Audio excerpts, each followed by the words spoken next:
Her Barbarian Alien, Out of This World Alien Romances, Book 1, written by Lacey Carter Andersen, narrated by 11 Labs. Chapter 1. Panic welled inside Kaci's mind as sweat beaded her forehead. It's everywhere. I don't want to care, but I have no choice. It never gives me a choice. Dust! The virus commanded, bringing with it another wave of terror that rocked her body and twisted her stomach. Dust! Now! Now! She could fight it, but she already knew it would win. It always won. Eventually. Gritting her teeth, she grabbed a clean, perfectly folded rag from under the sink. She wiped the offending particles from the top of her white vid screen, then dusted the base for good measure. When she was finished, she took several steps back and let her gaze run over the vid screen. It sat in the corner of the room, like the first item in a brand new place, not a single piece of dust visible to her eye. Her relief was marred by sadness. My house is perfectly clean now, and empty. So different from when my sister was here. But the virus wants cleanliness, always cleanliness. So I simplified, removed everything I used to cherish, and everyone. A loud commercial interrupted the soft music that had been playing on the vid screen. The familiar voice caused everything inside her to tense. The president stood, her back straight, her plain gray clothes a subtle reminder of the seriousness of what she was about to say. My fellow Americans, we had hoped to avoid a draft, but the time has come. The names of all women between the ages of 19 and 29 were placed in a lottery last night, and soldiers are already on their way to the homes of the women selected. The news crews in the audience started shouting questions, but the president held up her hand for silence. We have no choice. The process is so selective that less than 1 in 500 passes the test, and there aren't enough volunteers for testing. This simply must be done for the survival of the human race. But please remember, each woman who passes the test will be given $1 million to leave to whomever she chooses. The president nodded to 2 men in military gear on either side of her. We are sending 2 soldiers to each house to collect the women who are drafted. We want to avoid instances of fighting or fleeing when selected. Please do not make this any more difficult than it already is. The aliens have made their agenda very clear, and we have nothing to do but sacrifice a few to save the many. This is a great honor. The women who join the Star Squad will fight to save billions of innocent lives. She paused, her expression gentling. But remember, you still need to pass the test. Even if you are drafted, chances are small that you will be chosen. The camera zoomed in on her close-up face. Give your life for those you love. It is the ultimate sacrifice. The commercial ended with a flash of the daily countdown.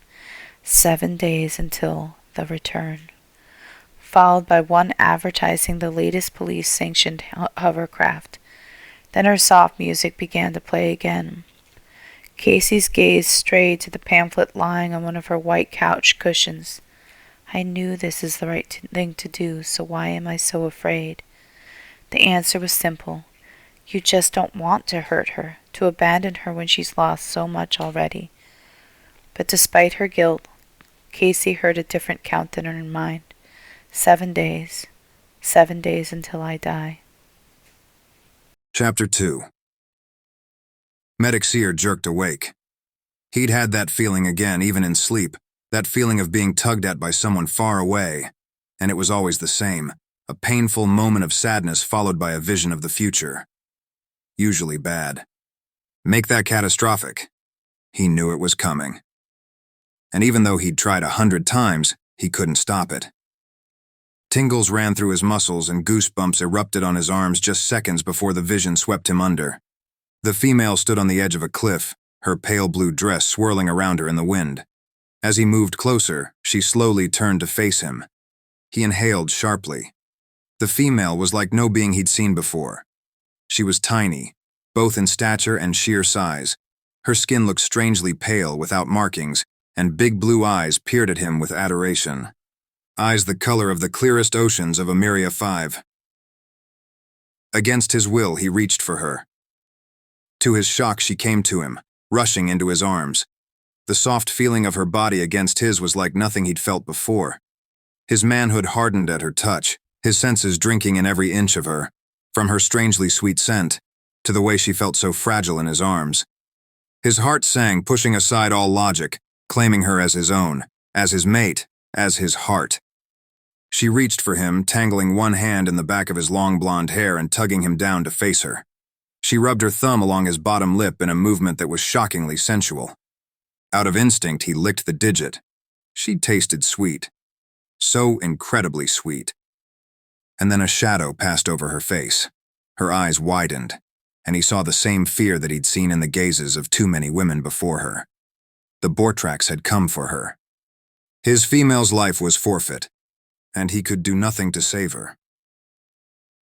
The vision faded, and Seer found himself alone in his room, shaking and aroused. Never before had he experienced a vision like that. But what could it mean? Why do I have a vision of this female when I'm not allowed to take a bride? He stared out at the stars through his window.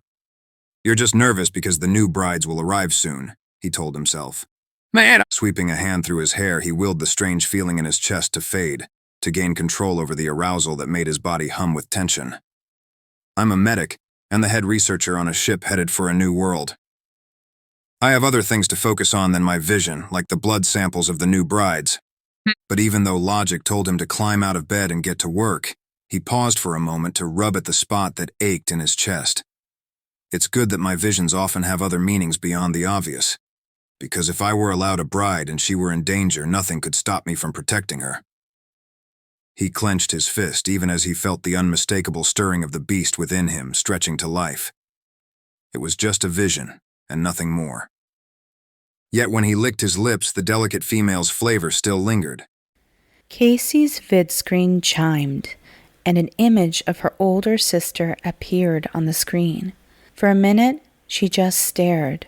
Darlene had the face of a cherub. She had bright green eyes and shoulder-length brown hair that matched their father's. She had innocence, intelligence, and strength, which made her dangerous in battle. But more than that, she had a kind heart. Choking back her tears, Kaci spoke, "Connect." Darlene was leaning back on her bright orange and red sofa, her legs, real and artificial, drawn up next to her.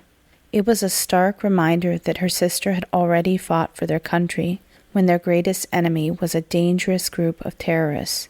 How could any of us have known that while we were wasting our time fighting each other, the real enemy circled above our heads? Kaci had been ineligible for the military because of the virus, so her big sister had gone, protecting all of them, but she hadn't returned the same. While the leg was obvious, it was more than that. Without the money to buy a biologically identical leg, her sister was in constant pain. Getting the bio leg is the only way to stop the pains that make her life a living hell. The ancient metal leg strapped to her knee was just not enough. She deserves better, and my sacrifice will give it to her. Worry created small lines in the corners of Darlene's mouth. I haven't heard from you in a while. I was starting to think something bad. I can't live like this anymore, she blurted out before she lost her nerve. Surprise flickered in the depths of Darlene's eyes, and she slowly dropped her legs to the carpeted floor. You're going back on the meds? Kaci shook her head, paused, shook it again, then again. Stop, she commanded herself. She stopped shaking her head, obeying. All I do is obey my obsessive thoughts now. No, not my thoughts, the thoughts from the virus. She clenched the fabric of her white pants, then released her fingers. Looking down, she noted the wrinkle. More anxiety bubbled inside of her.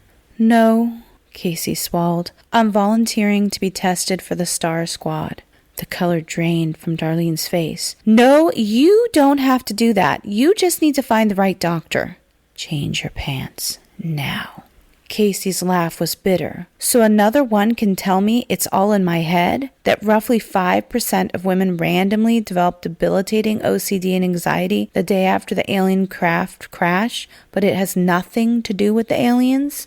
We're making progress with the government. Just give them more time to find a cure. They aren't even looking for a cure, damn it. All of us are suffering. We're either dying quickly or more slowly, and I'm sick of waiting for a cure that isn't going to come. She closed her mouth, surprised to realize she'd been yelling. Darlene ran an angry hand through her dark hair, her lips forming curses she didn't speak out loud. It doesn't matter if you don't get better. At least you're here. This is suicide. Change. I know, but it's for a cause, and you know what? Intentional or not, that damn ship brought this virus here. It's their fault I have this condition. I want to fight them. Her sister slammed her fist down on the table in front of her, eyes blazing with anger. They've already done a draft. The aliens will be fought. It doesn't have to be you. This family has already given enough. She paused, visibly getting herself under control. After a second, she spoke more calmly. We can go to more doctors. To waste the little money we have instead of focusing on you? To helping the one of us who has a chance? No. With the money I'll get from joining the Star Squad, you'll finally be able to achieve your dreams. One of us can really have it all, and it should be you. I'm sorry, but Darlene held up her hand. You have other options besides this. I won't support you in it. I need you. That's not fair. No one stopped you when you wanted to fight. I couldn't go then. Let me do what I can now. Anxiety made her wring her hands. She didn't want to leave her sister like this. Please, I need to go. No, her sister said. You don't. And if you do this, if you abandon me after losing Mom and Dad, I will never forgive you. Darlene hesitated, her voice coming out stronger. I need you. Kaci was taken aback. Does she really need me? She's always been the strong one, the one to take care of both of us. How am I supposed to leave now when she's never asked me for anything before? Please? Her sister's word came out choked. The answer was suddenly clear, though it almost killed her. I can't leave her alone in this world. Kaci hung her head. Fine. Her sister's tortured expression relaxed. Thank you. Because even if you can't see it, even if I don't show it enough, I need you as much as you need me. Someone knocked at Kaci's front door. Who's that? Darlene asked, frowning. Kaci was shaking, afraid of what she might say or not say. I'm not sure, but I better check. Her sister's gaze held hers. I love you. Even though Kaci's heart hurt, she forced a smile. I love you too. Forever and always. Forever and always. The moment they hung up, there was another knock. Change. She pushed the thought aside, gritting her teeth. Rising on shaking legs, she walked to the front door and peered out the small peephole. Outside, 2 dark-haired men in military uniforms stood waiting. It's fate. Her heart pounded as she opened the door. Hello? Darlene Summers? Horror made the hair on the back of her neck stand on end. No, this can't be. What do you want?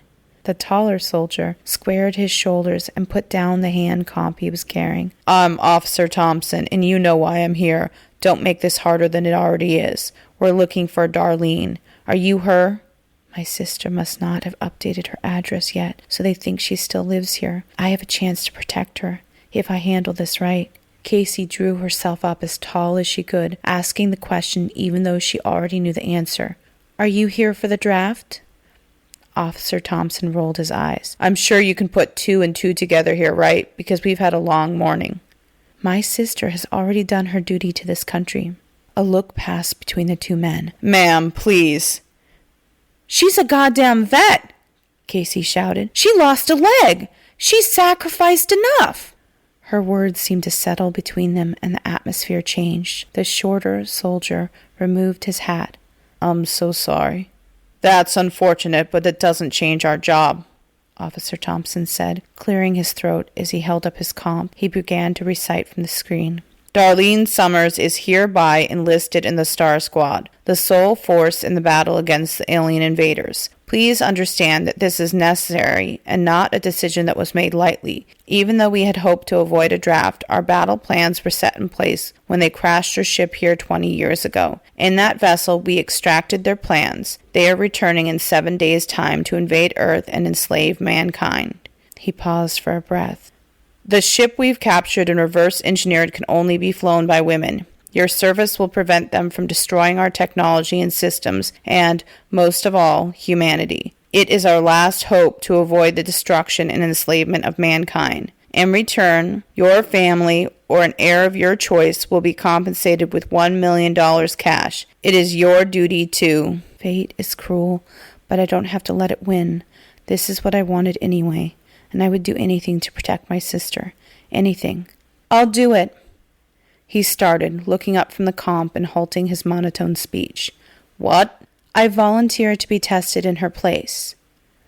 You volunteer? The other guard repeated, his expression softening. Are you sure? Yes, Kaci answered without hesitation. Then she added more quietly. She's my sister, and she already got a Purple Heart in the Winter War. Surprise, then sympathy, reflected in his dark eyes. As you wish.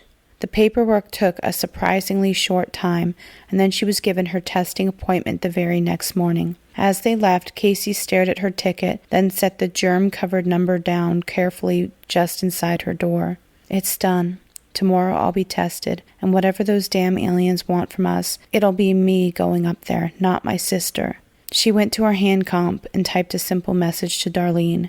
I'm sorry, but I'm submitting myself to be tested for the Star Squad. I hope one day you can find it in your heart to forgive me. I love you forever and always. She scheduled the message to be delivered long after her testing appointment, then turned off her comp and shuffled down the empty hallway with its blank walls to her bedroom. She walked past the bed, nightstand, and lone lamp to the closet, where she pulled out an identical pair of white pants hung with the utmost care. Taking them out, she dressed with caution, aware that if any tears fell on the fabric, her brain would make her change again and again. I hate you, she directed the thought at her brain. As always, there was no answer. Tomorrow can't come soon enough. Chapter 4. The evaluator's office was just outside their small town. It was a huge building, dark and foreboding, and it took everything in Kaci to strengthen her shoulders and walk toward the big glass doors. Soldiers dressed in military fatigues and carrying rifles eyed her as she passed them. She pasted on a smile and tried to carry herself as if she wasn't counting each step. The women accepted seemed to be young and in good health, so that's exactly how I need to present myself. When she got to the door, she pulled a handkerchief from her pocket and pushed it open. She tried not to imagine the germs crawling from the cloth.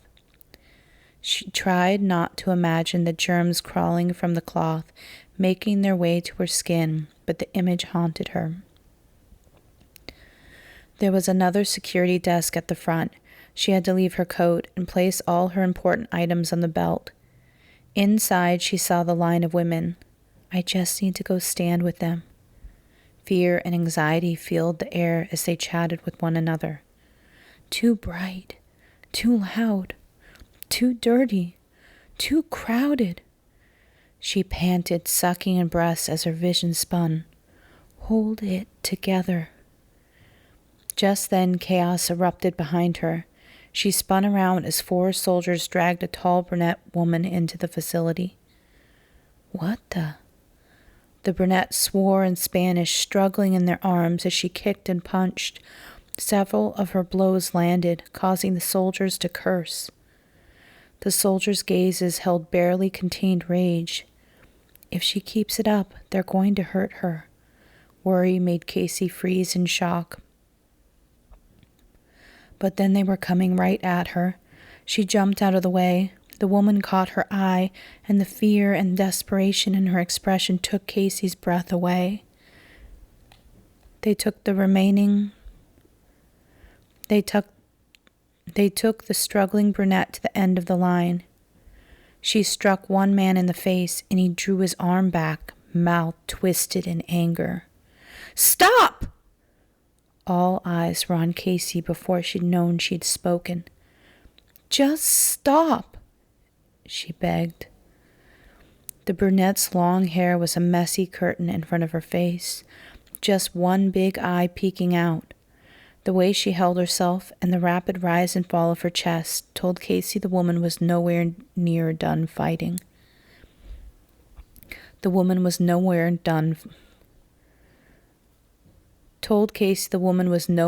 done fighting. "But she needs to stop. They'll hurt her. Why aren't any of the other women trying to help?" Every one of them stood with their backs straight turned, looking straight ahead, as if pretending not to see it means that it isn't happening. One of the soldiers leaned in and spoke nearly into the woman's ear. Instantly, she stilled. Instantly, she stilled. The men released her, hovering close, but all the fight was gone from her eyes. Kaci's heart pounded as she moved to stand behind the woman. I want to comfort her. I want to offer her comfort, but what could I possibly say? The soldiers around them slowly moved away until they were positioned at the exits. The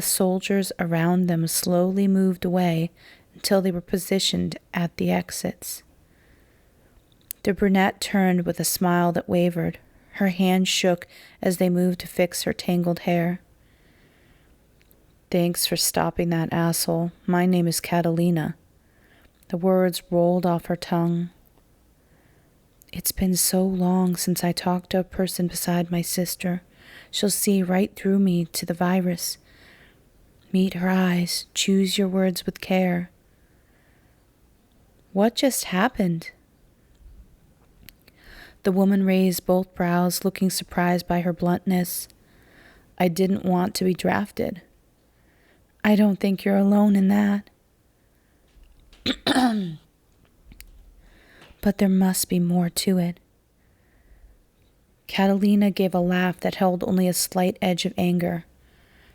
"True enough. I didn't catch your name." "Kaci." She forced the word out past her dry lips. "Well, straight to the point, Kaci." Catalina leaned in and opened the collar of her red shirt ever so slightly. Kaci caught a flash of silver. "I have a plan to get out of here. You in?" "Is that a knife?" She shook her head slowly. Catalina leaned away, the sharp lines of her face growing sharper. "What, you one of those crazies hoping to be beamed up and find something better?" "No, You trying to get out of jail time?" "No." "Then why the hell wouldn't you jump at a chance to escape?" Kaci swallowed. "Should I be honest?" "Because I'm taking someone's place." "Who?" "My sister." The woman's whole demeanor changed, her anger fading into something closer to sympathy. Then she nodded, slight wrinkles gathering at the corners of her full lips.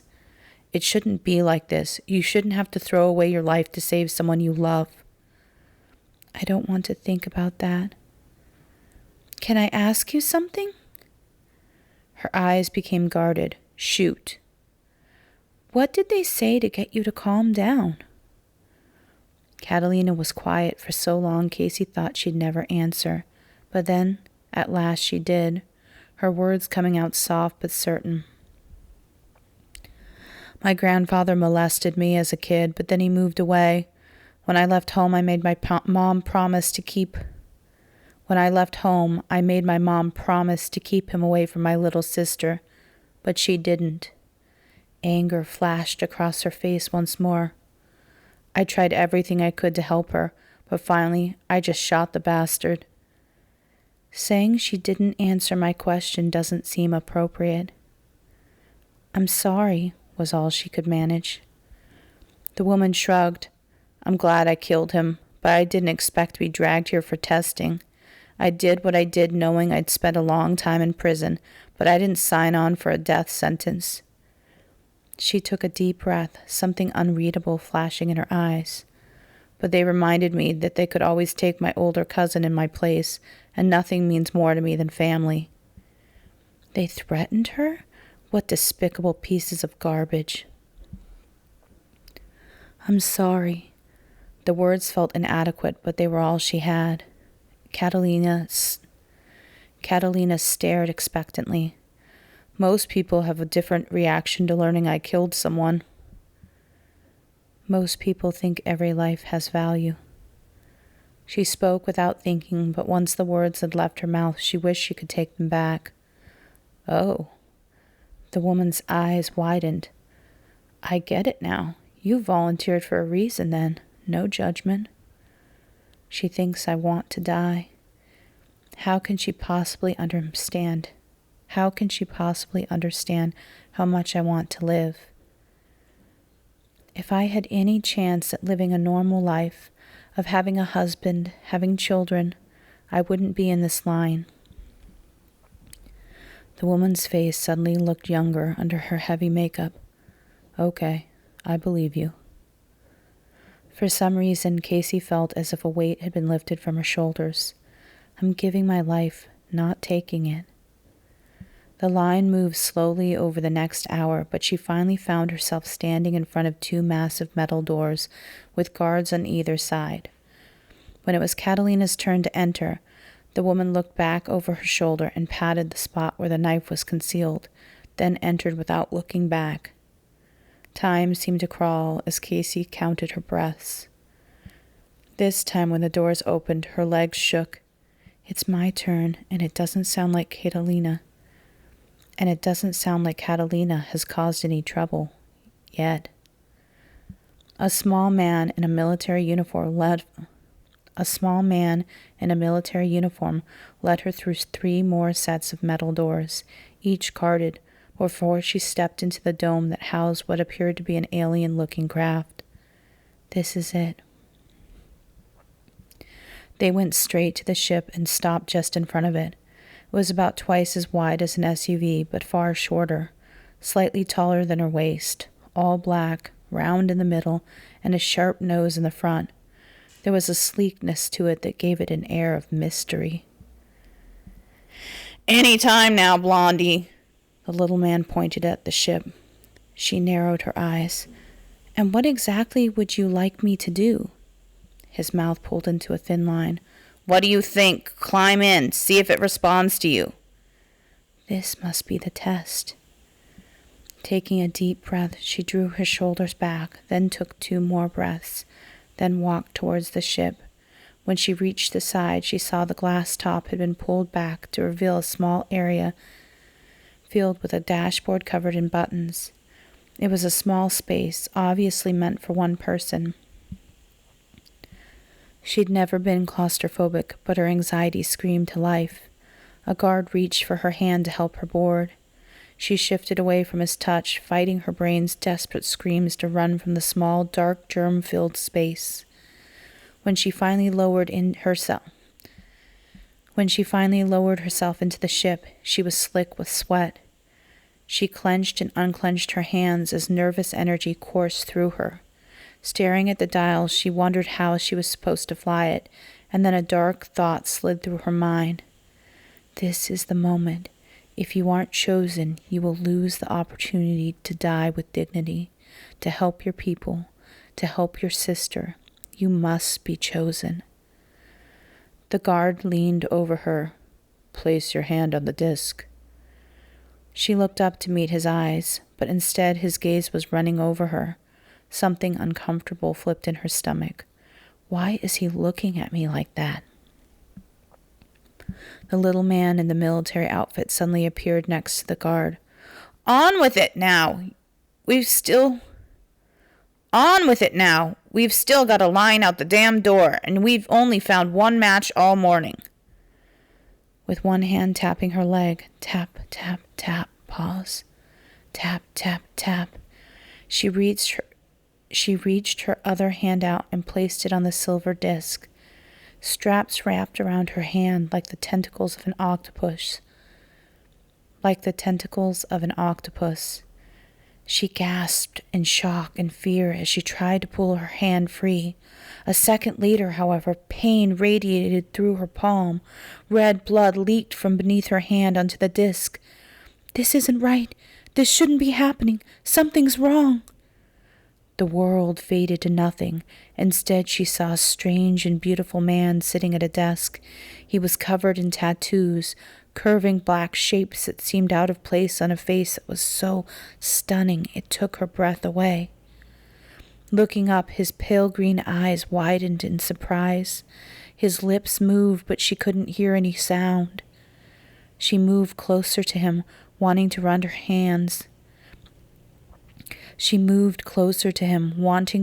hands along the hard lines of his body, to tangle her fingers through his long blonde hair. Never before had she seen someone who should frighten her, but instead aroused and intrigued her. His gaze promised her, "I will protect you always." Closing her eyes, she willed herself into the safety of his arms. "Command it!" someone shouted. Her eyes flashed open, and reality came back like a bucket of cold water. Her vision, the feeling of being safe, disappeared in the harsh lights of the military building. "Command?" she murmured. "Tell it to fly!" the military man shouted in annoyance. Feeling uncertain, she did as he told her. To her shock, the dashboard lit up and the craft slowly rose from the ground. The two men near the ship stumbled back as the ship rose higher and higher. She looked down into the room below. The scientists, guards, and military men working around the edges of the room paused in their tasks and stared up at her. Now what? "Okay," the little military man said, excitement in his voice. "Just imagine gently landing back down." It can't really be that easy, can it? But she did as he said anyway. Very slowly, the craft landed. The man and the guard were immediately at her side. "Congratulations," the little man said, smiling for the first time. "You've got what it takes to fly one of the alien ships, pilot, which means you've just officially been accepted into the Star Squad." He pulled something from his pocket and pressed it onto the back of her hand. She looked down. 9,847. I guess this means I'm in. So what now? Fear crept through her veins, but even as it did, she remembered the face of the man from her vision. And although she knew he wasn't real, the thought of him calmed her in a way nothing else had for a very long time. She tried to imagine him just as he was in her mind, but somehow she could already feel him slipping away. If only. But she already knew, even if the man with the kind eyes existed, he couldn't help her now. No one could. Chapter 5. Seer's primal side was enraged. It demanded the blood and death of his enemies, who were closer than he ever imagined they could be. "I just need to focus on my work, lose myself in it, or kill those creatures with my bare hands." He drew in a shaky breath, forcing his hands to uncurl. "You are a medic and a researcher now, not a soldier. Those beasts are not your concern." But something had brought his primal side roaring to life. A memory. A memory of the beautiful female who his heart claimed as his mate. It was nothing. And yet his hands shook. With anger, with frustration, with desire. "This is why your work is so important. It is something you do have control over." Turning his head, he stared at his screen, willing himself to forget all else but his work. Time ticked by. He slowly relaxed as he viewed the data streaming in from the New Earth brides. "This is exactly why I agreed to join this crew. Being head researcher on the first bride exchange with a new world is an opportunity I never thought I'd have. and it keeps me focused on the present. From light years away, females were simultaneously injected with their new mate's language while their blood sample was taken. Only females capable of breeding with their males would be accepted in the exchange. Everything was going perfectly. Not even a slight hiccup detected so far. Almost the second the thought entered his mind, the computer flashed, the numbers freezing in place. His eyes widened at the sight of the latest data being streamed from their soon-to-be brides. One of the women has spiritus blood in her. That's impossible. He rubbed his face and stared back at his holoscreen until the numbers stopped blending together. The data was the same. Not quite one of us, but not quite human either. That can't be, he murmured to himself. In order for one of the humans to have our blood in them, she'd have to be... He wasn't certain, but what he did know was that female number 9847 was an abnormality, a mystery, and I love mysteries. He now not only had a new species of brides to study, he had a specific female to study. He grinned, but then his smile faltered. Number 9847 would be the easiest Earth female to breed with. Parsimon will want her as his bride, which made him feel uneasy. Soon he would run the bride initiative. It would assign each woman to their mate based on the best possible match for breeding, but also based on factors that they'd finally been able to identify on a scientific level. Their system was nearly flawless. The females would find themselves irresistibly drawn to their mates, as would the males.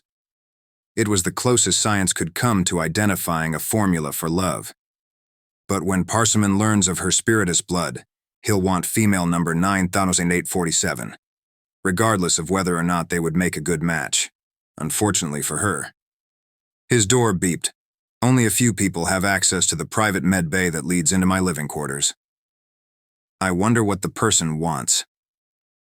Enter, he responded, leaning back with a groan. How long have I been staring at that damned screen? His best friend and captain entered Seer's quarters with his usual air of confidence. Moving soundlessly past his bed, he went to the corner and poured them both a drink. Immediately, Seer tensed as the real world collided with his simpler world of numbers and formulas. Wearily, he watched as the other male came to settle in the chair across from him. Usually, I'd be glad for his company, but not after what I learned earlier today. Not after seeing my greatest enemy, the creatures who haunt my nightmares, walking the halls of this ship as guests. It was a terrible betrayal. And the only person responsible for it could be the male staring at him, one Seer had called friend for many years. No greeting? Leader's voice held an edge of amusement as he handed the other male a drink. I'm told you saw the boar tracks, and that you were not pleased. That you have been asking many, many questions. Do you still have any left unanswered? Many. Too many. Like, how could we work with the creatures responsible for the greatest war in our history? Like, how could any male see the things we did during the war and not gut any boar track on first sight? But spewing my angry, betrayed words will do no good. Seer-eyed leader, trying to remain calm. Why are the boar tracks here? We need them. His friend's answer was not good enough. We have never before needed the boar tracks to retrieve brides. What's different this time? Leader's smile faltered. Parsimon does things differently. This has been sanctioned by the council? He wasn't sure what he'd hoped was the reason for seeing the boar tracks on board, but imagining his government coming to some kind of agreement with their enemies was certainly not it. As excited as I am to be head researcher, I would never have joined a crew with those beasts on board. The boar tracks thrive on suffering and violence. They've been reduced to little more than a scattering of groups that survived the war. What could Parsimon possibly have offered them to gain their help? Leader shrugged. The muscles in Seer's body tensed further. I can only conclude that he lied to the boar tracks to gain their help, offered them something that we would never willingly give. I don't know what Parsimon gave them in exchange. Leader sat back in his chair, swirling the golden contents in his glass. I was not part of the negotiations. Be calm. Think. Don't act. Seer took a sip of his own golden spite, letting the beverage pop softly on his tongue before he answered. I don't like it. This can only end badly. Leader's facial markings shifted with his darkening mood. None of us like it. but Parsimon says we need them. He felt a wave of relief. At least my friend is not working with them by choice. Seer almost suggested they give up their mission and have the council send another crew that didn't include the Bortrax. Almost. I lose nothing but a chance to keep my mind busy with my work. Most of the males on this ship would be delaying claiming their mates, including Leader, including my other friends. It should be their choice, not mine. If the males who had paid for their brides through this voyage wanted to take this risk, it wasn't his place to speak against it. But I sense that this will end badly. Not to worry, my friend. You might not have a vote on politics, but you are still our first-tier medical specialist and head researcher. You'll be tucked safely away with any females who need your level of expertise, who need your healing mind. And of course, with your beloved data, you won't even be aware of the Bortrax. His gut tightened. I envy you, my friend. If you can so easily forget the horrors from the war, the images of what the Bortrax did to those females. Because I can never forget. And knowing they are so close, his pulse raced, pounding in his ears. It will take everything in me not to seek out their chambers and give in to the soldier within me, to crush the life from them. It is what they deserve. Every one of them. Seer was shaking, struggling to control his raging emotions. I'm already aware of them, stomping our halls like they own the place. While guarded. The words held a slight growl. My friend's inner beast rides too close to the surface. If he isn't careful, he'll shift on this voyage. And the last thing he wants to do is prove the rumors about his infamous temper. They will be kept in their quarters as much as possible. The other male added, as if such a fact was significant. Seer wondered if Leader really thought that their physical presence was his issue with their agreement. He should know me better than that. He should know my hatred for the Bortrax runs deep. The creatures are evil at its purest form. The Bortrax stole or purchased their females for breeding, then mated with them until they were impregnated. If they survived the mating process, the females were locked in a birthing chamber, a box where the females would hang with metal bars encasing them, bowing them forward, leaving room only for their bellies to grow. When it came time to birth the Bortrax baby, the females had usually become thin, almost lifeless skeletons, their bellies extending nearly to the ground. Then the Bortrax would cut the child free and leave the mothers. During the war, most of the birthing chambers they stumbled across held nothing but bodies. But worse were the times they found the females who still lived. All I could do was take their pain away. I did not become a medic to helplessly watch females die. In all his time as a soldier, he had saved only one female. She had survived, but barely. Her name was Purity. Seeing someone that brutalized, someone whose body I could heal but do nothing for her mind, still haunts me. For that reason, I sometimes wish I had never been with the medic assigned to that Alpha squad, even if saving the king's niece brought me fame and fortune. What are you seeing? Leader asked. Seer jerked back into reality. Setting his drink down and rising in agitation from his seat, he paced before the wide windows of his chambers. I was remembering. Leader's voice held a note of fear. So it was not a premonition? Seer had been given his name when Power Seeker had determined his gifts on the first day of his birth. People often grew nervous when he got lost in thought. They always think I am seeing some terrible vision of the future. But how could they possibly understand that seeing is about the past just as much as the future? No, I was thinking of Purity. Ah. Leader sounded far too relieved. I saw her at a ball not long before our departure. She looked well. You did an excellent job healing her. She has gained weight once more. But although her body looks healthy, her eyes are still haunted. I wonder if she is glad she lived. The same monsters who brutalized that woman are guests on our ship. I wonder at the wisdom of your choice. Leader raised a brow. It was not my choice. That does not excuse it. His friend placed his drink down and crossed the room to step in front of Seer. I can handle this. I can handle anything, if it brings me to my mate. Before the contagion, none of these males would risk working with the Bortrax for a mate. They are desperate, recklessly desperate. And you believe we can control these creatures, even for a short time? Seer tried to keep the disbelief from his words, but failed miserably.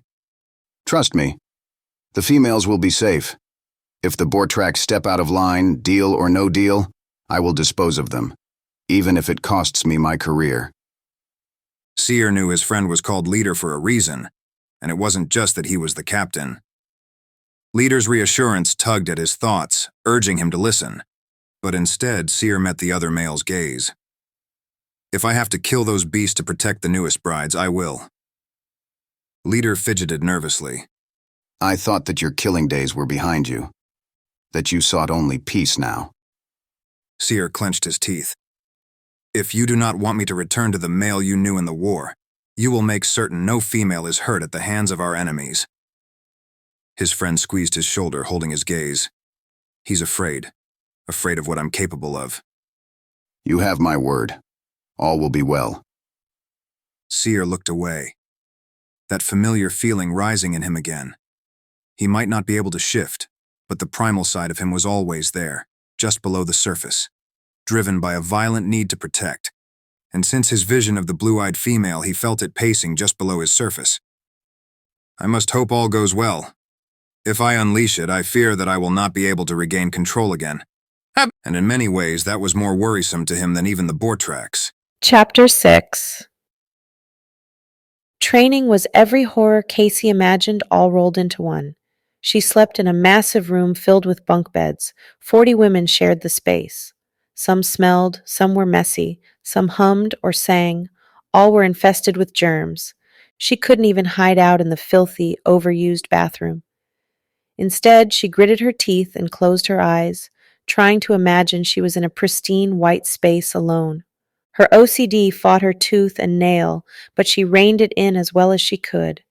Obsessive thoughts beat at her brain over and over again. She was sure the other women thought she was odd. It was impossible for her to hold a real conversation. Someone would speak to her, horrifying images would play in her mind, and when she looked up again, the person was gone. If I can just hold on a little longer, this will all be over. She rocked in her bunk, hands over her ears, repeating the comforting words over and over, even as the intrusive thoughts roared louder. These clothes are filthy. The stains on the sheets are probably covered in germs. Get out. Run. Go. Someone touched her shoulder. She uncovered her ears, realizing for the first time she was shaking. Kaci? Looking up slowly, Catalina's face came into view. Free of makeup, she looked different, younger, with an air of innocence that was completely unexpected for a killer, or for the woman who has proved herself such a badass leader and fighter that she's become the head of our squadron. Catalina's dark brows arched over eyes that were such pale brown they were almost hazel. She smiled, softening her heart-shaped face even further. You okay? She shuddered. Not okay. Catalina finished for her. Come with me, amiga. She wasn't okay, because she was spiraling. Because she was so close to losing all control, she followed Catalina. Untangling her legs from the bunk, she ignored the way conversation silenced as she walked past. How card games froze. Catalina led her out the door and into the chilly air. Immediately, her anxiety seemed to decrease. Strange. She sucked in a breath. At home, the outdoors makes me worse. The base was quiet that early in the morning, the massive field of alien crafts strangely silent. The only movement came from the enormous fence surrounding the base, where armed military men paced. To keep us from escaping. Some of the women whispered that bases just like this one had been created all over the world to house the women, to keep them prisoner until the aliens arrived. Catalina took her to the small lake in the back of the base where she sat down on a bench. Kaci cautiously sat next to her. You have the virus. Her words were a statement rather than a response, but Kaci answered anyway. Yes. Catalina was quiet for a long moment. My older sister had it too. She didn't need to ask why the statement was in past tense. It must have taken everything within you to last this long. To come here and face your fears. Each time they have me fly the spaceship, the small space closes in on me. My hands shake, my vision goes black. I can barely hear the commands over the intercom, and training classes are just as bad. I can barely fight. I'm so distracted by the smell of sweat. When I spar with the other women, I pray not to make contact with their bodies. This place is torture. Kaci wrapped her arms around herself. Maybe it was a mistake. I'm not hiding it well enough. Catalina turned slightly to face her, and Kaci noted that she was cautious about not touching her leg. We only have one more day. All the air rushed out of her lungs. I'm about ready to break. I don't know how I'll hide it that long. Catalina only laughed. You can hide it. Easy for you to say. One day you're trying to kill our commanding officer, and the next you're the head of our squadron. She shrugged. Maybe I decided this is a cause worth fighting for. Or maybe I thought the 9 of you needed me. We did. Their squad was the absolute worst. They would be the first to attack during the invasion. Bullet catchers, as some of the other women mumbled. But Catalina had never hesitated in demanding that if she led, it be their group only. I want to be able to do this, but I'm going crazy. Catalina met her gaze. You fly well. The ship responds to your commands faster than any other woman. It's only your fears, your unwillingness to try during hand-to-hand training. I am trying. I'm trying so damn hard. She put up a hand. I know, but that isn't how they see it. My point is, you'll make it. Because I believe you can, and because I'll help you. And because Darlene needs me to. But what about Zoe, who seemed constantly distracted, and Athena, who was frighteningly angry, and Clarissa, who seemed terrified of her own shadow? They all need you too. Catalina smiled. Let me worry about our squad girls. You focus on yourself. If only it was that easy. Besides, She continued, I think at this point they'd let you fly no matter how crazy they thought you were. not when they can simply take my healthy sister in my place. Kaci forced a smile. That's something. She touched one corner of the bench, then touched it again. With each second that ticked by, she could feel training time drawing nearer, but she wasn't ready to end the best moment in days. Not yet. Can I ask you a question? Catalina nodded. Do you regret killing your grandfather? Geez, Kaci, where did that come from? No. There wasn't an ounce of hesitation in her voice. My sister wasn't safe, and no one would help her. She was too afraid to tell anyone else the truth. And my mom and the officers? They just saw a kind old man, not the sadistic bastard hiding underneath. It was all a game for him. All he had to do was not screw up while they were watching. Her head sank a little. So I did the only thing I could. The hurt in the other woman's voice called to her. I'm so sorry. Catalina nodded. I'll never trust another man again. Well, Kaci smiled sadly. That probably won't be a problem at this point. For either of us. Do you have someone? The woman asked. Kaci shook her head. I've heard it's better to have never loved than loved and lost, though. I guess we'll never know. For some reason, they both laughed, even though the sound was sad to her ears. A comfortable silence stretched between them. Why do you think only women can fly their ships? Catalina asked. Kaci had spent too long the past few days thinking of this. Maybe they're all female? Catalina shrugged. I guess we're just lucky their scout ship crashed years ago, or we wouldn't know about the invasion. They'd wipe us out, and we wouldn't have any real resistance. I guess that's something. Her stomach turned in an unsettling way that made her want to curl up in a ball and sleep until this nightmare was over. If only. So, tomorrow then? Catalina stood and looked back at base. Yep, tomorrow, and it looks like training is about to begin. Kaci stood too. I can handle one more day. But a cruel voice whispered in the back of her mind, No, you can't. Chapter 7. Seer's comp rang out as he was finishing straightening up his private med bay. He frowned. They'd be entering the wormhole shortly, and then all communication would be cut off from this galaxy. But who would be contacting me now? Walking past the 3 healing chambers, he seated himself before his desk and placed his palm on the silver oval. Parsimon's 3D image wavered and came into view. His dark hair lay combed close to his face. His markings were sharp, distinctly unpleasant, and set into an equally unpleasant face. Medic Seer. Lord Parsimon, to what do I owe the honor? Have you found my mate? Seer felt a sense of unease as he spoke. I was about to run the bride initiative. But there is an Earth female with spiritus blood. I will have to examine her to determine exactly. She is mine. Greed darkened the other male's eyes further. Seer released a slow breath. Are you certain this is what you wish?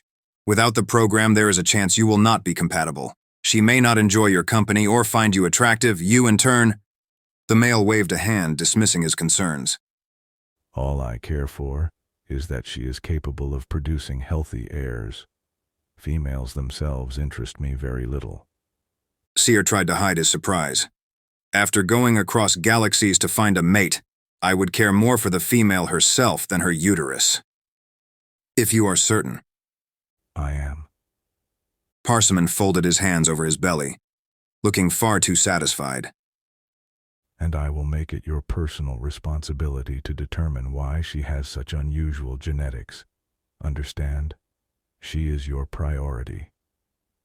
He does not need to tell me how to do my job. Seer gritted his teeth. As you wish. I will never work for this man-child again. Everything within me wishes I was close enough to a hospitable planet to simply leave on a shuttle. But now for the reason for this contact. The other male's eyes glinted with something that made Seer even more uneasy. There is information you need to know, and there isn't much time to tell you. Seer sat up straighter. Yes, my lord. I have just now informed Leader, and he felt it necessary, given your role in this voyage and your connections, that I explain it to you as well. He paused. We have not made a trade arrangement with the humans for mates. His brows rose. Then why are we wasting our time with this voyage? After carefully monitoring this species, we learned that although they are compatible at a basic level and will produce offspring, we had no doubts that they would not allow us to simply trade for the females best suited to us. So we set up a trap we knew they would be foolish enough to fall for. We crashed a craft on their planet with specific details about an invasion date. They in turn did exactly as we expected. They reproduced replicas of the craft. what does this have to do with... Oh. To fight off the invasion, Seer said slowly. I knew you would get it immediately. The other male sighed dramatically. If only the humans were that smart. No matter. We placed an evaluator within the ship as a requirement for flying it, which means only genetically compatible females can fly the ships. Seer rubbed his forehead. I think I see where this is going. Yes.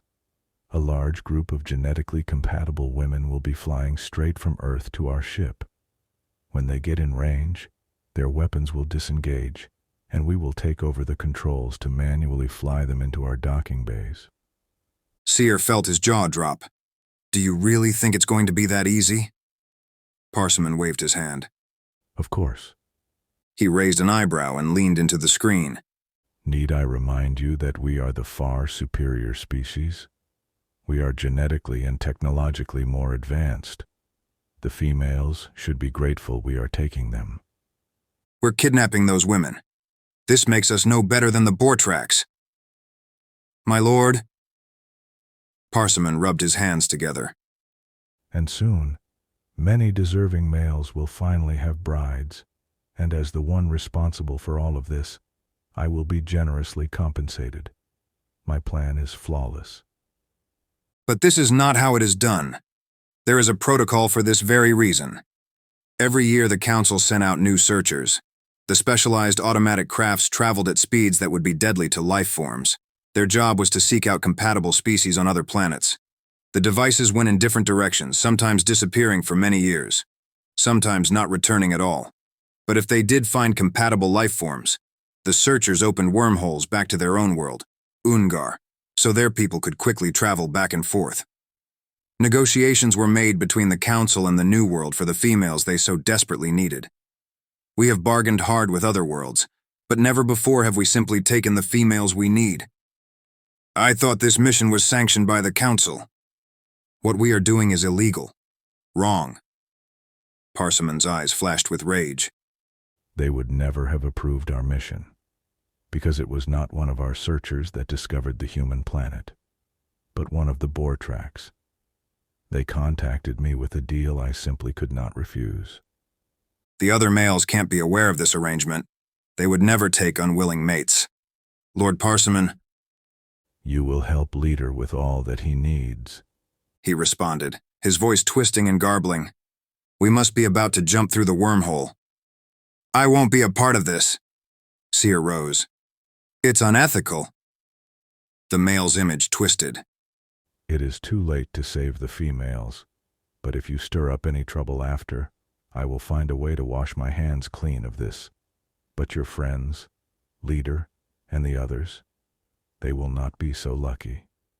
Will your conscience be any cleaner when they are exiled for bringing back the humans? Will the females be any safer? And then he was gone. Seer stared at the blank screen in shock. This can't be happening.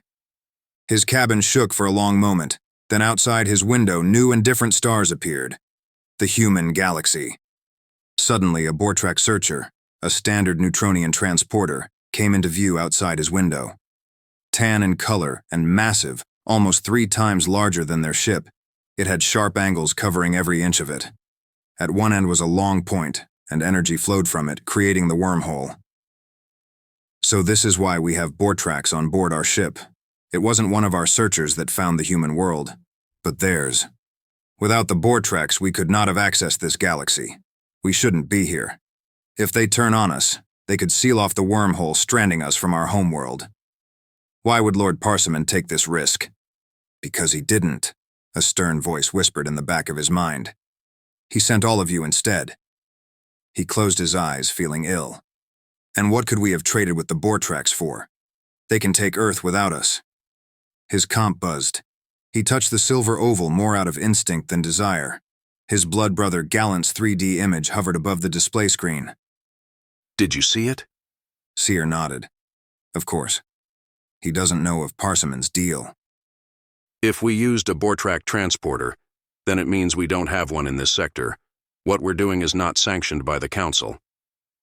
I know, brother. Seer took a deep breath. We also haven't negotiated for brides. Gallant's expression grew distant as he processed the information.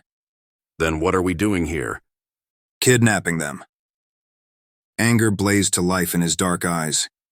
We may not share the same mother, but our blood flowed together in battle. Would you have me believe that you...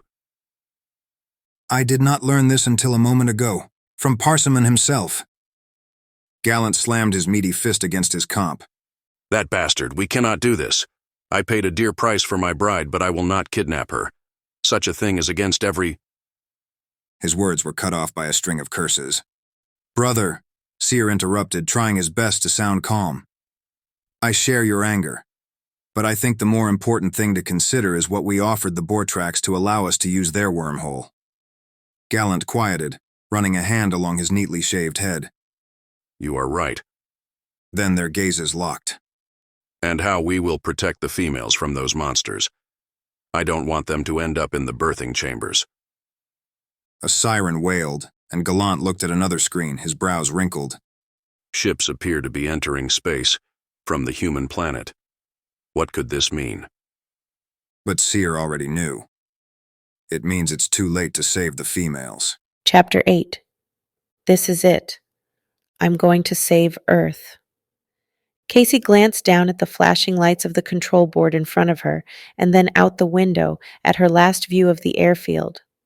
Her squadron of 10, known as Trideck Squad, surrounded her. Probably every one of them feels like I do. Anticipation, fear, and an indescribable feeling of pride. Beyond their small group, identical ships amassed in battalions stretching out in all directions on the black tar airfield. We're as ready as we're going to be. The scout ships were launched. Initial intelligence says one massive alien craft just entered Earth's airspace. It's now or never. Soldiers, Catalina's softly accented voice came across their squadron's comms, lighting her view screen in a soft blue light. my friends, I know you're nervous, but we got this. Stay in star formation. Attack as one. That's our job. That's all we have left to do. And fight. Athena added, her voice laced with sarcasm and anger. And die. Clarissa's cracking words hinted at tears. Come on, Trideck Squad. We need to prove to everyone else that we aren't as useless as they think. Kaci's anger rose as she remembered some of the disdainful looks from the military personnel who had trained them. She clenched her free hand. And save Earth. Remember, that's why we're here, to protect the people we love. That's right. Catalina intoned, passion filling each word. You ladies remember when those damn terrorists attacked during the Winter War? Our brothers and sisters fought to keep us safe. Now it's our turn. For Earth. For Earth, they all echoed.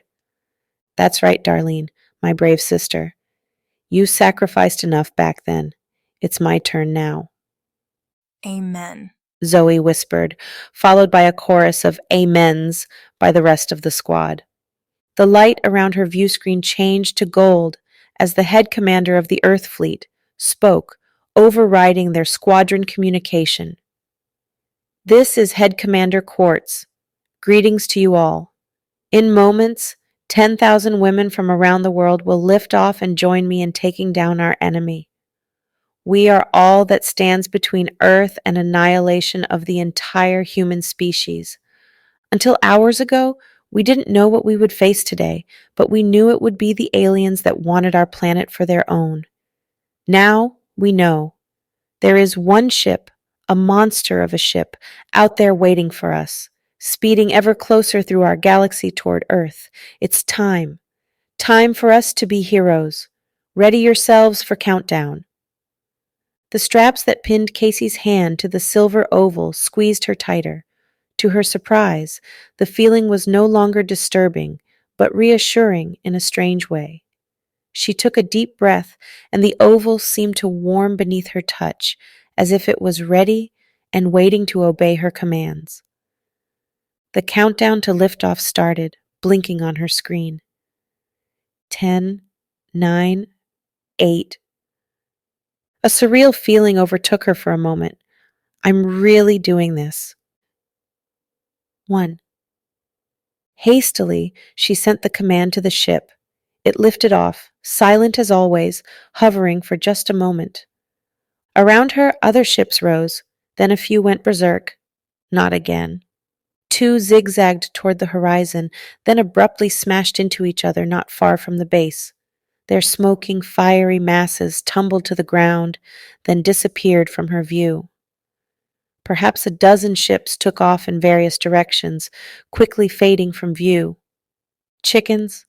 I should have expected it, but somehow I guess I thought all the suicidal pilots had already crashed their ships, and the ones who planned to abandon the fleet had already taken off. Her view screen lighted blue. Catalina's reassuring voice came softly. No one from our squad left. Ignore them. Focus on the next step. She's right. Kaci took a deep breath and willed the shiver that traced down her spine to fade, then pictured their flight path.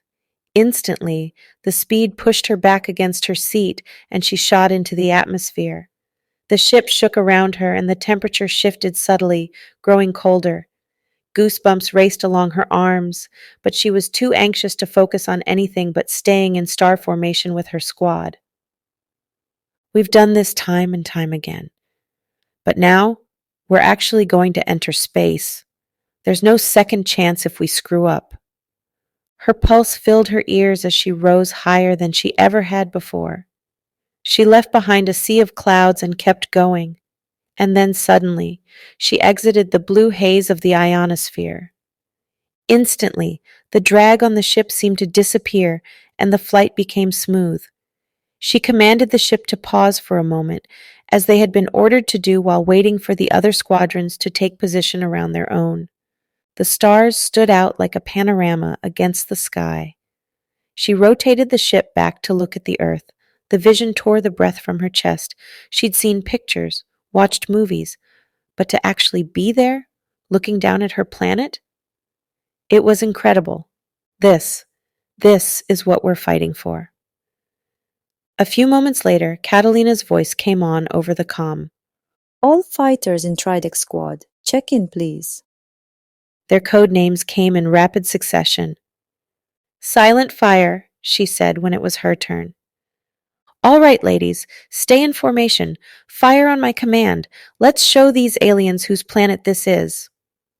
Yes, ma'am, came her squad's voices in unison. She held her breath, her stomach turning. Be brave, for Darlene. Tridec Squad. The lead commander's voice seemed to come from around her. Attack! Their 10 ships moved as one, traveling at the speed of thought. She sensed, more than saw, the other squadrons following close behind. Kaci had expected her last minutes to be calm and slow, but instead they seemed to be speeding by, nearly as fast as her ship was flying. Her hand felt sweaty, secured tightly to the silver oval in the center of her blinking console. There's no going back now. The stars around her were nothing more than streaks of light. The feeling of surreality came over her again, as if she was outside her body, looking down at a woman in a blue flight suit, at a woman who wasn't a fighter, but who was fighting, a woman who didn't want to die, but had willingly sacrificed her life to be free from a cruel virus. Me, that's me. And all of this is real.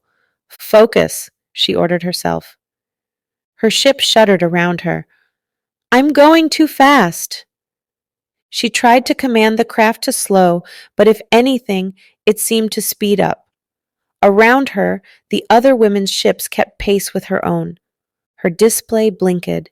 She frowned down at a large red, blinking circle that covered half of the monitor for a moment, before realizing what it was. The alien ship. It's massive. Do we actually stand a chance at destroying something that big? It doesn't matter. We have to destroy it. Billions of lives are at stake. Narrowing her eyes, she promised herself that she would win. Her finger hovered over the space just above the oval, the trigger. On screen, she mentally commanded, and the alien mothership came into view before her. Dear God, it's big, nightmarish, and we're about to attack it, like a child striking a giant. Her heart started to race. Her breathing became harsh. No, she ordered herself through force of will. Calm down. You're going to die anyway. Just go down fighting. She took a deep breath as her gut churned. The mothership was made from a dark metal that hinted at an unspoken threat. But it wasn't shaped in a way that suggested speed, at least from what little she had learned in training. Instead, the middle was massive, and the top and bottom slowly tapered off out of her view. Red lights blinked in thousands of places around it, like tiny stars. Around the swollen center, Perfectly spaced red ovals wrapped the width of the ship. What will it do when we start to attack? Steady, ladies. Catalina's strong voice came over the comm. This is the moment we've been waiting for. We're going to save our friends, our family, all of Earth. We're going to be heroes. No. Clarissa's voice came in over the comm. That ship is enormous. I can't do this. Then a pause. Why isn't the ship listening to me? I don't want to die. Don't you dare abandon us now. Athena shouted back. The dashboard lit up. We're in range. I don't know what my squad will do, but I came here to fight. Fire when ready. Catalina yelled. It's time. Kaci took a deep breath and pressed the trigger. Target locked. Firing now. Several others echoed her, but nothing happened. Why isn't it working? Her fingers continued to push the trigger again and again. She felt her hope fading a little more each time the ship failed to respond. This can't be happening! Panicked voices came over the comm in a rush. What's happening? Why won't it obey? She pressed the trigger again. Nothing. I'm doing the same thing I did in practice. Why won't it shoot? And suddenly the answer came to her. Of course, the aliens, Kaci whispered. They're controlling our ships now. Slowly the voices grew silent over her comm. I'm right. I can feel it. Icy fear clawed down Kaci's spine as she got pulled, along with the rest of the ships, inexorably toward the alien vessel. It loomed over them, dark and forbidding. Catalina's voice was deathly calm over their comm link. It was a trap. Our mission failed. Panicked questions flooded the airway. What does this mean? What do they want with us? Why only women? Oh my God. They're going to enslave us. But Kaci wasn't listening. The human race is doomed. Because of us. Images flashed through her mind of the death and carnage these vicious aliens would unleash on their world, of her sister, of Darlene's face the moment she realized the end was near, that I failed her. Her ship seemed to grow smaller, closing in around her. I did everything I was supposed to do. Failure is not an option. She hit the console. Obey me! Obey me, damn it! With her last ounce of willpower, she sent a mental command to the ship. It shook around her and then slammed to a stop with such power that her head smashed into the console. Colors swirled before her vision as she struggled to lift her head, to fight against the agonizing pain on her forehead. She managed to turn her head slightly, to lie on her cheek and stare out the view screen. She blinked, looking out at the mother ship as she continued toward it, but at a painfully slow pace, aimed straight for one of the red ovals lining the middle of the alien craft. I'm going to crash. Warm blood leaked beneath her cheek as her vision swam in and out. She waited for death, but it didn't come. The red shield she smashed into was like a thick gelatin. Her ship slid into it, leaving space behind, and suddenly she was trapped in the liquid, caught in the ship. Hysteria overwhelmed her. I can't get out. I'm going to suffocate. And if I don't die, I'm a prisoner. What do they want with us? Her sister's voice came into her mind, soft and confident. Don't worry, Kaci. I'm here. I'm always here. I'll save you. Then, blackness swallowed her whole. Chapter 9. Seer raced toward the entrance to the main docking bay doors, his pulse beating wildly in his ears. Should have been here sooner. But if he hadn't finished running the Bride Initiative program and matching the women with the correct ship numbers, the men wouldn't know which woman was theirs, and I wouldn't know which docking bay the woman with spiritus blood was in. When he reached the end of the hallway, he frantically typed in the password. A second later, the doors parted. He surveyed the pandemonium in front of him, struggling to contain his shock. It is like the moments after a battle. He wrinkled his sensitive nose. The sense of fear, desperation, and uncertainty perfumed the air. Females were being dragged or carried by males who looked confused. Narrowing his eyes, he stared at the women more closely. They were all small and free of markings, like the female from his vision. What does this mean? I dreamed of these new brides before I saw them? Could the female from my vision actually be real? The idea sent fire running through his veins. Against his will, he hardened. Calm yourself now. You are a second-tier male. You are not allowed feelings like this. Don't hurt yourself by wanting what you can never have. Gallant exited a docking bay cradling a tiny brown-haired woman while she punched him over and over in the face. He held his match sensor lightly in his hand. It blinked rapidly at the female's nearness. Against his will, Seer felt glad for his friend. He was lucky to find his match so quickly, even if she appears not so glad to see him. Their usual custom was to lead the women into greeting rooms, where they waited for their optimal genetically matched male to arrive. But usually the women came of their own choice. Put me down. Let go of me. She screamed, an interesting accent lacing the words. At least our language transfer appears to have worked. Gallant stared down at her. I will not hurt you. Please calm yourself. Like hell. She yelled, punching him squarely in the nose. His blood brother caught his gaze, looking miserable, and hurried off down the hall, his shoulders tense. Gallant waited so long for a female. This is not right. Why are these women so angry? One of the soldiers shouted at him as he walked by with a wailing female in his arms. She struggled and beat her fists against his chest. Perfectly timed, Leader's voice came over the ship's comps, almost vibrating in the air around them. There has been some confusion. The Earth Brides believe they are being kidnapped by us. Focus on calming and reassuring them for now. Oh, my friend, you should have told these males sooner. You should be here. But I'm sure you're distracted by your own bride. Kidnapping? The same man shouted. Does anyone know what the hell is going on? I paid a child's weight in credits for my bride, not for a frightened female who doesn't want me. Angry questions filled the air while the females seemed to grow quieter. The situation just keeps getting worse. Seer spun, raising his voice above the chaos. You are spiritus males. Tend to your females. There will be time later for your anger and confusion. This whole mission is wrong. The other males know it too. But once they calm and claim their mates, I doubt they will speak against it. And the females? They will not be able to resist the pull of their mates. Hopefully, for their sakes, they will come to enjoy living with us. He turned and began to jog again. A blue light flashed to one side of him. His steps faltered as an image of the female from his vision flashed in his mind. The blue of her eyes. They were like nothing he could have imagined. Why does she haunt me in all things I do? A reminder of what I can never have? A mate of my own. His heart squeezed painfully. Coming around a corner, he nearly crashed into two guards.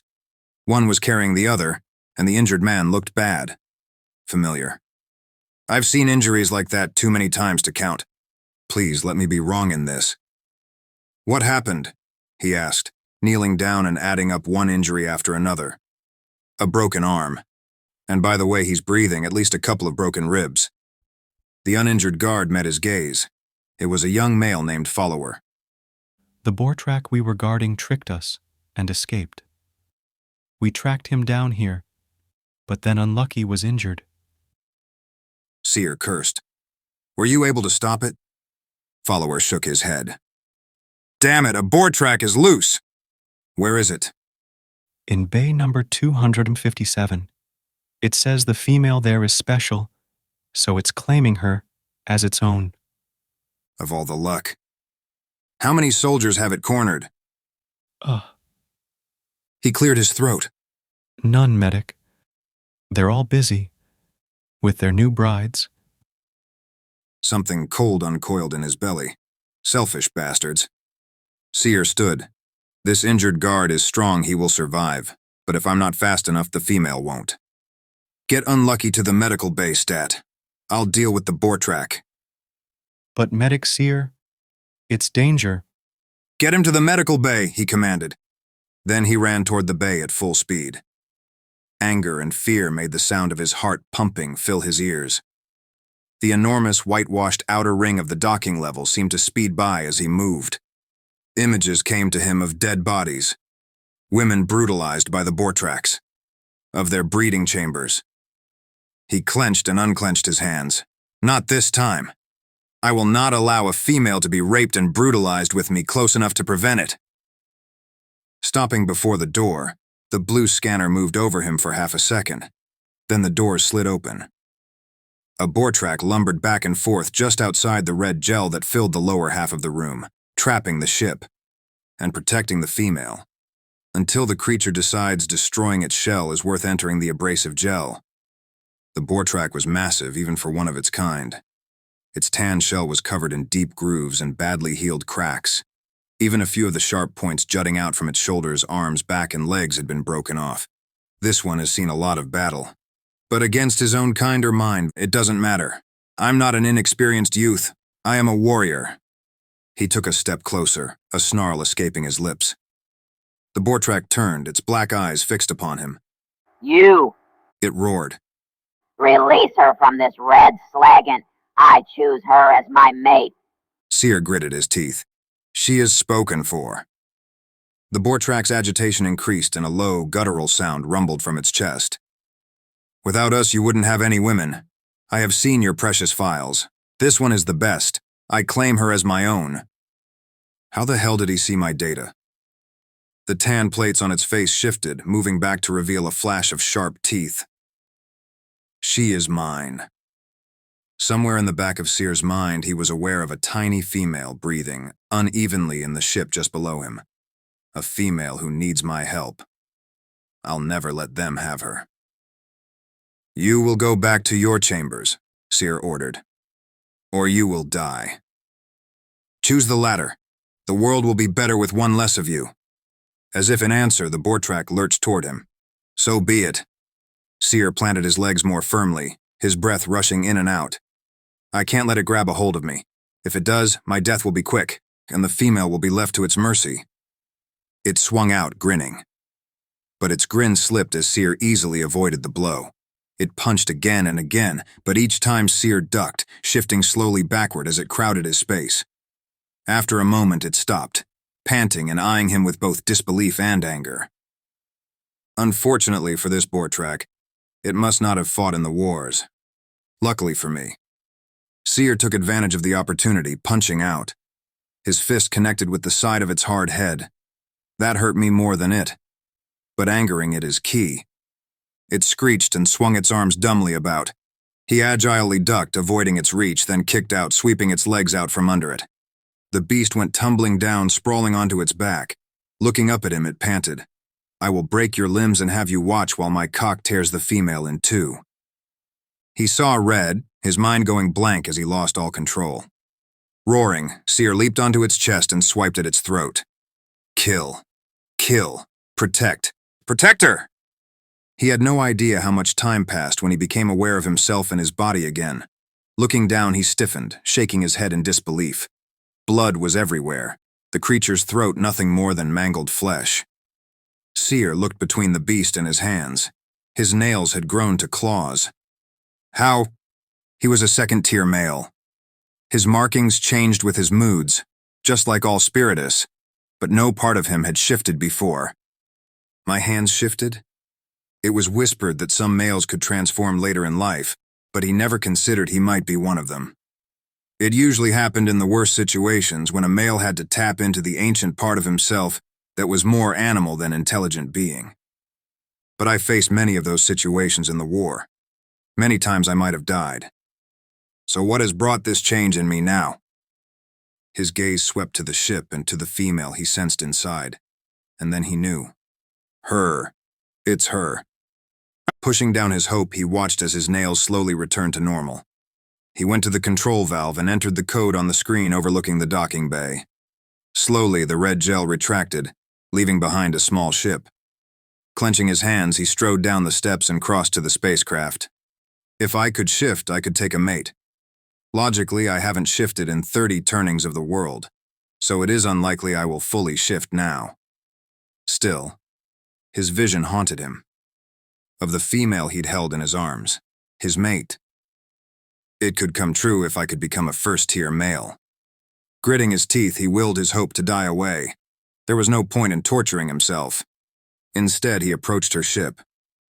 It won't be the female from my vision. It can't be. This one is simply Parsimon's bride. At the side of the ship, he pressed his hand to the outside and leaned down to peer into the small craft. The glass opened to reveal a golden-haired woman slumped over in her harness. She didn't move. "Are you injured?" he asked, hesitant to touch her without her permission. The female didn't respond. His nerves crackled. He gently used her shoulders to push her back against the seat. Blood spilled from her forehead, covering her pale skin like a sickening paint, clinging and weaving through her short strands. Righteous anger expanded in his chest. What happened? Was it the ship? This woman is hurt because of us.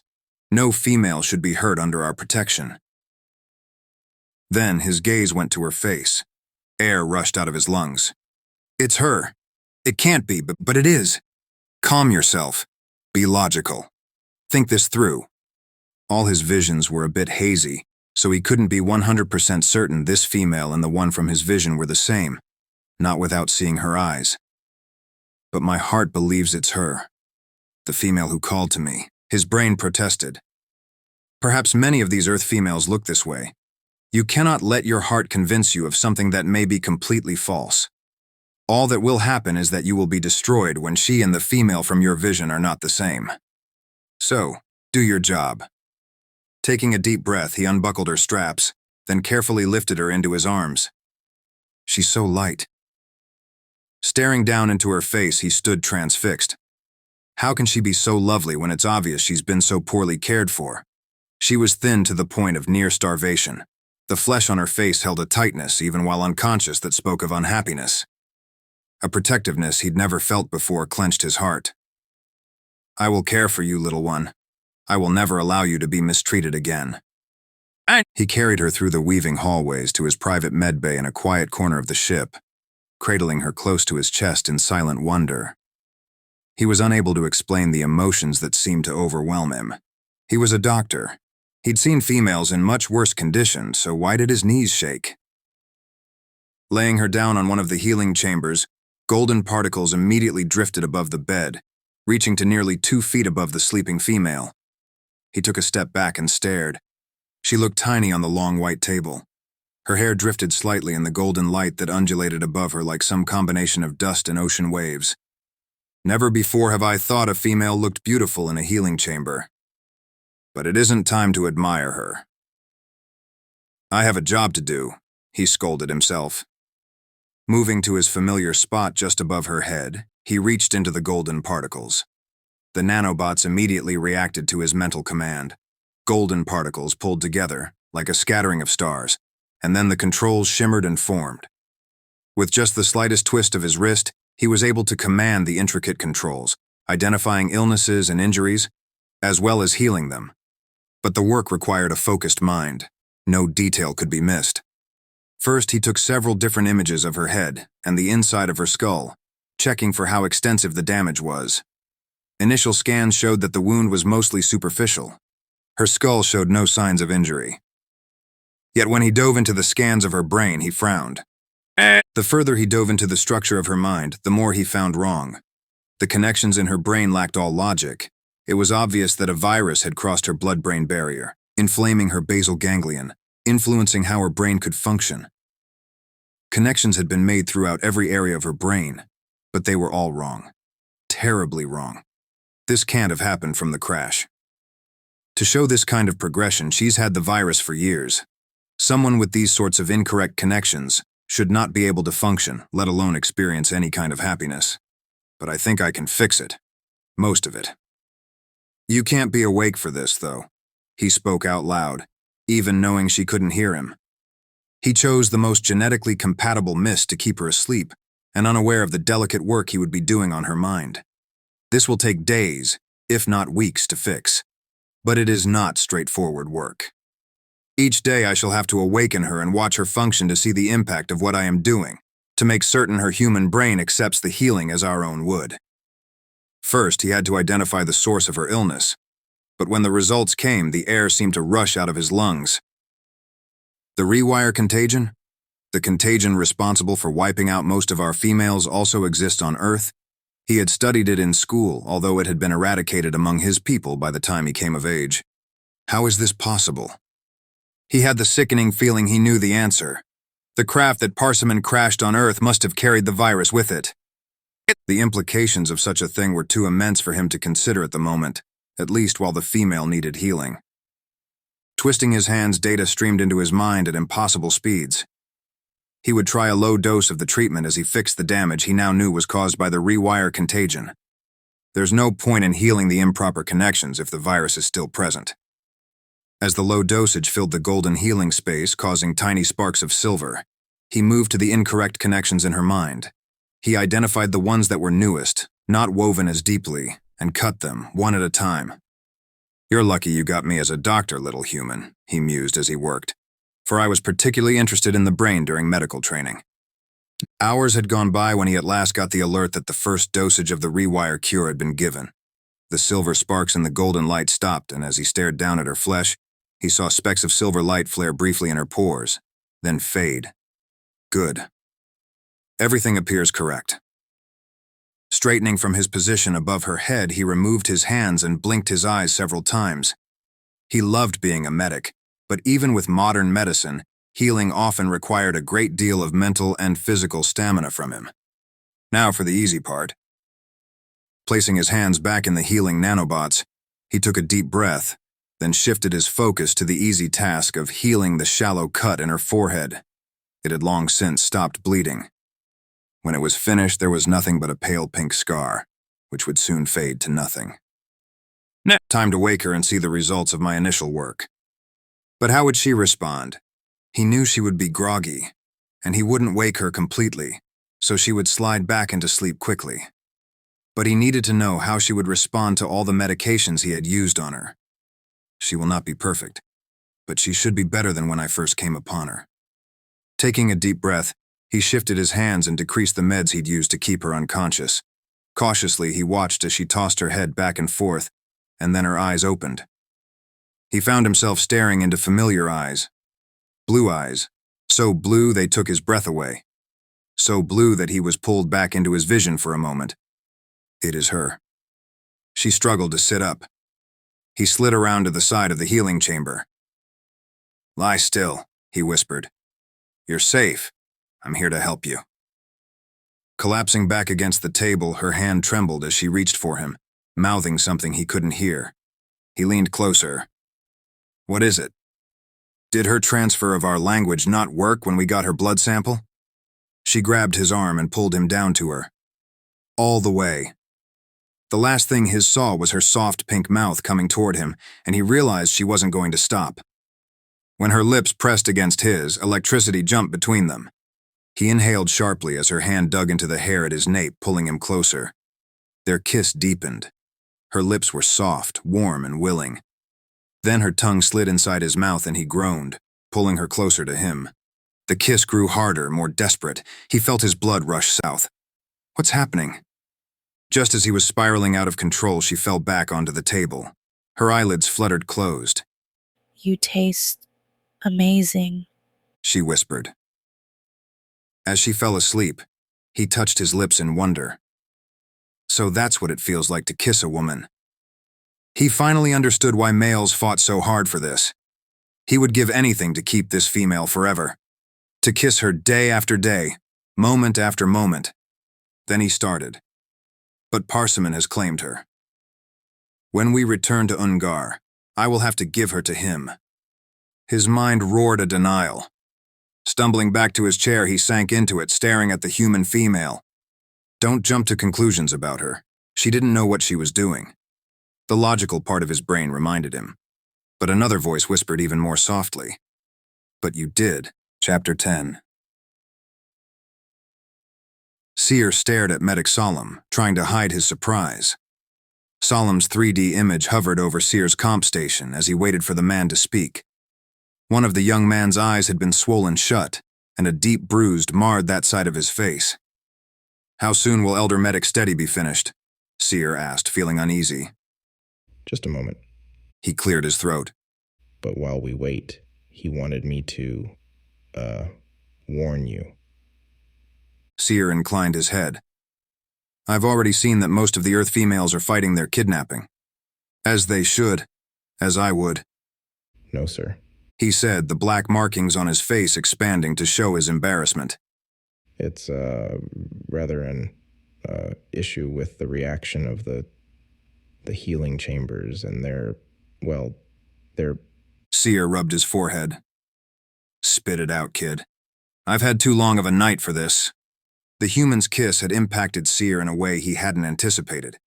He'd found himself exiting his room over and over throughout the night to stare at her in the healing chamber, reminding himself that she had been drugged out of her mind when she kissed him. But still, he couldn't let it go. Or sleep. Even the thought of her made his body ache. "What are you trying to say, Solemn?" Seer asked, trying to distract himself from the thought of the tiny human just a few feet behind him. The young man gave an audible sigh. It seems to, arouse the females. Seer slowly dropped his hand and looked up, meeting the other male's gaze. "What do you mean?" Solemn's tattoos expanded further. Both of the females that required my healing woke from their chambers, and, their chosen mates did not appreciate their immediate interest in me. "Really?" he replied flatly. "So that's it." His chest felt oddly hollow. "She kissed me because of a chemical reaction. It was science and nothing more." Seer cleared his throat. "Thank you for the warning." Solemn looked relieved. How is Parsimon's bride-to-be? He chose his words with care, not wanting to panic the young man with the implications of finding a human female with the rewire contagion. "She has extensive damage in her brain. Her treatment will require days, if not weeks." May the pregnant mother watch over her. The young man murmured the prayer, shaking his head. "From your lips to her ears," Seer responded customarily. A second later, the young man's face twisted, and the face of Elder Medic Steady replaced the younger man's. "I'm told you wanted to speak with me." "Everything will change from this moment on." "Yes." Seer held his gaze. "The young woman in my care has been infected by the rewire contagion." His bushy gray brows rose so high they disappeared into his short gray hair. "If this is some kind of sick joke..." "I wish it was." He didn't speak for a painfully long moment. "May the pregnant mother help us." Steady's markings had paled to a gray nearly as light as his hair.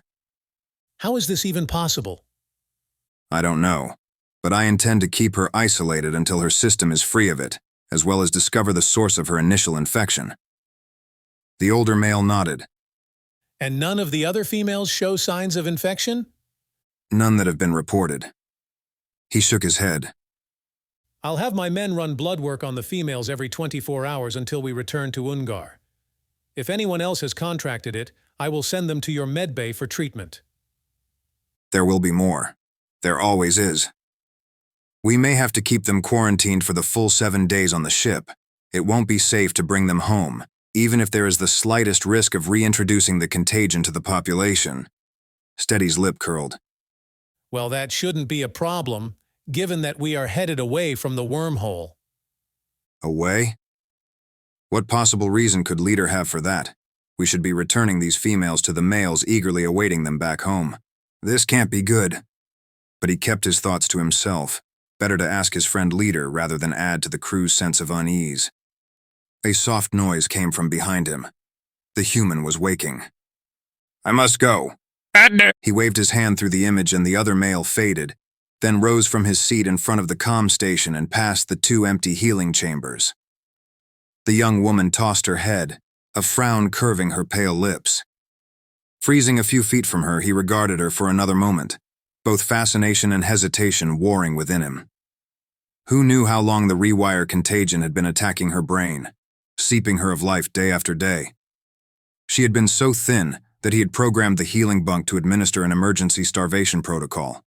It had been only a day and a morning, but already he thought he might see slightly more color to her pale cheeks. He cleared his throat and her eyes fluttered open. He closed the space between them, keeping his strides measured. "How do you feel? Will she hit me, scream, or kiss me again?" His body tightened. Do not hope for that. It will hurt all the more when Parsimon comes to claim her. Her blue eyes looked wide and clear as the Intaga oceans, reminding him yet again of how closely she resembled the female in his vision. She licked her lips. Smell. Smell, he repeated. Did I hear her right? Need to shower.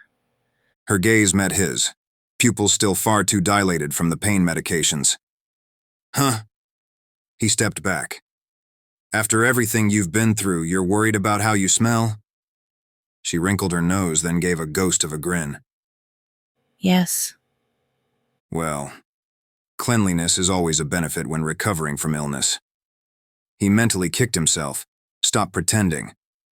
An image came to him of her bathing. His breath caught.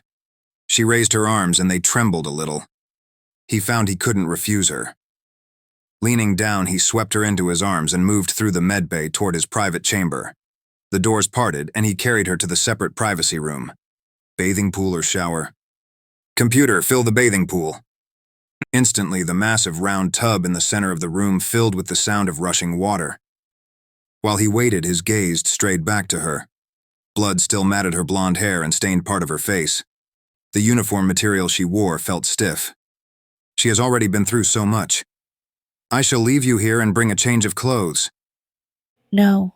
She whispered up. Please, don't. He frowned.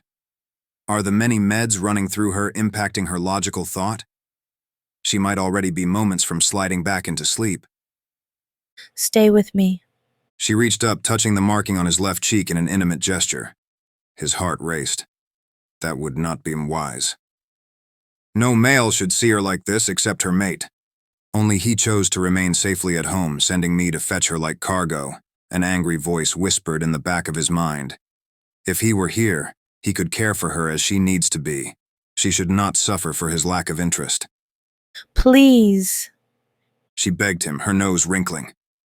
You are a doctor, and I feel disgusting. Reminded of his duty, he closed his eyes, willing himself not to think of this woman as anything but a patient. All right. But I will not breach the lines of chivalry again. My kiss was enough of a mistake. We will wear our clothes while she bathes. Holding her more tightly, he struggled out of his boots.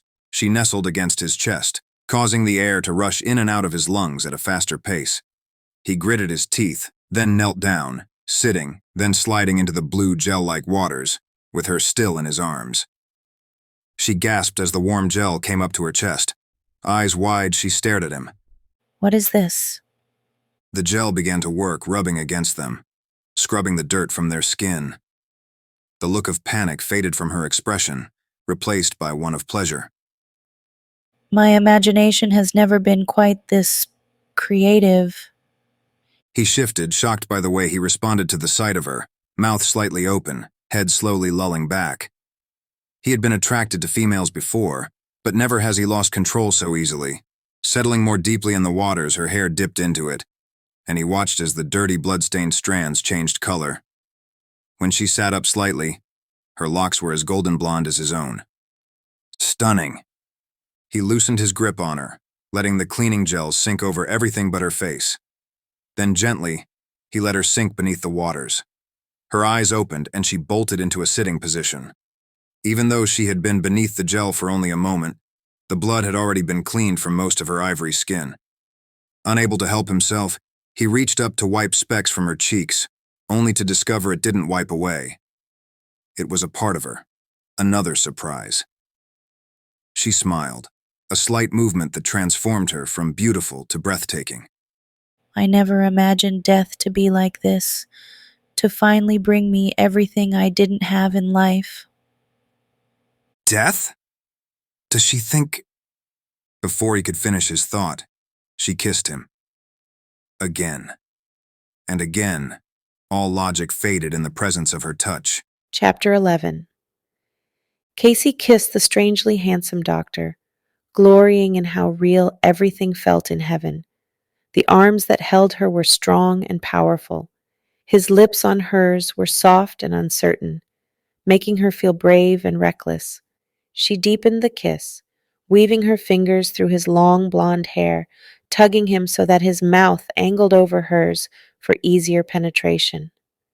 When he parted his lips, she slid her tongue into his mouth. Sparks of need and desire erupted inside her. In life, I couldn't have a man. I couldn't have romance.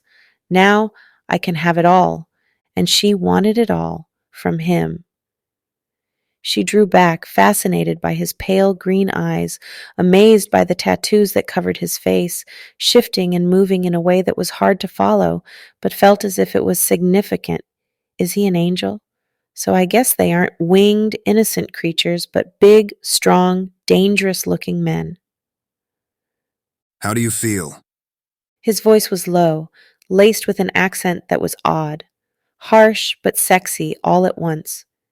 It was hard to focus on his words, but she tried. Heaven is better than I ever imagined. She could see the wheels turning in his mind before he spoke. What is heaven? An angel doesn't know what heaven is? This, she whispered, running a finger along his lower lip. The perfect man, here with me. Peace from the virus, from the anxiety, the fears, the OCD. His brow drew together as he relaxed his grip on her.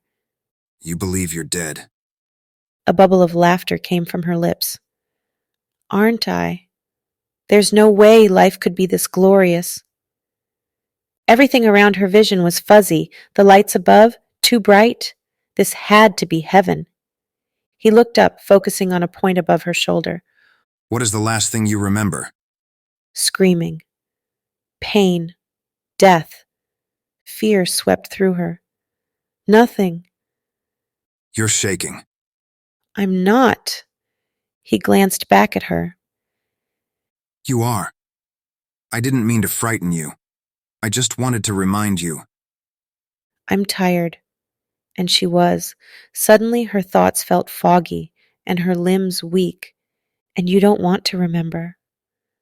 After a long moment of silence, he said softly, All right. He rose, carrying her with him. At the door, he drew a warm blanket around her small frame. A foreign feeling came over her, of feeling safer and more protected than she'd ever felt in her life, maybe even loved. She snuggled deeper into his arms for the short trip down the hall and into a bedroom. The room was painted in muted earth tones. It was sparsely decorated, but still felt warm somehow. This isn't the med bay. Is this his bedroom? A thrill went through her. He laid her down on a bed and went to drawers built into a wall, pulled out dry clothes, and ducked back into the bathroom.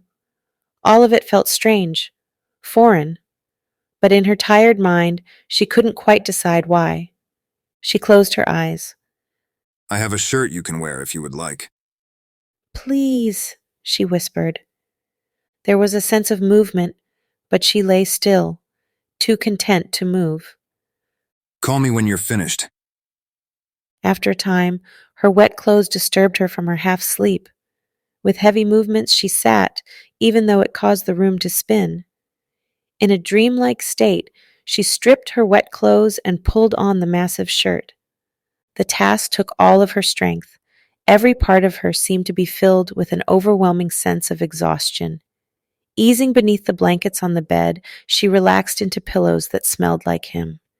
When I'm not so tired, I'm going to have sex with that beautiful angel doctor. I've never been touched like that, held, worshipped. I must have done something very good in life to have earned that man, something very, very good.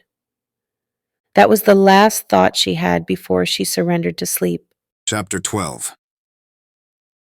Seer went back to the med bay, pacing before the door to his private chambers, wondering if he'd done the wrong thing. Would she be able to change by herself without further injury? At last, he could wait no longer. He closed the distance quickly, the doors opening at his approach. Her blanket and clothes had been tossed to the floor. She wore his shirt, eyes closed, sleeping beneath his covers. She needs to return to the healing chambers. I cannot further delay her treatment, but she looks so comfortable. Perhaps I can give her a little more time. The sounds of shouting came to him from the hall outside his chamber. He frowned, exiting his room with cautious movements. The warrior in him, The one who had fought in one of the most brutal wars in the history of his people stretched to life. But to his surprise, he also felt the primal side of him growl low within his chest. Is it possible that I will partially shift again? The answer came from deep within him. I will. To protect my female. His back snapped straight. The human was not his. She was tied to another, and he was a second-tier male, unworthy of a female of his own. So why did the primal side of him not seem to care? It should not exist in him at all. From his earliest memories, it had never asserted itself. Not even when faced with his own death. So why now? It's her. He pushed the thought aside, but it simply cannot be. His legs shook as he moved through the medbay. When he reached the doors, they parted to reveal the hall. A massive Bortrak dominated the space, shrieking and swaying back and forth. 4 guards surrounded it, and Leader blocked its way into the medbay. The alien creature drew itself up and screeched its threat, jaw opening to the point it looked as if it would unhinge, drool dripping from sharpened teeth. It drew up its beefy fist and pounded the hard shell of its tan body, a threat in his every movement. Where are our females? Our. The Afaruk failed to claim the special one, so I claim her instead. There was anger in Leader's eyes. Parsimon will handle all of that when we are back in Blazar Galaxy. No! Its voice thundered. We will not take the weak and unwanted ones. We will select our half of the females now. He couldn't have. No male would ever offer innocent females to these creatures. Could they? Leader voice grew soft and deadly. The deal was arranged by Parsimon, and will be carried out by Parsimon. My job is to get us all back home safely. Seer felt himself relax against his will. Leader's gift. Charisma. An ability to sway those around him. We grow impatient, and the Bortrak said, instantly calmer. We will not be patient much longer. I understand, Leader said. And we won't ask you to. He gestured to his men. The Bortrak lumbered down the hall, the guard scrambling to keep up. So the Bortrak that had tried to take the human female from me thought she was his by right? What has my friend gotten us into? Leader, we need to talk. His friend gave a curt nod and followed him into his med chamber. The door slid shut before Seer allowed himself to turn to face the other male. Did we make a deal to give the Bortraks half our women? Leader took so long to respond that Seer already knew the truth before he answered. Yes, we had to. Pregnant mother, forgive us. We didn't have to do anything. Rage flowed through Seer in a way it hadn't since the War of Innocence. He may have been a medic, but those days turned every male on the battlefield into a killer. My friend, Leader began. Has logic failed you? You fought too. You know what those brutish monsters are capable of. I will not allow the females to be given to them. Leader squared his shoulders and invaded Seer's space. His eyes darkened, and an animalistic growl escaped the back of his throat. If he shifts now, I'm dead. And yet Seer couldn't bring himself to back down. They are innocent. We are males. It is our highest priority to protect them. The black markings on Leader's flesh spread until his skin was midnight black. I am a male.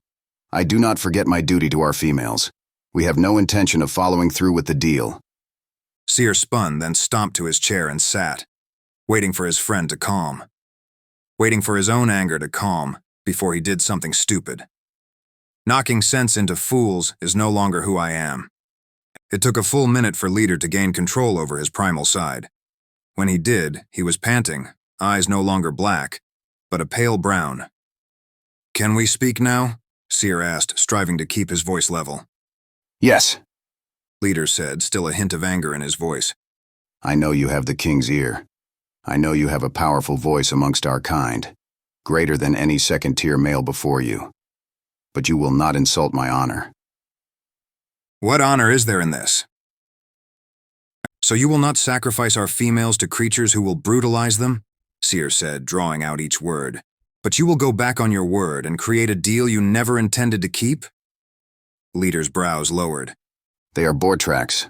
They are not our equals. Oh, my friend, what has happened to you? That means we can't expect them to keep their word, but that doesn't excuse us not keeping ours. Silence stretched between them. Finally, Leader sighed and crossed the room to sit at the chair in front of his med station. I don't like this any better than you, truth be told. He swept a hand through his long dark hair in a gesture of frustration. I didn't know all of this until it was too late, and now I must go along with it. My own female is on board, a female I have waited a lifetime for. His gaze grew desperate. What else can I do? He wanted to relent, but he couldn't. It didn't matter if half the females were safe, the other half weren't. Is there any way to undo this now? Leader shook his head. If we do not return with the females, there is a very powerful group of males who will be disappointed. And my friend, these are not males we should disappoint. So why are we moving away from the wormhole? Silence met his question. Leader? The other male cursed. Because the Bortrax must have known we would betray them. We detected a mothership just on the other side of the portal. If we return now, they will kill us and take all the females for themselves. The male who seeks to poison his neighbor will instead sicken himself. The pregnant mother's wisdom rang far too true. Then what is our plan? Leader's words rushed out. I am going to reroute power to send a request for help from Parsimon and his partners. We will wait until they deal with the Bortrack mothership. If they deal with it. Seer rubbed at the bridge of his nose. Perhaps it is time to contact the council. No. The word rushed from Leader's lips. You know that might mean exile for all of us. Or worse, that they would take our females from us. You mean your female from you as well as the others? Far better to give them over to the council than to those beasts. Leader rose, his anger returning. I would die before I let them take our females. Give me time, my friend. Parsimon will take care of the mothership. Until then, we need only to make our females comfortable. I disagree, Seer said. But I know my opinion means little. His friend clasped his shoulder tightly. Focus on healing Parsimon's bride. Let me worry about all of this. She doesn't belong to him, a voice growled in his mind. He frantically pushed it aside. Leader. You are a medic. Focus on what you do best. This time, his words held less reassurance and more of a command. As you wish. Leader turned but paused before the door. My female.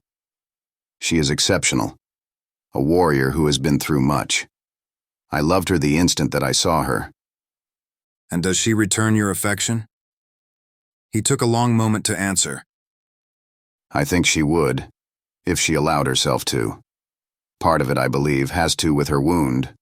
She is wounded? Seer asked, instantly concerned. Not wounded, but her leg. It's no matter. I will fix it when she lets me fix it. Seer didn't like the idea of an injured female, but he also knew a male would do anything to help his mate. If Leader didn't seem concerned with it, he would try not to be either. May your union be one of love and friendship. Leader's lips quirked into a smile. You are a good male. Do not worry about anything but your patient. I have this under control. I wish I could believe that even if I know you do. Seer watched the captain leave, the wheels turning in his mind. He said for me to do what I do best, so I will. There was a chemical injector used during the war. It was a powerful weapon against the Bortrax. He would have one of his comps start creating the compound, just in case everything didn't go as planned. And I will prepare my other backup plan for when power is rerouted to send out messages. Immediately he rose and went to the comp in the corner to work on both his contingency plans. Hours flew by as he constructed the compound used in the chemical injectors. And when at last he started the replication process, his eyes ached, and a familiar pounding in his head had returned. Which is exactly when the door to his suite opened. Chapter 13. Kaci stared at the man from her dreams, the one who had tasted of something smooth and rich and entirely foreign. Only he wasn't a dream. Who are you? The massive man rose gracefully, the agility of his movement speaking of a warrior, like my sister. I am Seer, your medic. As he spoke, the tattoos on his face shifted, like a living creature. Her heart raced. He's not human. She took a step back, but collided with the door behind her. I'm trapped. What now? It's all right. He reassured her. You are safe. Safe? She racked her brain for her last memories, but all she saw were flashes of disjointed images. Of her ship, of kissing him, of him holding her while she bathed. Why am I here? What do you want from me? He took a step toward her. Don't! She held out her hand, wishing she had more than her words to defend herself.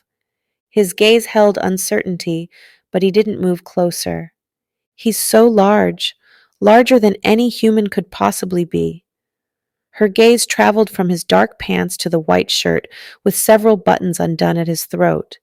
How can he seem so strange and familiar all at once? You were injured during your flight. His voice was soft, as if he feared startling her. I have been healing you, but once inside your brain, I discovered significant damage. So I have been repairing it. Damage? In my mind? And that's when it hit her. My OCD, my anxiety, they're gone. There's a cure, he frowned. OCD? I understand anxiety. Is that what the rewire contagion did to your mind? Caused fear? This man knows about what made me sick? Of course he does. His people were responsible. Emotions washed over her in waves. You helped me. Why? He stiffened. I am a medic. It is my job to help those who need me. The sincerity in his voice made her muscles relax, if only by a fraction. And I'm cured. Not yet. His gaze held hers. But you will be. The rewire contagion will take time to fix, but I should be able to repair most, if not all of it.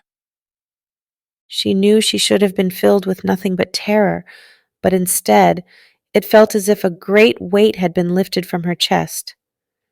Before my life was hell. Living was torture. Now I have a chance at being healthy. Then another thought struck her. But I'm no longer on Earth. I'm a captive. What kind of life is ahead of me now? The last thing I remember is going to fight off the invasion. Cold dread suddenly filled her chest. We lost. Her sister's face flashed in her mind. Is everyone else dead? His eyes, a pale shade of green, widened. Dead? Oh, no, no. They are all fine. Earth is fine. That was never our true intention. She squared her shoulders. We found your plans. Don't lie to me now. He looked away from her.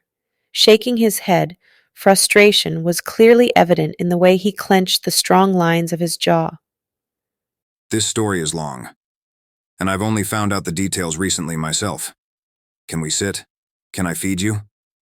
Should I trust him? The food could be poisoned. He could attack me. She took a deep breath.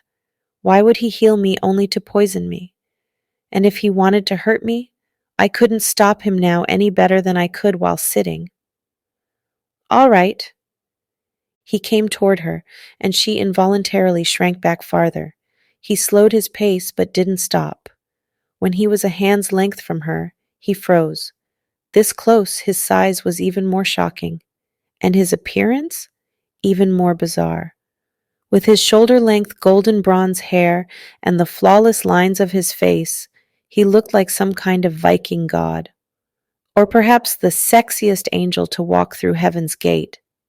But the corded muscles traveling his arms and even his throat, they spoke of power, and his strange tattoos, they made him look dangerous and sexy. My quarters are right behind you, he said. His voice sent shivers down her spine. That was your bed I was in?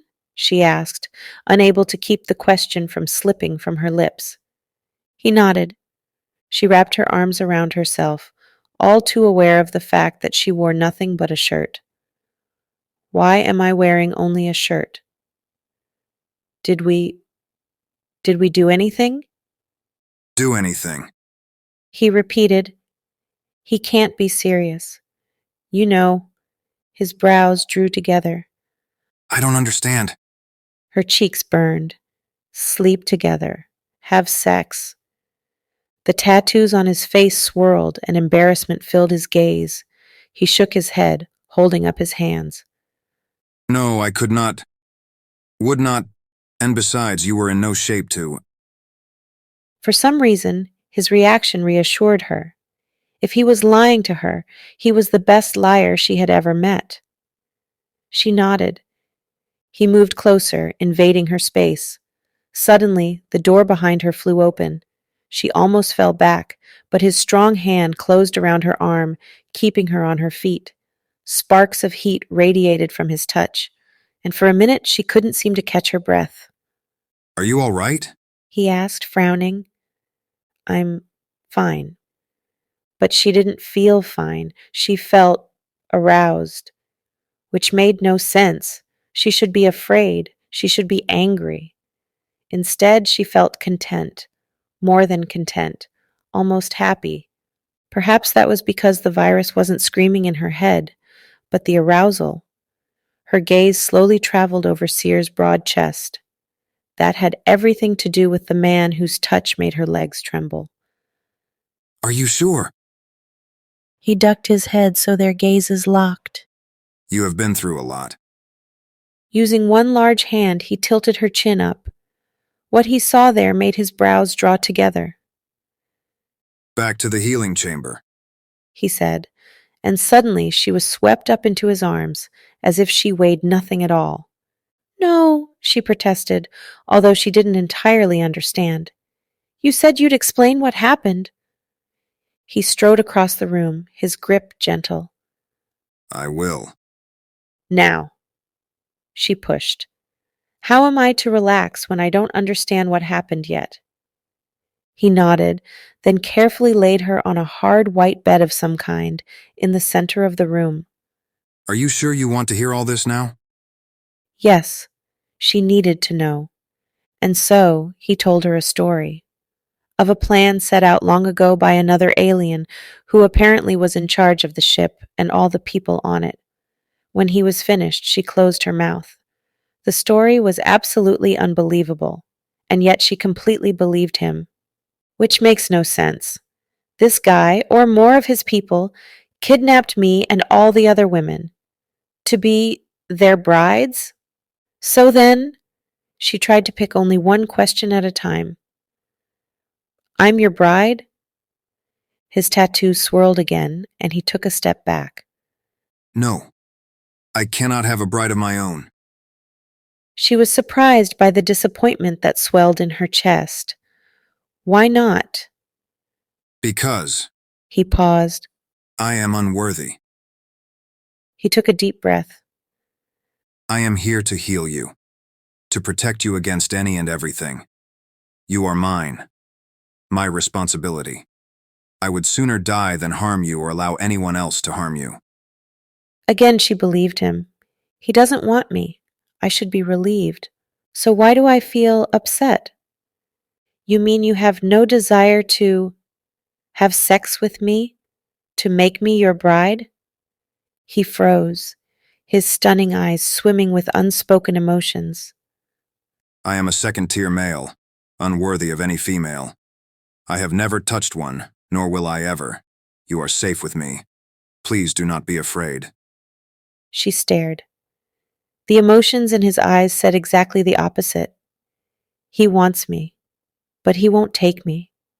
And he has never had a woman before? She couldn't believe her ears. A big, strong man was proclaiming his desire to keep her safe. A sexy doctor who said he was unworthy and was apparently a virgin. Why do I find that so damn irresistible? I should be upset I've been kidnapped. I should be plotting my escape. But instead, she was thinking about the possibilities of her future. Perhaps there was a chance she could return home to her sister. But did her best chance at that lie in some strange alien who had bought her? Or in this doctor? Maybe I can convince him to take me home. And if that isn't possible, I would rather take my chances with him than any other man. Not just because he is hot, but because he seems kind, gentle, intelligent, because somehow my gut is telling me he could make me happy. Please lay back now. His face was serious.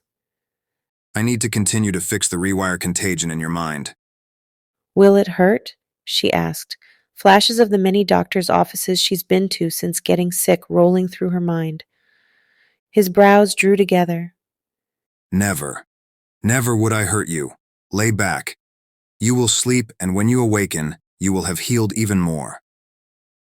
How is it possible I trust a strange alien who kidnapped me more than any man I knew back on Earth? Cautiously, she lay down on the table, her eyes never leaving his. Reaching out, he brushed a strand of hair from her face. Sleep, little female. Moving to just above her head, golden sparkles rose around her. She almost sat up, but then an overwhelming sense of peace filled her. The hard table no longer felt hard, but like a soft pillow. She was warm, perfectly warm, and her eyelids felt heavy. Staring up at the big alien who moved his hands above her head, a look of complete concentration on his face, she made a decision. Tomorrow I'll decide what I'm going to do with this whole bride thing. But for now, I'm going to take control over my situation, and what I want more than anything is to have sex with Seer. Her eyelids closed, opened, her thoughts grew fuzzy. I want his hands on me. I want my mouth on him, his muscles, his arms, stomach, his everything. When Kaci awoke, she was alone. Blinking slowly, she reached for her thoughts, but they felt fuzzy. She remembered that she was on an alien ship, that she was kidnapped, and that she was intended as the bride to some asshole who bought her. But somehow, she didn't care. Her blood seemed to be moving too fast through her body. Her heartbeat filling her ears. And her womanhood? It felt wet and swollen with need. Why am I so hot? Just as quickly as the thought came, it left. I want Seer. Inside me. Her hands drifted to her breasts. She groaned as they slid across her hard nipples beneath the thin shirt. Will he know how to please me? The thought of his sensual lips running over her heated flesh made her inner muscles squeeze. I need to find him. She sat up, then stood too quickly. Her legs crumpled beneath her. When her head stopped spinning, she rose again. Her legs no longer shook. Her mind no longer felt as fuzzy. But her desire? It seemed to only be getting stronger. Spotting the door to his room, she padded silently across the doctor's area. She stepped in front of the doors, but they didn't move. Oh yes, I'm not heavy enough for them. She jumped. They slid open. How did I know that? I'm not doing too badly at this alien thing. Grinning, she stepped inside the darkened room. Soft golden lights flickered around the walls of the room, giving just enough light to clearly show the massive man lying in his bed. The dark blankets were pulled low, revealing his entire chest and stomach. An 8-pack of hard, smooth muscles. God, I want him, like I've never wanted any man before. This isn't like me. But the me before? She was miserable. All she ever wanted was a man like this. And now, here he is, even if he is a strange alien. No matter what happens to me in this new world, at least I'll have my time with him. Creeping to his side, her needs surged. His lips, the taste of them still lingered on hers. She longed to kiss him again, to run her fingers through his long, tangled hair. I wonder if he's sleeping in the nude. Even though she'd had only one boyfriend before her illness completely overtook her life, and a dozen sensual encounters with him that were little more than decent, she felt ridiculously brave, experienced, perhaps because I'm finally free of the virus, or because he was the one who freed me, or because he's the hottest man I've ever seen, or because I can finally be with a man again, or because his inexperience turns me on, There were so many reasons to make this alien her own, but were there any reasons not to? Her brain was blissfully silent. Finally, my brain and I are a team, and we both want this man. Reaching for the hem of the large shirt she was wearing, she stripped it off. She knelt next to him on the soft bed and drew his covers down, and her heart stopped. Did I do well? Oh, yes, she reassured him, still panting. It looks as if you enjoyed it too. The tattoos on his face shifted again. Something she'd begun to realize meant he was embarrassed. I am sorry. She laughed. Don't be. Like I said, it's hot. So I am forgiven? He asked sincerely. She laughed again. I like this guy. You are. Lying down next to her, he didn't move. What should I do now? Now? She put his arm behind her head and snuggled into the side of his body. Now you sleep, because soon we're going to go again. You are not my mate. He began to protest. Shh. She pressed a finger to his lips. Not now.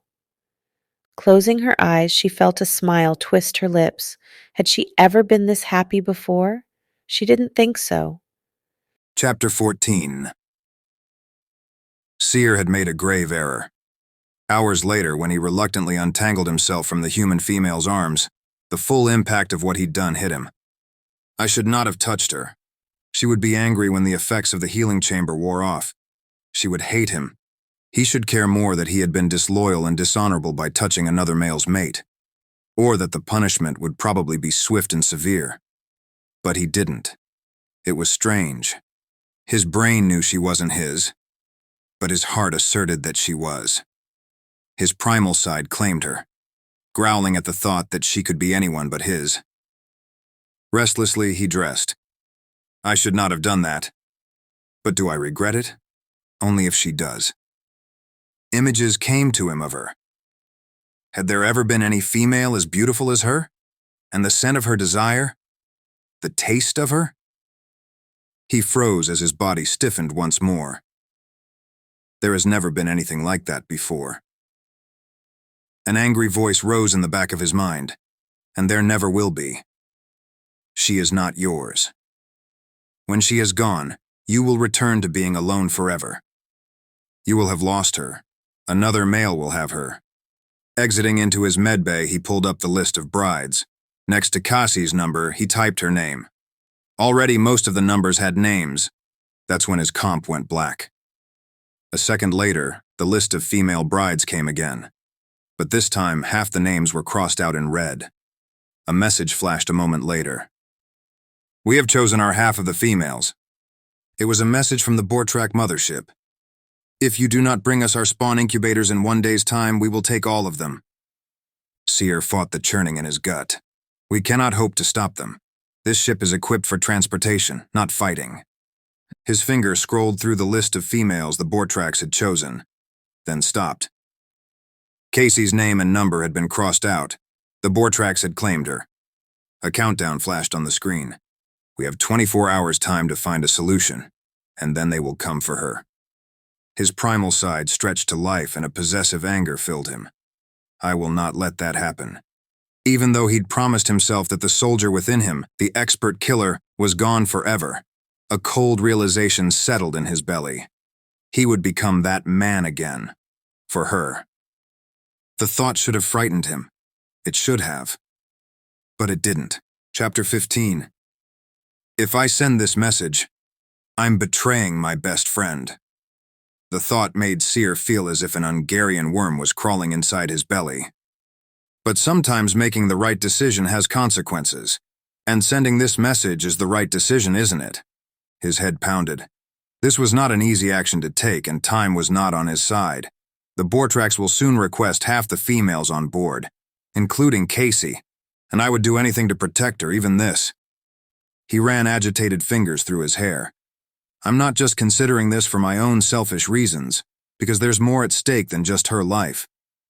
If we don't give up the females, the Bortrak mothership will attack, and this ship is a transporter vessel, not a warship. We will lose. and then we will lose all of them. Leader believes Parsimon and the other males who funded this voyage will come to our rescue and defeat the mothership before our time runs out. It's a gamble. With the females' lives. With Kaci's life. The lights overhead flickered, signaling that for one moment power was being rerouted to communications. So Leader can send his message through the wormhole. Now is my only chance. It's the only way to be sure they'll all be safe. Seer hit the button. His message was sent, and within moments the lights overhead grew bright once more. It's done. There's no turning back now. He waved his hand and the 3D screen vanished. For a second, he just stared around the empty medical bay. It still looks the same, as if nothing has happened. It was not an easy choice, but it had to be done. Suddenly, the hairs on his arms stood on end and his stomach turned. He gripped the side of his table, trying to steady himself, but the vision tore through him before he was fully prepared. Pain burned behind his eyes, and everything went black. He stood in a dark hallway in the ship. Red emergency lights flashed and a siren blared. Like most of his visions, he could already tell it was going to be a bad one. He steeled himself for the terrible things he'd soon experience. Seer. Spinning at the sound of his name, the already fuzzy vision blurred further. It was a second before the moving shape in the darkness formed into a person. Leader. They're gone. His friend's face was etched in pain. His fingers bit into Seer's shoulders. We failed them. We lost them. He looked down to see his friend was covered in blood. His markings were so pale they were nearly white.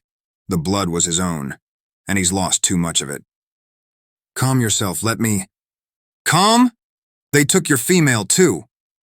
My female. A shiver raced down his spine. I don't have a female. You're Kaci. His hands curled into fists. Where is she? I will get her back, and someone will pay. Leader placed a hand against the wall, blinking slowly. Too late. Cold fury swept through Seer. He stepped forward and reached out, but a horrible pain sliced through his ribs. Glancing down at himself, he saw that his clothes were torn, and wounds covered his body. One in his chest was bleeding profusely. There had been a battle, and he had lost. Lost Kaci. Then he was on Leader, grabbing him by the shirt. Who took her? What happened? Tell me everything. His friend blinked slowly. The board tracks. They took my mate. They took the females. How? He demanded, his voice almost a roar. Leader's lips moved as he tried to answer, but suddenly, he tipped forward. Seer tried to hold him up, but the pain in his chest paralyzed him, and his friend slid out of his injured arms. Leader hit the ground, the impact silent beneath the deafening warning sirens. Crumbling to his knees, he felt for a pulse. Nothing. My best friend is dead. The female I swore to protect is gone. What happened? Rising on legs that shook, he clenched his fists and started to run toward the bridge. I need to know what happened so I can stop it. I need to... Around him, the vision began to fade. No, no! I don't know anything yet. I need more time, more information. He gasped for breath as his vision faded and the medbay came back into view. He was shaking. His entire body felt weak, drained. Damn it! He slammed the table with his fist. Why do my visions taunt me? How many times do I have to see something awful, but never be given enough information to stop it? His primal side roared to life inside of him, its rage making his nails lengthen and his flesh ripple. Protect our female. A need to kill and destroy swept through him with such fierceness that he saw red. Like when I was a soldier. The thought made him freeze. He never wanted to be that male again, but he'd had some control over that. This, he couldn't control the powerful rage from his primal side. Seer the medic killed only when he had to, and he was frighteningly good at it. But if his primal side took control and he shifted, no one would be safe. Taking several deep breaths, he could no longer ignore the way he was changing. The shadow walker within him was growing stronger. Something about Kaci had awoken his primal side, making it more than an echo inside him. He should be elated, but he couldn't imagine a worse time. If I can completely shift into a shadow walker, I can be a first-tier male, maybe even fight to keep Kaci. But I also cannot risk ever letting it loose, losing control. Not now. Not with a fragile female to protect. He forced himself to search for stillness, for peace. He felt his nails slowly retracting and his markings returning to normal. This was a warning. The boar tracks are coming, and there will be a battle. You can't be distracted from the significance of it by what's changing inside of you. His vision, as always, didn't tell him which path to take, which action would save Kaci from the boar tracks. But now I know I'm right. The females are in danger. I just need to figure out what to do about it. He cursed again. Sometimes he hated being right. Seer. Pushing away from the table, he turned. Kaci stood in the doorway to his quarters wearing his shirt. His breath caught. Was the vision correct? Is she meant to be mine? He could feel his primal side's possessive assertion. He shook his head. I must be crazy. Parsimon would have me killed if I took her. Besides, I haven't even fully shifted yet, and I still might not shift fully. But the sight of her slowly pushed away his other emotions, his worries and his fears. In that moment, there was nothing but her. She's perfect. Seer, Her soft, sensual voice came again. what's wrong? His gaze jerked from her legs to meet her startling blue eyes, and guilt overtook his desire as the memories of that night came over him. I took advantage of her. Unsure of her feelings, he crossed the space between them and knelt down on one knee. My lack of restraint will forever be a mark on my honor. I do not expect you to forgive me, but I offer you my apology. He held still, holding his breath, waiting. She laughed, a sweet sound. What are you apologizing for? I'm just glad that you weren't a dream. For a minute, I thought I might still be on Earth, my brain completely destroyed by the virus, and this whole thing just some ridiculous fantasy I'd created. He frowned. Does she not remember what we did together? Don't get me wrong. It isn't that I'm suddenly happy to be an abducted bride. It's just that no matter what happens, I've decided to enjoy myself with you. Enjoy myself being almost normal. She tilted her head, her beautiful curtain of long golden hair moving as she stared down at him. She must still be groggy from the healing bed. Perhaps humans need longer to recover than we do. I am not your male, and last night I violated you. Violated? Oh, you realize She began, her voice growing quieter.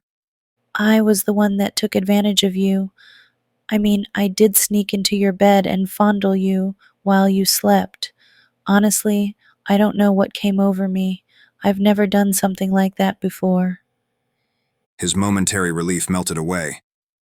Oh, that's why she forgives me so easily. She doesn't know that this is my fault. He shook his head. This is still my fault. The healing bed makes human females aroused. As your medic, I knew you were not in your right state of mind.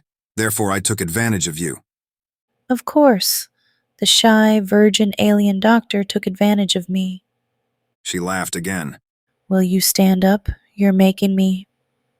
When he rose, she made a tiny sound of surprise and took a step back. I don't know why I keep forgetting how big you are. Cautiously, he lowered his gaze until he met hers. There was nothing but merriment in her eyes. He frowned, feeling even more uncertain. Is she still impacted by the healing bed? Do you understand what I have done? How could she know? He chided himself. She doesn't know our ways. I may have told her that I couldn't take a mate and that she belongs to Parsimon, but she doesn't know what those things mean. She cannot possibly understand how wrong my actions were. Her gaze went down to his mouth, and her little pink tongue darted out to lick her bottom lip in a way that had his cock hardening. I remember. I understand. She moved closer and tentatively placed her small hands on his chest. The thing is, maybe the healing bed made me a bit more adventurous, but I don't regret it. It's what I wanted. She took a deep breath. My illness forced me to miss so many things over the years. I missed being touched, being with a man. He stared and stared. Is it possible? Do you forgive me then? Really? Her lips quirked into a smile. Really. I'm saying that I would have been upset with you if you'd turned me down. I mean, I even made you. She cut off, her cheeks growing bright pink. Curious. Made me what? The little dots on her pale flesh stood out even more as her cheeks turned an even brighter shade of pink. You know, I told you to apologize by... Realization dawned on him. You had me kiss your... Go. He searched his brain for the right words. Down on you. That is the correct term, right? Seer. Her voice was gently scolding. He frowned. Is that term incorrect? What do you call it when you spread your thighs and I... Stop. Just stop. She begged, putting one hand over her mouth and the other over his. I have made another mistake. I am sorry. I have never done such a thing to a woman before. And what is more, you are not my female. My error was one that is unforgivable. A breach in honor. Enough. She placed her hand back onto his chest, the warmth of her touch reaching all the way to his heart. What you did is okay. I just meant you don't need to be so dirty about it. Dirty? He didn't understand the human female. Yes, you don't have to talk about what we did together, okay? On Earth, a woman chooses what she wants to do with a man. People don't decide for her. And then, it doesn't need to be talked about later. Relief rushed through him. He might know the shame of his indiscretion, but it didn't sound like Kaci wanted anyone else to know. And more than that, it doesn't sound like she regrets what we did together. The thought made his cock jerk again. To his surprise, she glanced down at his arousal, then met his gaze. Desire swam in the deep blue depths. His primal side clawed within him, urging him to take her. Instead, he stepped back, panting. He was so close to shifting that if she touched him for another second, he might lose all control. She dropped her hands, her expression strangely disappointed. I am a medic and she is my patient, a bride meant for another male. I cannot forget that again, even with the excuse of the healing bed. Are you hungry? He asked, trying to take his mind off his body. She nodded, so he led her back into his chamber to the small table. Uncertain, he asked the computer to create a few human dishes at random, as well as a few of his favorites. It synthesized the foods and he placed them on the table, indicating that she should try what she liked. To his surprise, she reached for his foods first. What is this? This female is adventurous. I like that. Too much, I think. That is lumbar, a tender meat swimming in a sauce made from its fat and herbs. The animals are native to Ungar. Ungar? That is my homeworld. Where we are heading. Where you will live. Picking up her fork, she took one of the dark red pieces of meat and popped it into her mouth. Her eyes widened. She chewed slowly, then licked the sauce from her lips, which, of course, made him remember the way her sweet hand had felt wrapped around him. That's delicious. Weird, but delicious. Her smile reached her eyes. When I was sick, I had to count every bite. My brain wouldn't let me try new things. It had so many rules. It feels strange not to have to obey my obsessions anymore, to have freedom. Strange, but nice. Her words warmed his heart. Taking her was wrong, but at least I have been able to help her. I'm glad. She finished off the entire plate of meat, then went on to the dessert. This time, when she placed one of the berries covered in sour sauce in her mouth, she winced. That one is not so good. I'm sorry. Smirking, she cocked a brow. Did you invent that recipe? He could tell she was teasing him. He shook his head. Then don't be. Because of you, I was able to try that awful food. She smirked. He laughed. When was the last time I laughed? He'd certainly laughed since the war, but it hadn't been so spontaneous, so right. I guess. You are welcome then. She sampled one thing after another for a while. Some things she ate most of, while others she tried and then ignored. To return her adventurous spirit, he tried some of her strange human food. Something she called spagat, tasted like old, rotted food. Another, called a beef roast, was quite delicious and reminded him of meats from his own world, although the flavors were more muted. At last they both slowed. She picked at some of her human food and glanced at him. Am I supposed to meet the man who bought me on Ungare? He stiffened. Do we have to talk about Parsimon? He will have you too soon already. Our planet is called Ungar, he corrected. And yes, her fork continued to push at her spagat. And what if I don't wish to go with him? His heart soared and his primal side surged with joy, even while his logical mind chided him. You will want to when you meet him. Why? She asked, her intelligent eyes locked on his. Now I must tell her why this male is more worthy than me? His chest ached. Parsimon is wealthy and powerful. You will want for nothing. Is he kind, like you? Like you? Her words repeated in his mind, warming him. He is in charge of the Bride Initiative, the program that links brides to their mates. His family has many connections, homes all over our world and others. You didn't answer my question. He sighed. I will not lie to her. I do not find him a particularly kind male, but he will care for you as if you are the most precious thing in this world, like all females that come to our world. But never as I would care for her. She was quiet for a time, then placed her fork on the table. If he's in charge of getting brides for his people, does that mean he's responsible for taking us from our world? Yes, I told you before how it happened. The Earth mission was unusual. This is not how brides are usually acquired. But I didn't know my future husband was the one responsible for it. Why didn't you tell me? You were frightened, and there was so much to tell you. And maybe I didn't feel you were ready to hear it. I was surprised how well you took everything I'd already had to tell you. I guess that makes sense. There's more. He could sense it in the stiffness of her shoulders, so he waited, practically watching the wheels turning in her mind. Am I a prisoner on this ship? She asked at last.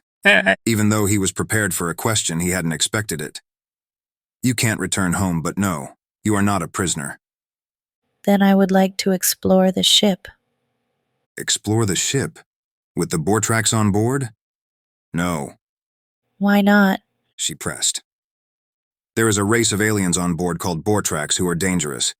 It is not safe. Even with you with me? You seem big enough to... I would never let you come to harm, he assured her, his heart pounding. I would give my life first. She gave a small grin, one side of her lips twisting up. Then there's no reason I can't explore the ship, with you by my side, of course. He wanted to tell her no, but he could not. His mouth would not form the words. His heart begged him to give her anything and everything she wished for. But it must be a short trip. You need to return to the healing bed.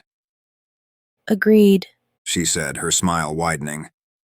For some reason, he felt that he'd been tricked, and yet he couldn't remember the last time he'd felt so happy. Chapter 16. Kaci adjusted the loose dress Seer had given her, pulling it back on her shoulders so that her breasts didn't completely spill out from the top of the wide V-neck. This dress is huge. When she glanced up, he was watching her, his mouth open. He looks as if he wants to devour me whole. Her inner muscles tightened at just the thought. He cleared his throat, his voice husky. Our women are quite a bit larger than you. She perked up, glad to have an excuse to ask him more questions. Do they have tattoos like you? Tattoos? He frowned. The black shapes on your body. Oh, my markings, he said, touching one that curled along his massive bicep. Yes, our females have markings as well. Do your men find our women attractive without the marks? He stared. I thought after last night that would be painfully clear. Her pace sped up as the night before came rushing back to her. Touching him had been better than any fantasy, and feeling his hands on her, his mouth on her, it made her want more of him, all of him, focus, ask questions. I'll never gain his trust if I don't get to know him, which means I won't be able to convince him not to give me away to some strange guy named Parsimon. Whether I ultimately decide to stay with Seer or go back home, I'm better off with him than someone else. The thought caught her oddly by surprise. Was she really already so smitten with this alien that she'd consider staying with him rather than going home? For some reason, the idea that she could wake up tomorrow and not see him again made her stomach turn. I'll be damned if I allow them to sell me to some alien jerk. I'm staying with Seer, then I'll choose my own fate. Is that why your people came for us? Because they find us attractive? No. He hesitated. The rewire contagion that made you ill wiped out most of our female population before we found a cure, and we haven't found too many planets where we are compatible with the female population. Oh! What more could she say? So exposing us to that same virus was accidental? Somehow she knew the answer, but she needed to hear it. Entirely. She had only a moment to feel relieved before he continued. Part of the reason I've kept you in my private medical bay is because we can't risk exposing the other women to you. The other women. She realized that she hadn't thought about them since she'd been with Seer. Guilt blossomed within her chest, and her thoughts turned to them as he finished clearing their meal from the table. While I've been here enjoying life, what have Catalina and my squad had to endure? Have the other aliens been as kind to the other women as Seer has been to me? Since the crash, her thoughts had been fuzzy. Everything had seemed so perfect. She wasn't dead in some terrible mission to defend Earth. Her sister was safe, and her virus actually had a cure. And then there was the sexy, sweet doctor responsible for healing her. I've been so grateful to not be consumed by my sickness, to finally be able to enjoy my life a little, that I didn't think of the others. I'm an ass. She raised her chin. When I leave this room, I'm heading straight for them. If they aren't being treated well, everything will change. Seer will become my enemy, and my goal will be to get us all the hell out of here. I really hope my friends are safe, and that Seer has been honest with me. One moment and we can leave, he said, drawing her attention from her thoughts as he moved away from the clean table. I know you are eager to go. He turned his back to her. In one quick movement, he pulled his white shirt over his head and tossed it on the floor. The muscles on his back rippled with the action, and his markings shifted. Unable to help herself, she watched as he pressed a button on the wall and a drawer slid open. Reaching into it, he pulled out something. A second later, he donned a tan leather vest, which he buttoned with agile fingers, then slid one dagger after another into the built-in sheaths across his chest. That doesn't look like something a doctor would wear, she remarked, feeling a flutter of nervousness. If she'd thought Seer looked handsome before, now, between his long blonde hair and the markings curling along his muscular flesh, he looked sexy, dangerous. I was a medic in a war. He turned back to her, wearing the vest, dark pants, and boots. Even though it feels like a lifetime ago, my combat experience is as much a part of me as being a healer. That's unexpected. Somehow, she couldn't imagine him fighting in a war. She moved closer to him, as if pulled by an invisible force, stopping just feet in front of him. And you think you might need weapons when we explore the ship? No. He reached out as if to touch her, then dropped his hands. But I wouldn't gamble with your life. His reassurance brought a smile to her lips. You're sweet. The markings on his face swirled. Something she'd come to realize meant he was embarrassed. Let's go. padding on bare feet. He hadn't been able to find any shoes small enough for her. They left his room and exited the medical bay. When they reached the hallway, two alien men who stood conversing paused in their conversation to stare at her. Their gazes lingered on her before they walked past and entered a room just a couple doors down from their own. She stared at them. They were nearly as large as Seer, and the kind of men who would make her do a double take had they walked by her back on Earth. But for some reason, she didn't feel the same kind of overwhelming attraction she felt with Seer. It shouldn't have surprised her, but it did. What would you like to see first? This is it. I want to see the other women, my squad. A frown pulled the corners of Seer's lips down. You can't. Her hands curled into fists. I need to. Why? He asked, defiance in his gaze. She raised her chin. Some of them are my friends. I need to know they're safe. He stared at her for a long moment before his eyes gentled. We can't risk exposing them to the virus, not when we aren't entirely sure you're cured yet. I will not. He held up a hand to silence her. I may be able to find a way for you to see them and speak to them without risking their health. The fight left her.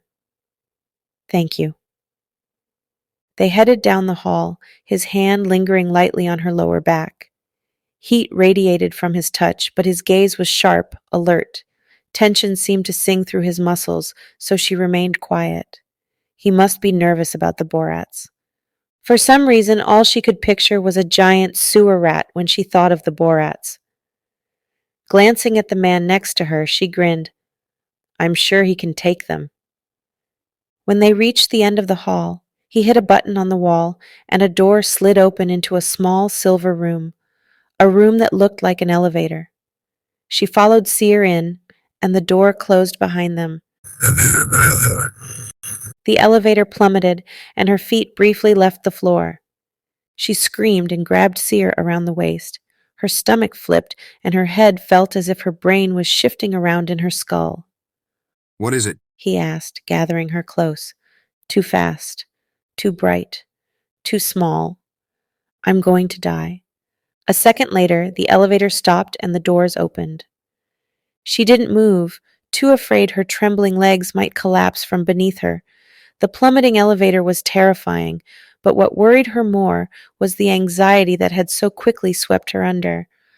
I'm not cured yet. Kaci? If I tell him now, he'll make me go back. I'm fine. Putting a hand under her chin, he forced her to look up at him. Are you certain?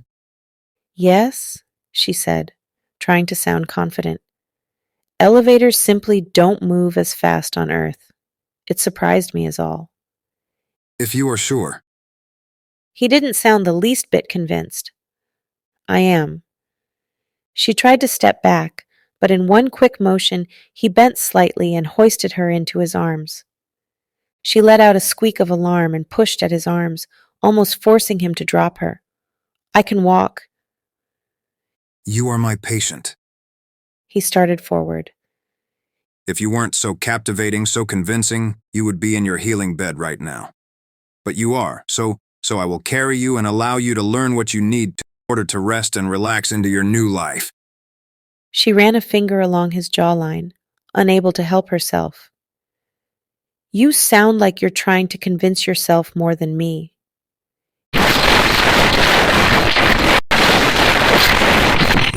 He's going to kiss me. She held her breath. Medic Seer. Someone greeted.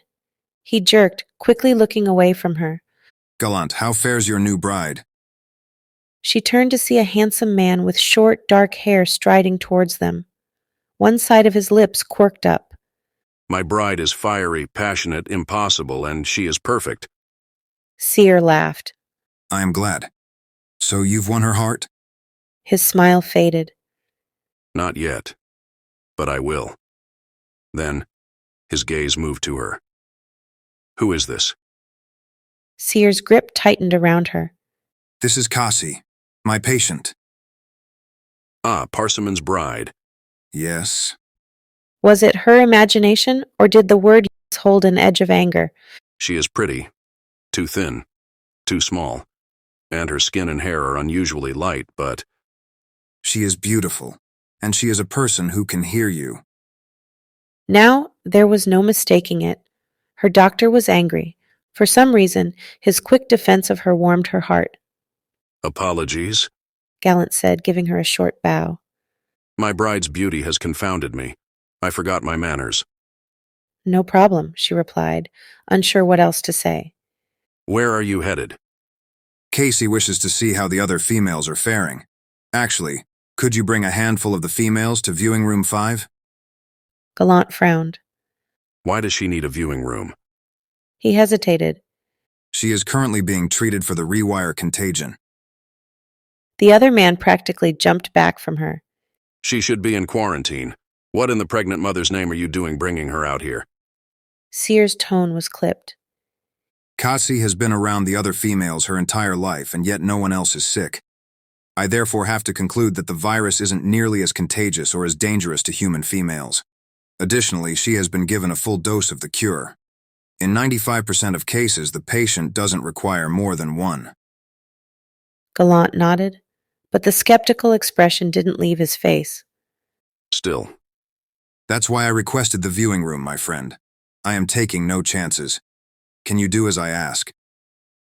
After a moment, the man nodded, reluctance in the way he frowned. As you wish. And, Kaci added, if I could see Catalina, Athena, Clarissa, or Zoe, that would be great. They were women who, flew in my squad with me. Did you say Catalina? His expression was guarded. Yes, do you? His frown deepened, and he turned away, speaking over his shoulder. I will see what I can do. Farther down the hall, they turned into a small room. Seer placed her on a row of chairs facing another room separated by glass. A short time later, the door to the room they looked into slid open. Athena strode confidently in. She wore a massive, ill-fitting dress similar to the one Kaci wore. It was a yellow that seemed comical on the serious woman, with dark eyes and dark hair styled into a bob that made the harsh lines of her face seem even harsher. Her brows rose as she spotted Kaci. Clarissa came in next, her rounded face puffy, her hazel eyes streaked with red. The curves of her body looked strange, crammed into a green dress that was both too tight and too long. The younger woman's gaze swung to her. Kaci. She raced to the glass and pressed her palms into it, her eyes filling with tears. You made it. Kaci rose and touched her own palms to the glass, feeling uncertain. Even though she and Clarissa had been in a squad together, her illness had driven a firm line between them. And what was more, it was difficult to get to know a woman who always seemed on the edge of a breakdown. Are you okay? Kaci asked. Has anyone hurt you? She started to sob, babbling at the same time in a high-pitched voice. Kaci stared, unable to make out any of her explanation. Looking at Athena, she pleaded for help with her eyes. No one has hurt us, Athena said with a sigh. We've been sitting in a cell, waiting to be fed like good little prisoners each day. Oh, but they're nice enough to let a group of us leave for meals once a day in a common area. So there's that. And of course, waiting to be sold off to whatever perverted aliens bought us. Seer made a sound in the back of his throat behind her. We are not perverts. Athena's dark eyes fixed on Seer, shooting daggers. And what do you call buying us as whores? Bride, he corrected, looking confused. Not whores. Oh, that's right, she exclaimed sarcastically. Creepy aliens kidnapped us to give to other creepy aliens who paid for us. And what? They aren't going to want to have sex with us? He frowned. Well, of course they will, but... Clarissa's sobbing grew harder. Athena waved her hands in the air, lips curling. Sorry, alien man, but no one is going to fucking buy me, or pay to fuck me, because if he tries it, I promise he'll regret it. All of you will. Seer looked affronted. No one is going to pay to have sex with you. You are a bride. Kaci's heart raced and she put her hand on Seer's arm to silence him. We should try to talk to Seer's people, to explain why kidnapping us for brides is wrong. Maybe they'll take us back home. The dark-haired woman shook her head. Don't be naive. We were tricked into becoming sex slaves. Better face it, once we reach our buyers, life's going to get a hell of a lot worse. Gallant stuck his head into the room. Females, I must return to my bride. Your visit needs to end. Athena flipped him off, causing both Gallant and Seer to stare at her in confusion, then moved closer to the glass. We need to get out of here, fast. Their gazes held, and Kaci understood her unspoken words. You need to get us out of here. Fast. Where's Catalina? Kaci asked, her voice barely a whisper. Athena turned angry eyes on Seer's friend. One of the aliens took her. She didn't want to go, and we hear her screaming every day. God only knows what he's doing to her. Catalina, my brave friend, who killed to protect her little sister, who became our squad leader because of her intelligence and spirit, is screaming? What could make a woman like that scream? The most logical answer made her sick. Who took her? Kaci asked in a whisper. Athena pointed at Gallant. Kaci's stomach dropped as she turned to the large man who regarded her with cold eyes. I want to see Catalina. No. He practically snarled. Yes! Now! Kaci spun to face Seer. Take me to her! Gallant growled. I will not expose my female to... Enough! Seer said, his expression guarded. Kaci, I'm sorry, but you can't see your friend. Kaci turned back to Athena. Where is she? Athena pointed to the right. Third door down. She paused. We saw her when we were passing his room one day and he was leaving. She was in handcuffs. Handcuffs? Ice ran through her blood. Out of the corner of her eye, she watched the two men exchange a look. Are we actually safe here? Who has her? Has he hurt her? I need to find out. Seer circled around the chairs and placed his hands on her shoulders. We can discuss this later. We should return to the med bay. What if I never get this chance again? What if now that I suspect what is going on, he doesn't let me out? Internally, she apologized to Seer, then shoved him with all her might. He let out a sound of surprise before tumbling backward over the chairs. Turning, she sprinted for the door, which opened at her approach. Her feet pounded down the hall as she ran to the third room. Behind her, she heard Gallant shout. At the door, she slammed the button, heart pounding in her ears. But nothing happened. Catalina! Catalina! She screamed. A second later, she heard someone pounding on the door and a frantic voice from the other side. She couldn't make out the words, but she knew it was her friend. Suddenly, Gallant grabbed her around the waist and pulled her away. She struggled, kicking behind her. Let me go, asshole! A few blows landed, but he didn't seem to notice. Catalina! Damn it, no! She struggled even harder, thrashing like a wild animal, but his grip on her was like steel. Suddenly she was ripped from Gallant. She barely had time to realize what had happened when Seer pulled her behind his back. A snarl sounded in the oddly silent hall. Her heart thudded wildly. The sound seemed to come from Seer. Gripping onto his tan vest, she bit back a scream as his markings spread, the darkness washing out most of his skin. He crouched slightly in front of her, his stance wide, like an animal challenging another. What? His friend took 2 steps back. I wasn't trying to hurt her, just to protect my mate.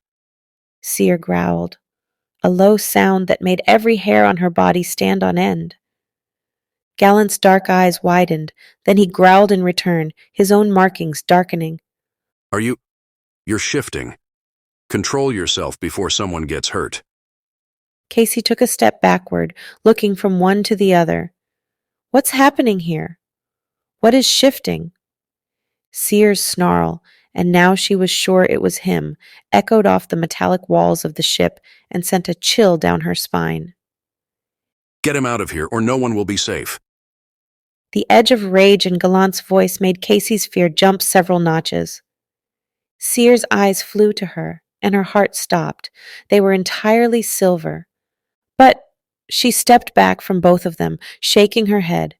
He's not going to hurt you, Gallant snapped. but you're about to see what it looks like when two shadow walkers fight. And trust me, I'd rather not gut my friend. Seer growled, his silver gaze sliding from both of them. I don't know what's happening, but it needs to end. Seer, she whispered his name, I'm scared. Can we go back to your room? His head jerked up and he tentatively rose from his crouch. When he reached for her, she swallowed her terror and took his hand. Seer snarled once more at Gallant, then backed them toward the elevator. The short trip back to the med bay left her in a cold sweat. When the door closed behind her, she tugged her hand free of his grip and wrapped her good arm around his neck. Seer, are you all right? His soft growl came from right behind her. As long as you are. I'm fine, she reassured him, even though she didn't feel the least bit fine. Cautiously, she slid slowly away from him, leaning awkwardly on the healing bed. Then she watched him, not sure what he would do next. To her relief, his markings slowly retracted and his eerie eyes without pupils returned to normal. But then he was standing in front of her, looking every bit as normal as always. Kaci. He sounded out of breath. I'm sorry, What was that? She asked on the verge of tears. What are you? It was my primal side, the shadow walker within me. I was trying to protect you. He reached for her, but when she flinched, he dropped his hand. I would never hurt you. Maybe he wouldn't. But what about the thing he was changing into? It seemed more like a monster. I still want to see Catalina, she whispered, to make sure he hasn't hurt her. Has Gallant changed into that thing with her? Gallant has been shifting since he was 13. He has a lot more control, and he would never hurt his bride. Humans just don't scream and cry for no reason. I don't know why she's screaming and yelling, but Gallant is a good man. He wouldn't hurt her. What about the handcuffs? Seer sighed. If he handcuffed her, it must have been for her own safety. If only I could believe that. She felt it then, her anxiety rising. Sweat trickled down her back as her head pounded. She's going to die. He's hurting her. All because I forgot about her. Stop! She screamed into her mind. Her thoughts calmed. I'm getting sick again. A moment later, the door to the med bay opened. Gallant entered, his gaze locked on Seer. Without thinking, she stood, watching as Seer crossed the room and stopped just feet in front of his friend. Are they going to fight again? What are you doing here? Seer asked, his tone curt. Gallant spoke as if he didn't hear him. If you're starting to change, you need to talk to someone. It can be dangerous in the beginning, at least until you learn to control it. He reached out and grasped his friend's arm. Maybe she shouldn't be with... She's fine with me, Seer said, his tone clipped. And I'm fine, because you're the last person who will lay a hand on her while she's in my care. He jerked his arm out of his friend's grip, then reached back for Kaci. She stayed out of his reach, even when she saw the hurt in his eyes. This shows how little I know about them. Gallant turned to her. Catalina is fine, He promised. No male would ever hurt a female, especially his chosen mate. She swallowed around the lump in her throat. Maybe you see us as your mates, but to us, you're still just aliens that kidnapped us. I wonder how long your men will be patient when they realize we won't just go along with it. She held her shoulders high as she spun and hurried to the bedroom. As much as she wanted to talk to Seer, she needed to clear her head first. She'd learned so much in such a short period of time, it felt as if her already confusing situation had just become frighteningly real. I need to come up with a plan. I'm such a fool. I kidded myself that because of my attraction to Seer and the cure for the virus, that being kidnapped by aliens was a good thing, that it had brought me the life I'd always wanted and maybe even happiness. Turns out I've been kidnapped by monsters. Chapter 17. As Seer stared down at Kaci lying on the healing bed, his heart constricted painfully in his chest. He'd lost her trust because of Gallant, that was evident, but even worse, she was afraid of him because he'd started to shift. What should have been amazing, the highlight of his existence, was now tainted. Only the lowliest of males scare females. It is no excuse that my vision has been distracting me, that I keep feeling as if it will come true at any moment, and all will be lost. Yet I don't know what action to take. There is no excuse. None. He wanted to hang his head in shame, but instead, he spoke calmly. I'm going to go back into your mind now to make certain I've eradicated the virus and to continue removing the incorrect connections. She didn't look at him, her expression morose. Okay. He moved to stand just above her head, plunging his hands into the golden particles to bring up the control panel. With a slight movement, he started the medicine to sedate her. He stared one last time into her clear blue irises before her eyes fluttered shut. At least she still trusts me this much. Taking a deep breath, he began to search her mind for the virus. And froze in shock. It's still present. He couldn't believe it. It rarely happened with Ungar females. But even worse, it was growing again at an incredible speed. This is impossible. He'd found no traces of it the day before. He searched his brain, trying to recall a single instance of a similar case. But in all his medical experience, he couldn't remember one. I'll have to contract Elder Medic Steady. In fact, requested all her data to be automatically streamed to the Elder Medic immediately. Hopefully, he will be able to explain what I'm seeing. Again, he administered the cure. Tiny sparks of silver sprang to life within the golden light. Perhaps human females simply need 2 doses. He prayed that was all. Next, he started to search for incorrect connections in her mind. To his surprise, there were new ones, and some older ones had been reinforced. What in the pregnant mother? He severed some of the weaker connections, but as he dove farther, he saw something that gave him a tightness in his chest. The virus was fighting back.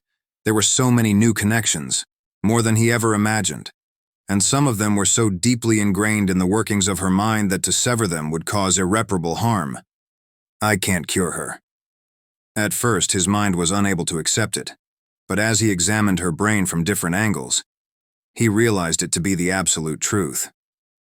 I can help her, but she'll never be the way she was before we infected her. Ripping his hands out of the controls, he stumbled back from the table. In medical training, he'd always been at the top of his class. He was entirely focused on healing the sick, saving the unsavable. But when he lost a patient, a dark cloud seemed to fall over him, wiping out the colors of the world. It was why he'd chosen to serve as a medic in the war. He thought it would help to eliminate his weakness, his inability to handle defeat, death. But he'd been wrong, although he never admitted it to anyone but himself. For him, the war had been one day after another of witnessing things that bled the life from him as surely as it did so many of his patients. When he got out, he dove into research. It was a safe place he could help, where he wouldn't lose anyone. Curing Kaci had reminded him of how much he missed working with patients. Now, he remembered why he'd stopped. Again, he had failed. Not only himself, but the female who needed him so badly. I will do what I can for her. That is all I can do. With a heavy weight on his shoulders, he stepped back to the table and placed his hands back into the nanobots.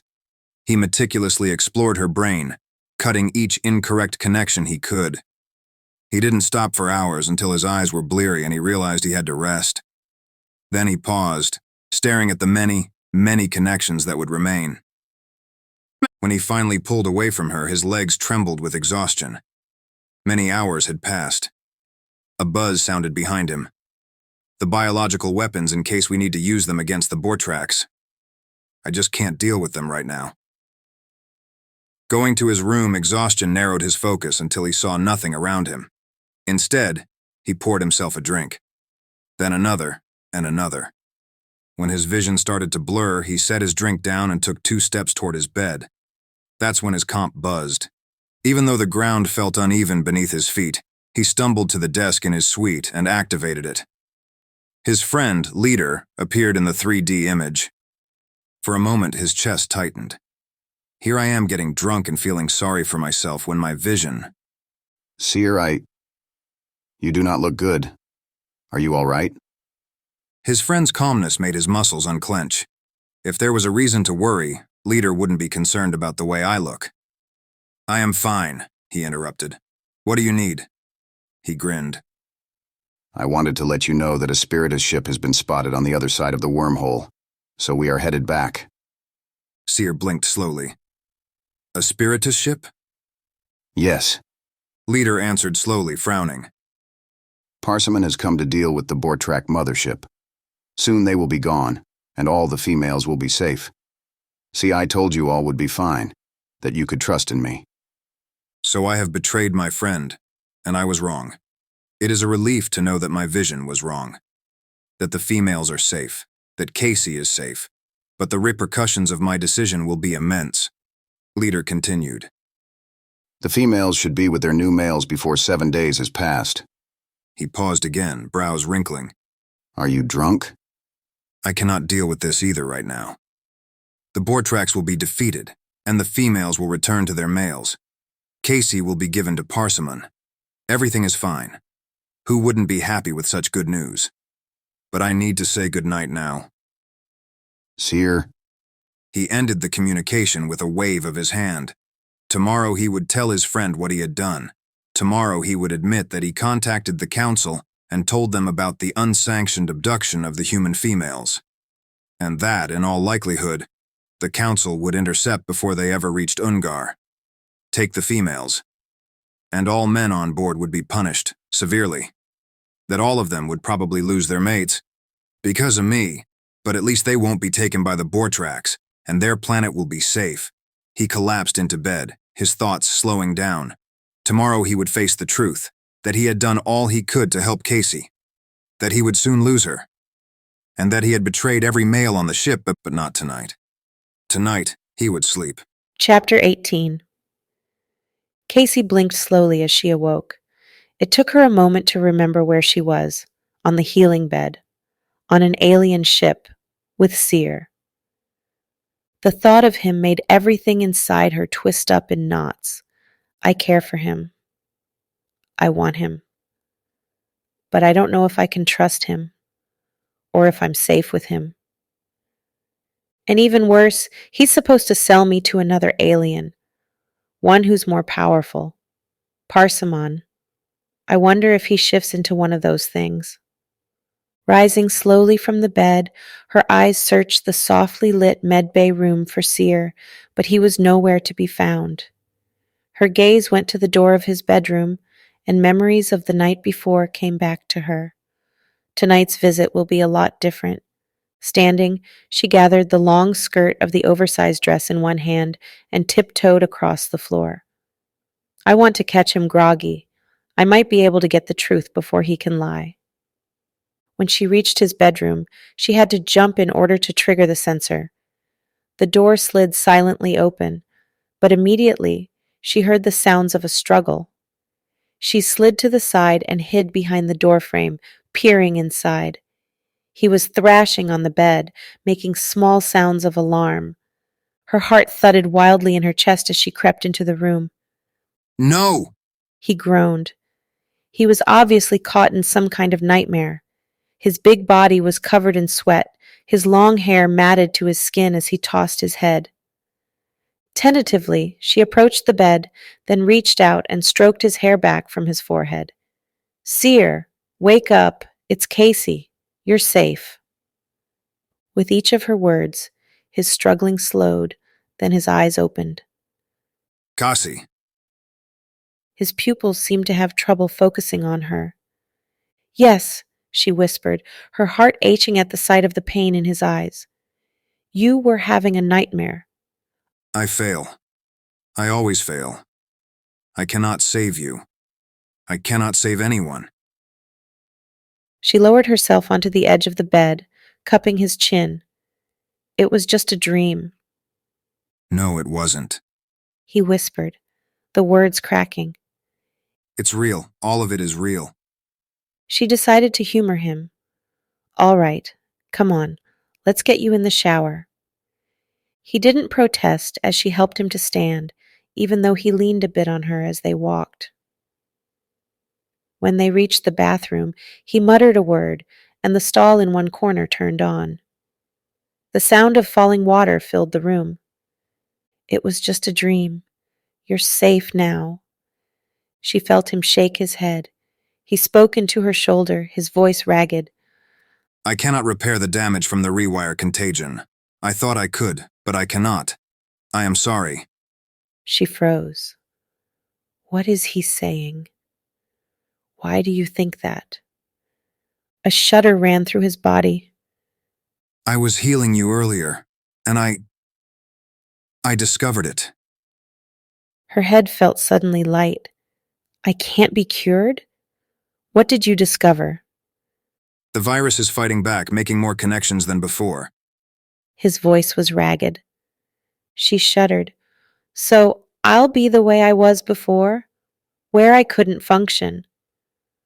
Just the thought made her feel as if she was choking, as if tight hands were squeezing her throat harder and harder. No, I don't know.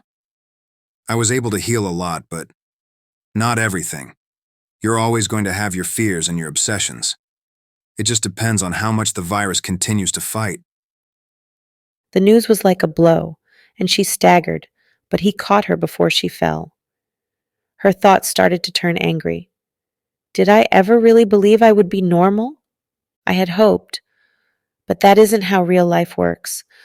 The man who bought me will be pretty pissed when he finds he got a dud, she laughed, a sound that was painful to her own ears.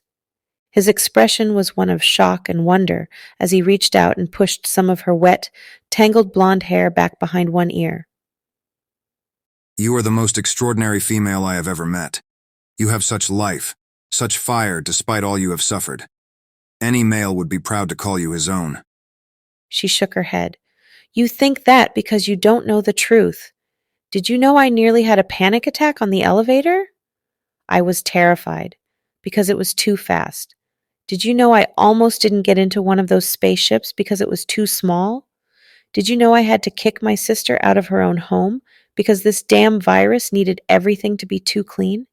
Did you know I rarely left my house? That I haven't even gone on one goddamn date in years? This thing I have, no one could love me with it. No one would want me with it. Saying the words aloud hurt, but somehow also felt good to finally share her pain. He didn't speak for a long minute. I do not like loud noises. When I hear them, I think of the sound of weapons firing, of war. My blood races. Fear consumes me. In that moment, I can no more escape my fear than you can escape yours. Then he sighed. And when I cannot help someone, I am consumed by guilt. Guilt so deep that I feel as if a world's weight rests on my shoulders. I like my research because numbers make sense to me. This world does not. A world where parsimon can have a beautiful, smart, wonderful female, and I can only dream of her. My world of numbers never leaves me aching with loneliness and despair. He took a deep breath. If you were mine, our house could be as clean as you wished. We would not have an elevator or anything else that you did not like. And if we never left our home, well, I would have no need to leave if you were there with me. His words sent frissons of shock and wonder through her. How could I have found this man? How could I have doubted him? I don't know about the other aliens or the future, but I know Seer. I know with him I can feel normal. I can feel cherished, even if only for a little while. Make love to me. She felt the shudder that raced through his body despite the heat of the water. I cannot. You are not mine. Tracing her fingers lightly down the muscles of his chest, then down to his stomach, she felt her desire building. Tonight I could be. You will regret it. He shifted closer, closing his hands on her upper arms. I won't. Neither will you. Then she leaned forward and kissed him. His mouth softened beneath her touch. He tilted his head and clasped her arms slightly harder, drawing her against him. That was amazing, she panted. His hands ran along her back. Mine, my mate. Is he claiming me? Because I thought I was someone else's bride. She suddenly felt very weary. I'll deal with that tomorrow. Her eyes fluttered closed and she felt her breathing slow. Had she ever felt this relaxed before? This satisfied? The answer was easy. No, and it was all because of Seer. I can't believe this, but I think I'm in love with him. Chapter 19. Seer. Seer jerked awake, blinking. His hands automatically curled around the tiny human female still on top of him. She stirred, her movements causing his cock to harden even further within her. Kaci? But the speaker wasn't Kaci. He turned his head to see Leader storming toward him. Instinctively, he wrapped himself around his mate, pulling the blankets over her to hide her body from his view. We can discuss this later, he growled. Pregnant mother. I don't have time to care about what is going on here. We've been betrayed. He turned, slamming his fist into the wall with a roar. Those bastards will burn in the fire lakes of Inferno forever, damn them. Ice trickled through his veins. What do you mean? Parsimon just contacted me. His friend's hands balled into fists, his skin pale beneath his markings. He said that we are to give the Bortrax their half of the women. He doesn't think it's worth the cost to battle over them. He said we can go back and get more from Earth at another time. What do the Bortrax want with us? Kaci asked. Her eyes looked massive beneath her curtain of tangled hair. She doesn't need to know. Leader answered her, his tone cruel. The massive creatures want to mate all of you until they snap you in two, or until they impregnate you.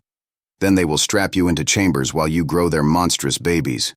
When it's time, they'll cut them from your bellies and watch as you bleed to death. Which is why this is horrible. Which is why I wish there was another way. Any other way. Damn him for saying such things to my fragile female. Seer stroked his mate's back as her skin paled. You can't actually be... We have a Bortrack mothership and a Spiritus warship waiting on the other side of the wormhole. If we try to run now, they will catch us. If we fight them, this ship can't take much. It wasn't built for war. They'll disable the ship, kill us, and take all the women for themselves anyway. His prediction matches my vision. Much too perfectly. Seer shook his head. So what's the plan? Leader locked gazes with him. I hate to say it, but I don't have one. We need to give them up. Give innocent women to those monsters. Give my Kaci to them. I'll die first! Leader roared, his markings shifting and his nails extending. You will die first if we fight. Do you think I want this? There is no other choice. Yes. Kaci pulled back from Seer, his cock coming free as she gathered the blanket around her body. There is. He turned to look at her. What are you talking about? Leader demanded. This ship might not be able to fight them, but we've got 10,000 ships that can. She brushed the hair back from her face to see them better. Leader shook his head. I already thought of that. Those ships are set up so only females can fly them. It would take us more time than we have simply to convert a handful of them.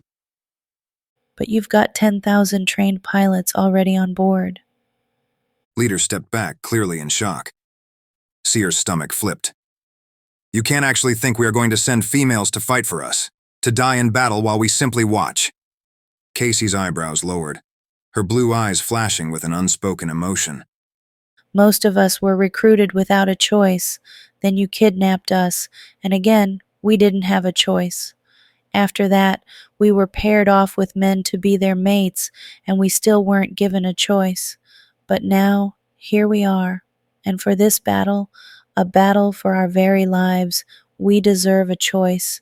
To be given to monsters or to fight, let us choose. Her words struck at something deep within him, and Seer pulled her closer. I can't. But in his heart, He already knew his mate would soon be fighting.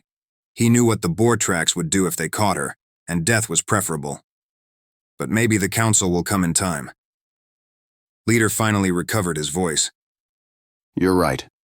Leader said to Kaci more quietly. We may have no choice at this moment, but you do. If nothing else, maybe they won't catch all of you. In the ships, at least you have a fighting chance. But Seer's word was cut off as the ship rocked around them. Suddenly the lights flickered and dimmed. What's that? Kaci asked, her voice filled with fear. If I were to guess, Leader said slowly, I'd say a warning shot. Pregnant mother, help us, they've already come through the wormhole and it's too late. Chapter 20. Seer could not let Kaci fight. He simply could not. Every instinct within him screamed that it was wrong, that she was his female to protect. His primal side raged inside him, thrashing with such force that he feared it would tear him apart. His best friend Leader paced one end of the room, but his own feet wouldn't move. His hands refused to open. Another status update from the command deck. Shields are at 90%. The boar tracks aren't trying to destroy us yet, just reminding us that we're screwed. Leader paused his pacing just long enough to stare at Seer's comp screen and confirm the new ship stats, then began to walk again. His grumbling faded to silence as Seer's mind worked. In seconds, Kaci would step from the med bay, where she had just finished receiving one more dose of antidote to the rewire contagion. He hadn't wanted her to do it, but she wanted her head completely clear for battle. When she returned, she would be ready to risk her life. How can I keep her safe? There must be a way. If she remained on board their transportation vessel, the boar tracks would come for her. If she returned to her little fighter ship and stood against a boar track warship, as well as Parsimon's heavy-duty fighter vessel, the odds of her survival weren't good, even if the other human women joined her in the fight. So he had to look at the situation in a different light, and then do something that no one would expect. His breathing stopped. There might be a way. A plan began to form in his mind, a desperate plan. It will probably cost me my life, but it will save hers. Hope unfolded within him as each step of his plan took shape with more certainty. This could work. No, it has to work. Another damn update. Leader cursed. Shields are 88%. The command deck wants to know what the plan is. How can I go up there without anything to offer? Give me a second, Seer muttered. If this is going to work, I need to be ready. He launched into action, hurrying across his chamber to where his old combat gear had been tucked away. Pulling open the drawer, he paused for a moment, entranced. The rich, reddish-tan material of his leather armor brought back memories of every battle he'd ever fought. He reached out and touched a slightly imperfect spot, where years before a deadly sharp dagger had left a hole in the leather. He'd mended it, but it could never truly be the same. Nor was I after nearly dying on yet another healing bed. Shedding his clothes, he pulled his pants on, followed by his boots. The rich smell of the supple leather reached his nostrils, making his memories stronger. In the beginning, he tried to be nothing more than a medic in the war. But then times grew so desperate that Leader made Seer enter his battle frenzy. He would kill coldly and mercilessly until he'd slowly come back to himself. His fellow soldiers were both awed by his powers and terrified. They thought males who could enter their battle frenzy were too dangerous to be allowed to survive. But during that war, they were thankful for my skills, even though after it ended, they made me vow to maintain a life of peace, a vow I must now break. Seer slipped on his vest and slid one knife after another into it diagonally. This was different than when he'd worn his weapons to escort Kaci through the ship. This time he was dressing for battle, for war. Seer glanced up at his friend who still paced, his dark eyes far away, as if lost in thought. Leader ran a frustrated hand through his long brown hair, his movements unnaturally clumsy for a man who was a warrior through and through. His friend cursed again. All I can think of is my mate, lying in her healing bed. My brain seems to think nothing else matters. Seer stiffened. She's injured? Leader's mouth drew into a thin line. No. I made her fix an old injury, even though she fought me on it. She's so damn stubborn, my female. But I would not allow her to continue on in pain. He paused, a tortured expression twisting his face. Now I've left her vulnerable. All I want to do is go stand guard by her bed, but I must run this ship, even if I never wanted to do it in the first place. And there was his friend's truth at last. The little thing that had bothered Seer about this mission in the first place. Leader might have been an amazing fighter in the war and a brilliant strategist, but he did it all to gain prestige enough to one day get a female of his own.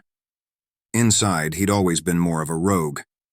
Now he realized Leader was here on this mission not because he wanted to run a ship, but because it was his best and quickest chance to get the bride he desired so much.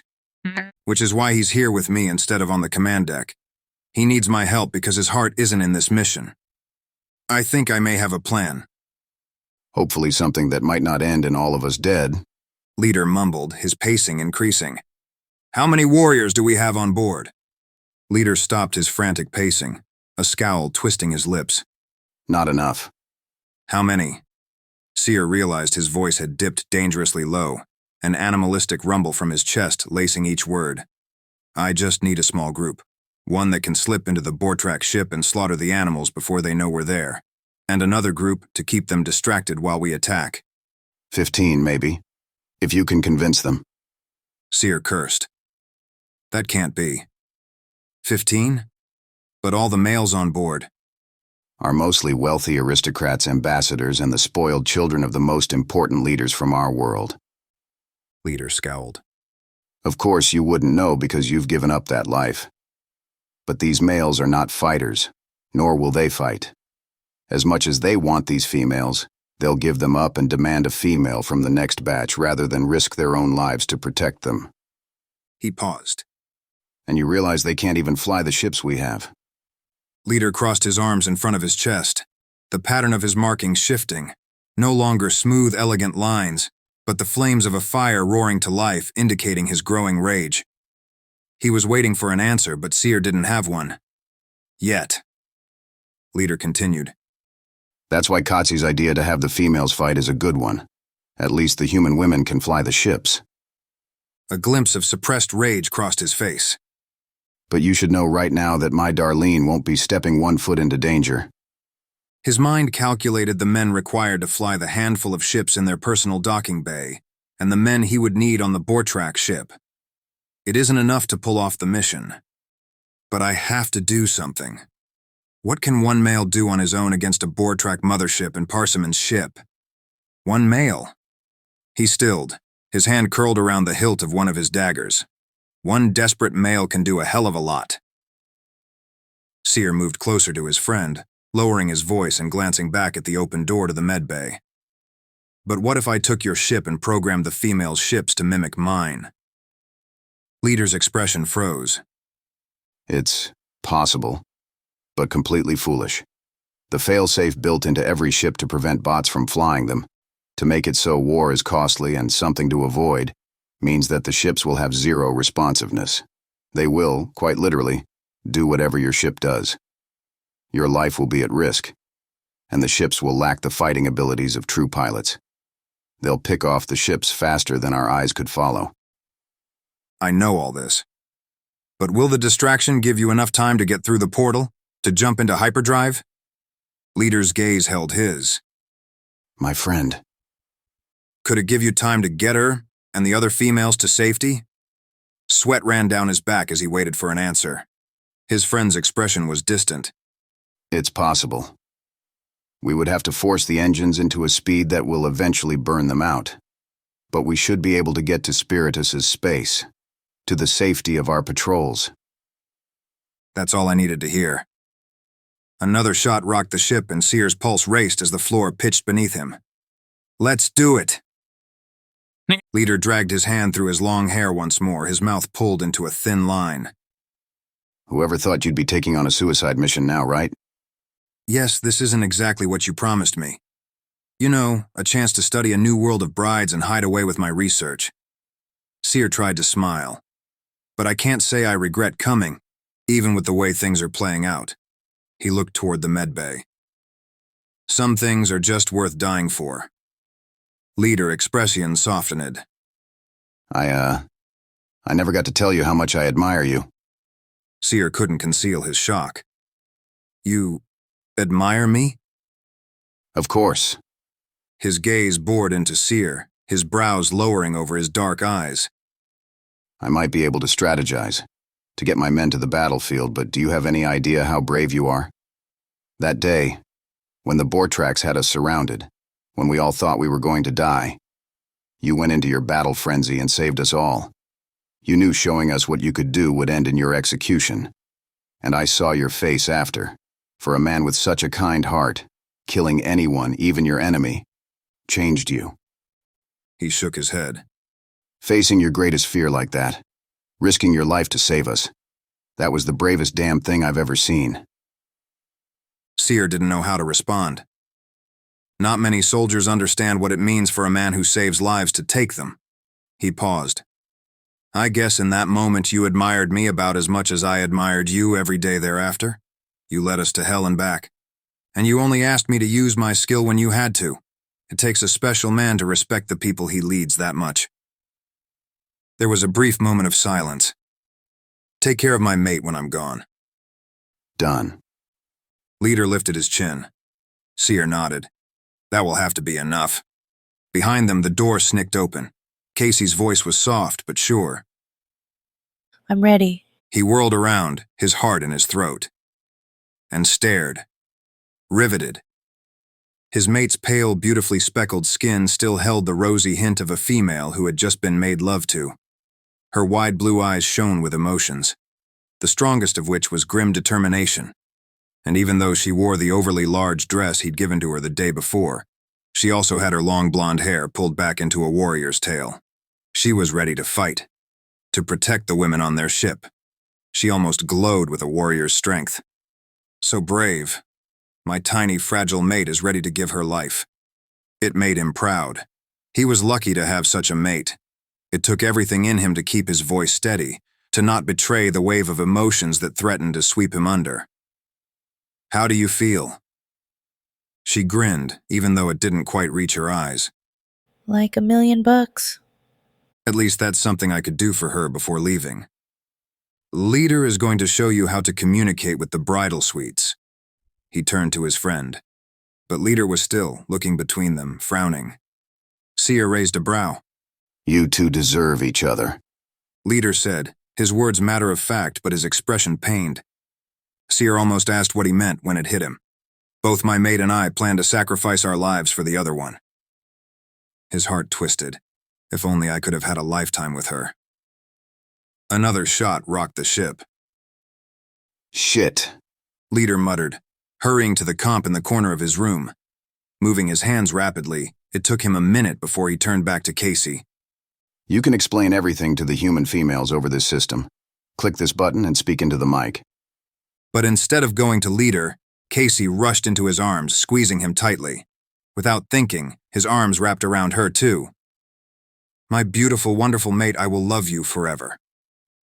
They clung to each other for one long moment that seemed to engrave itself into his mind for eternity. Then she drew back, unshed tears glistening in her deep blue eyes. Seer.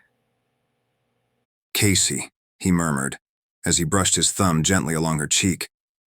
You are everything to me. Her lips drew into a wobbly smile. You are completely unexpected, wonderful. I'm so glad. Another shot rocked the ship.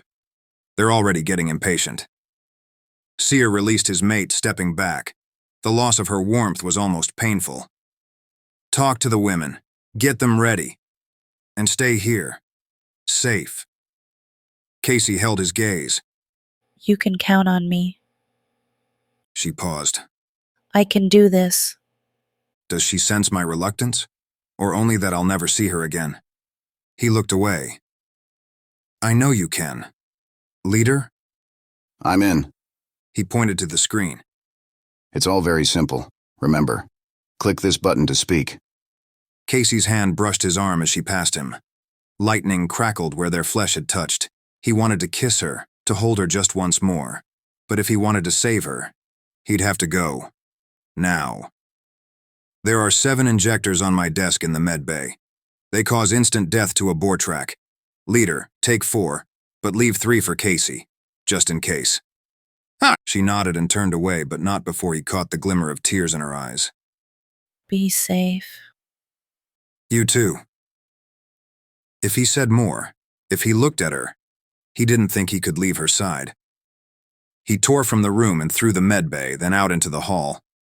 His mind counted down the minutes he had until their enemies launched a full attack, but his heart clung to his last image of his mate. Forgive me for my deception, for loving you and leaving you, for not letting you be the warrioress I know you are. I'm not strong enough to watch you die. As he entered the elevator and hit the button to the docking bay, a wave of rage and frustration swept through him. He pulled a blade free from his vest and clenched it in his fist. His skin rippled, his markings moving. His primal side roared, "Your mate needs you." But he gritted his teeth, refusing to give in to it. The shadow walker within him understood instinct, and there was nothing instinctual about leaving one's mate, even if it saved her life. Suddenly, the elevator stopped and the lights cut off. Absolute darkness swallowed him whole. Before he'd realized it, he'd crouched, his nails lengthening and the fangs in his mouth growing. His primal side sought a target. After a second, a voice, harsh and cruel, slipped through the darkness. "We have your control room. Our warriors will be boarding soon." The intercom crackled. "You have lost." Chapter 21. Kaci clutched Leader's arm so hard her nails must have been cutting into his flesh. But seconds after the terrifying announcement from the Bortrax, red lights flashed, pushing away the darkness. Sirens wailed, and she turned to Leader, her heart in her throat. "What does this mean?" she shouted. His expression made her stumble away from him, her back hitting the desk. He's shifted. "Must protect mate." The words tore from his lips, deep, almost animalistic. Before her eyes, he transformed, his skin changing to a glistening, silky black, blending into the darkness. His eyes glowed pure silver.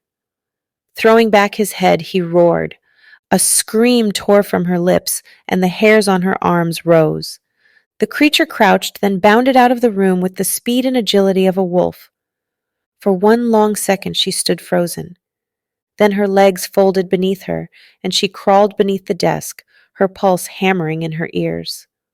Now there are two kinds of monsters on this ship. Then, unbidden, the thoughts from the back of her mind began again. You're going to die, in the dark, alone, torn apart by one of those creatures, or the Bortrax. Either way, it'll be painful. She put her head in her hands, squeezing her eyes shut and trying to force the virus's thoughts from her mind. But it continued to taunt her until her own breathing grew so loud in her ears that she could hear little else. "Stop!" she shouted, and was met with silence. The voices were gone.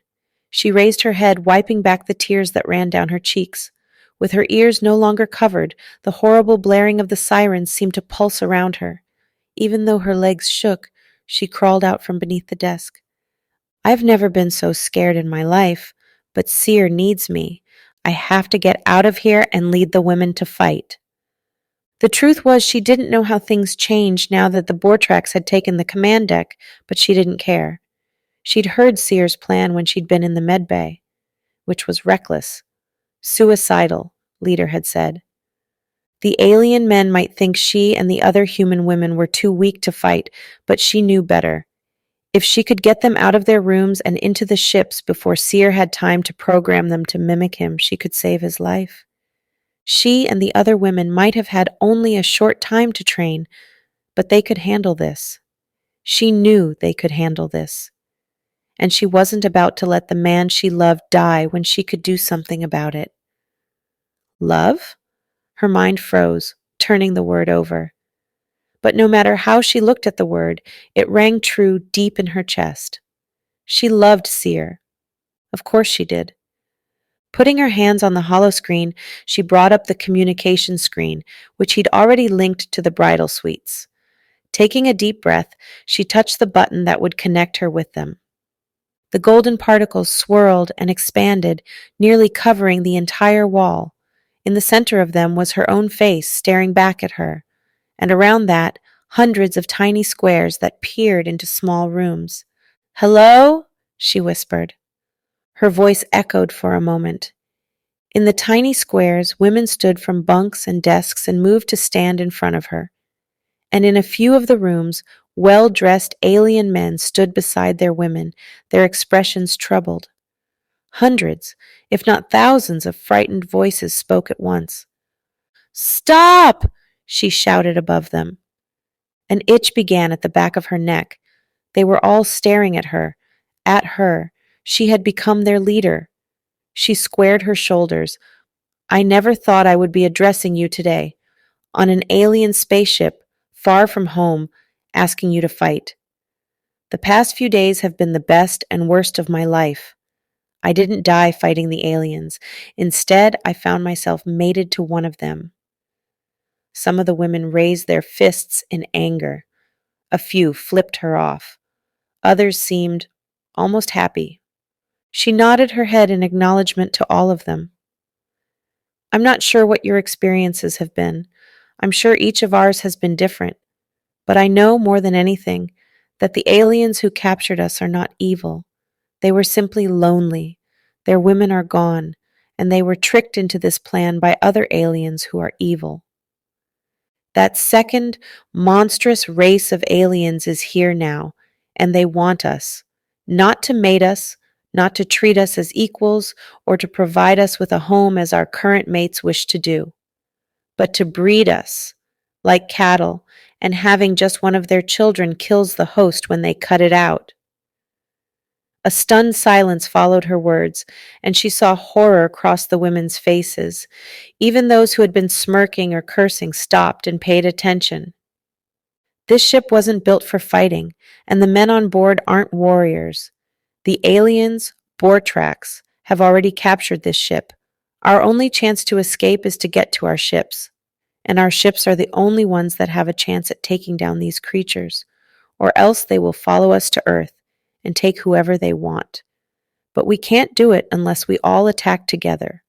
Alone, they will pick us off one by one. But together, we can use the formations we learned to buy us a chance at a future. The way I see it, this is the real battle. This is what we trained for on Earth. This is the time where we can stand together and change our fates. She took a deep breath. "I'm not a leader. No one's special. I'm just like you. But I'm asking you to fight with me, to save ourselves, to protect Earth, and to save these aliens who want to be our mates. Even if they are misguided, they don't deserve to die. In a moment, I'm going to unlock all your doors. Those of you who wish to fight, get to your ships as quickly as you can. We are going to fly straight at those motherfuckers and show them what we can do. For Earth!" She shouted the last words and raised her fist in the salute they'd learned in training. It was echoed by many, many of the women. Then there was a cacophony of voices, some shouts of agreements, some questions. It didn't matter. It was time to go. Her fingers hovered over the door release. "There's no time. It's now or never." She hit the button. 1,000 tiny bells chimed, some as one, some a second or two later. The women turned to look at their freedom. "It's up to you now." She moved away from the screen and to the door exiting into Seer's medbay. Jumping before it to trigger the release, it slid open. Hurrying to the door to the hallway, her bare feet whisper soft against the metal. She jumped again. The door slid open. She jumped again, backward this time. Her eyes widened. A creature was there, 7 feet tall, with a tan shell like a scorpion covering its massive body. It wore no clothes, but every inch of its shell seemed to quiver and shift as it moved, like the creepy exoskeleton of an alien from her nightmares.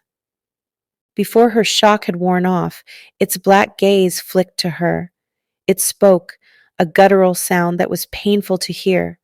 The sound echoed through her mind as she winced, and a moment later transformed into one clear word, mine.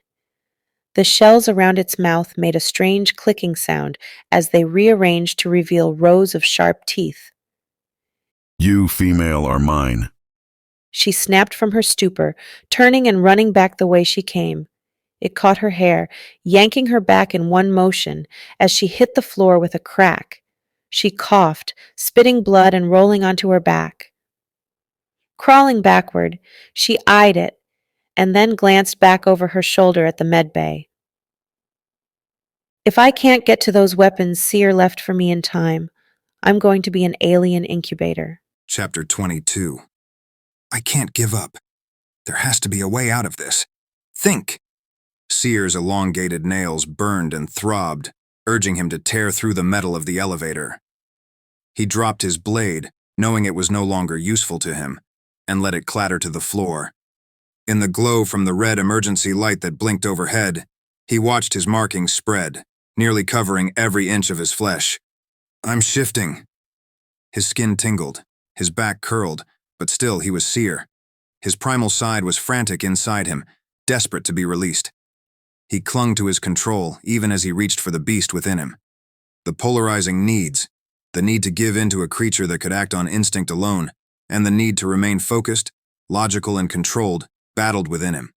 But as his transformation stopped, he accepted his failure to entirely shift. His thoughts barreled instead into what was most important. Shifting or not, he had to save Kaci.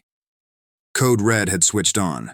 The power would work throughout the ship, but the doors would remain closed, unless overridden by a high-ranking officer in the ship, and the elevator wouldn't work until the Code Red was turned off. A growl rumbled in his throat. None of his men would be able to take back a command deck filled with Bortrax, not without his battle frenzy. Using his knuckles, he beat at the control panel once more, then slashed at it with his claws. It sparked, but the elevator failed to move. Going to the doors, he wedged his claws into them and gritted his teeth. Channeling his strength, he slowly, very slowly pried them apart.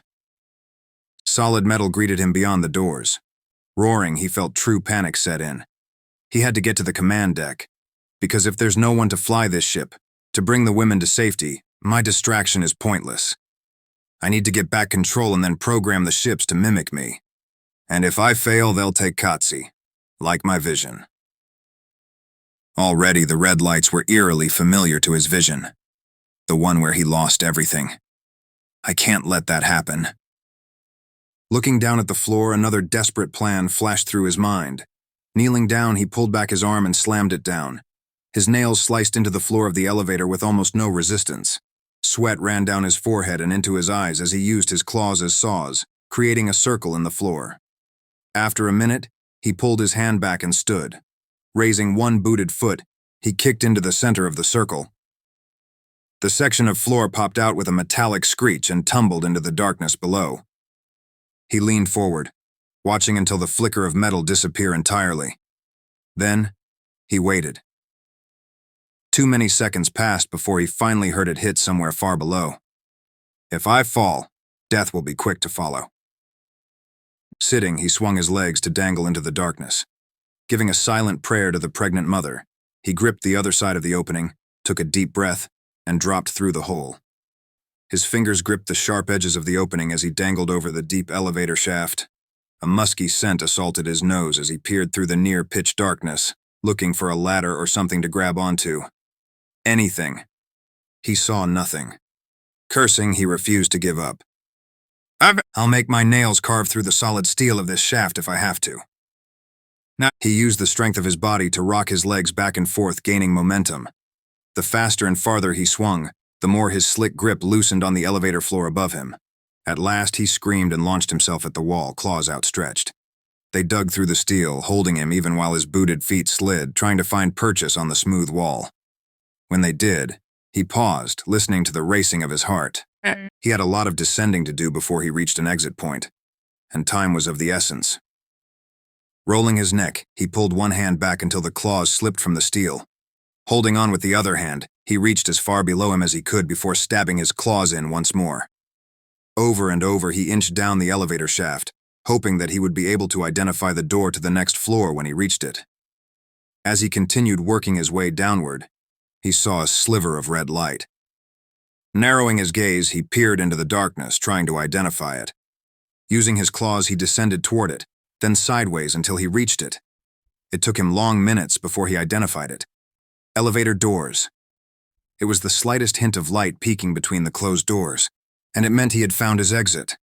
Adrenaline pumped through him as he crossed the last of the space, then pulled the doors apart. The flashing red lights blinded him, and the sounds of 100 screaming voices filled his ears. He pulled himself from the shaft and blinked for 1 second before his eyes adjusted to the chaos. His heart hammered as he surveyed the women, who raced about like mad creatures. Then he heard the terrible rumbling noise that haunted his nightmares, and knew.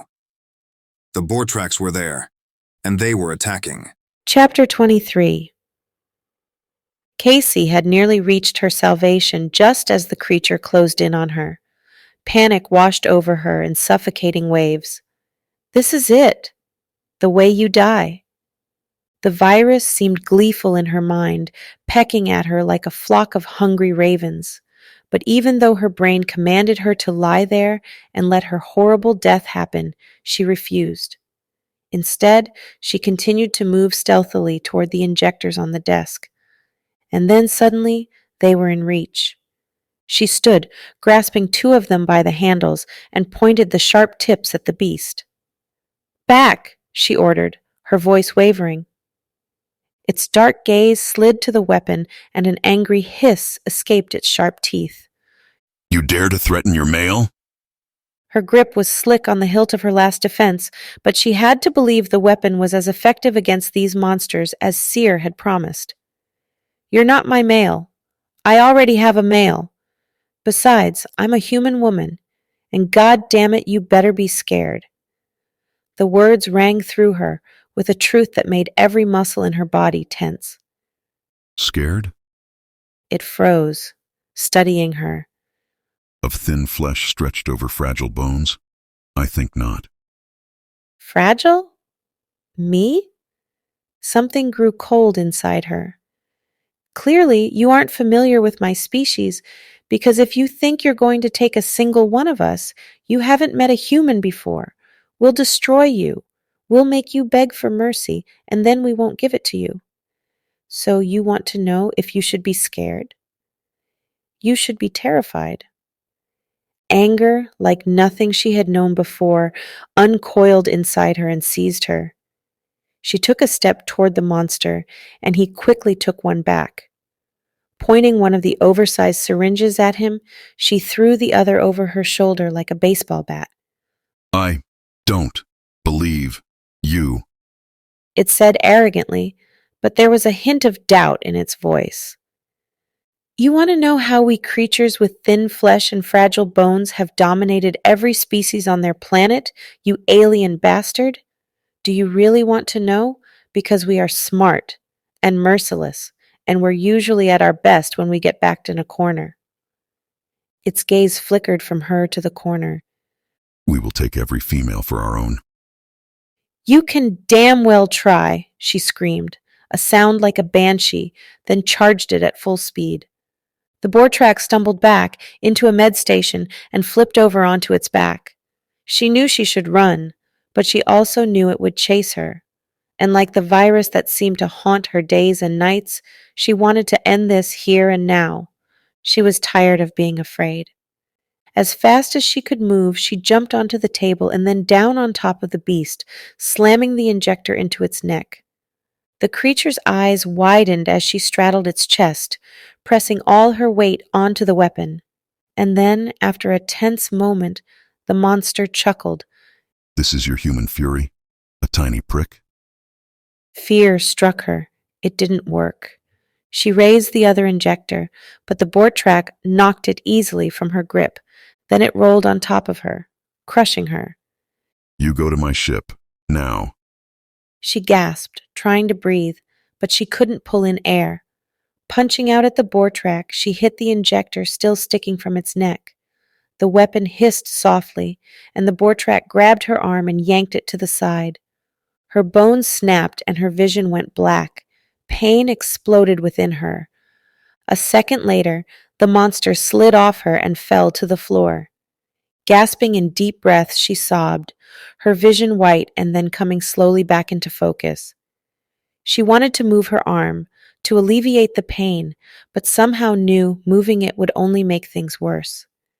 At last, she looked at the Bortrak through her tears. Its face was frozen, the life gone from its eyes. Sobbing again, but this time in relief, she dragged her broken arm onto her chest, cradling it as the tears slipped down her cheeks. The floor was hard and cold beneath her, and her body was slick with sweat. But she was alive. It took forever to force herself to rise. Black and white streaks flashed in her vision every time she jostled her arm. But she needed to keep going. She needed to lead the women. Perhaps they would fight on their own, but she couldn't take that risk. If she did, it might cost all of them their lives, and Seer might execute his suicidal plan before I can help. She struggled to her feet, gritting her teeth, then stared down at the unused injector tossed on the floor close to them. Nausea rolled up her throat as she bent down to pick it up. Leaning against the nearby table, she steadied herself until the world stopped rocking. When she pushed away from the table, she turned the injector over in her hand. There, on the side, a simple silver button stared back at her. Inject it and push the damn button. Need to talk to Seer about his instructions. Later. But right now, the docking bay. But first, she said to herself, I'm not going to get anywhere if I don't bind this arm. If only I knew how to work these healing beds. Using a pair of medical scissors, she sliced off the bottom of her long dress. The task was awkward and painful with her bad arm, but at last she managed it. Then, just as carefully, she tied the long piece of blue fabric into a sling, put it over her head, and slid her arm into it. Not great, but better. Almost drunkenly, she stumbled toward the door, the ground shifting with each tiny jostle of her arm. She bit back a sob of protest as she reached the door, then jumped, triggering it to open. The jolt of impact had her curling over her arm in shocked pain. But she let herself pause for only a moment. Moving on, she headed down the hall. When she hit the door to the elevator, the button stayed dark. She pressed her ear to the doors. Damn it. Broken. Scanning the hall, she saw a metal door with a handle. A small picture showed an image of stairs. That will work. Thankfully, the handle turned without issue, and she opened it into a stairwell. The red lights flashed even brighter, which made it easy to see as she started down the steps. 3 floors down from us, she reminded herself. The combination of stabbing pain and a roaring throb made her movements feel more that of a woman in a dream. No, a nightmare. She moved, barely feeling her feet. Her good hand awkwardly slid along the banister, with the injector loosely gripped, as she wound farther and farther down. It was in that way that she didn't see the Bortrak until it was upon her. She turned, not knowing how she'd find the strength to climb the stairs, but it caught her by the waist. Slamming her broken arm into the wall, it hissed into her ear. Mine. Why does every alien think I'm his? But then her thoughts stopped as her vision blackened once more. The air in her lungs slid in and out like broken glass. Tears freely fell down her cheeks as she tried to fight, thought the haze of pain. At her side, the second injector lay trapped by its big body. If she could only reach it. Her thumb searched out the silver button. She used the slight lessening of its body pressure as her chance. Spinning, she slammed the injector into its chest. I'm too short. I missed its neck. The tip scarcely penetrated its shell. Her eyes widened and she released the injector, her gaze traveling up to meet the creature's eyes. They narrowed in rage. Mistake. It growled. And that mistake that will cost me my life. Chapter 24. Seer roared as he sprang onto the back of the first Bortrak, who was dragging a woman by her hair into its ship. Using his claws, he sliced its throat. His hypersenses picked up the sound of its gurgling blood before it pitched forward. He leapt off it and pulled the beast off the woman. She wept beneath it, one side of her face bruised and swollen. No time for sympathy. Kill the Bortrax. Get to the command deck. Run, he growled. The woman stumbled to her feet and brushed by him, sobbing into her hands as she ran past. Glancing up, he caught sight of Bortrax simply knocking females over, likely searching for a female of their preference. On the far side of the bay, at least a dozen Bortrax were dragging screaming women toward the same docking bay door.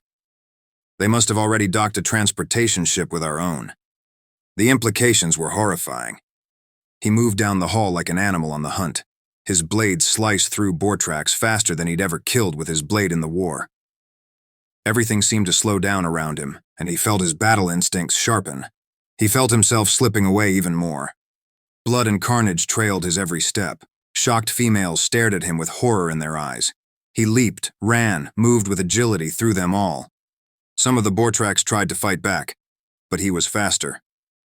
And none of them expected that they faced something like him. When the last Bortrax's lifeless body tumbled from his claws, its blood sliding down his hands and arms, he realized he was at the docking bay of the Bortrax ship. He heard a roaring behind him and turned. More Bortrax than he could count were in the transport vessel, as well as their captive females. They formed a line in front of the women, grabbing weapons and charging. Too many. He stepped back, stumbling over a dead Bortrax. Then he heard a roar to his right. Another door was being pried open. A second later, spiritus males poured in. Most were not warriors, but he instantly recognized the few that were.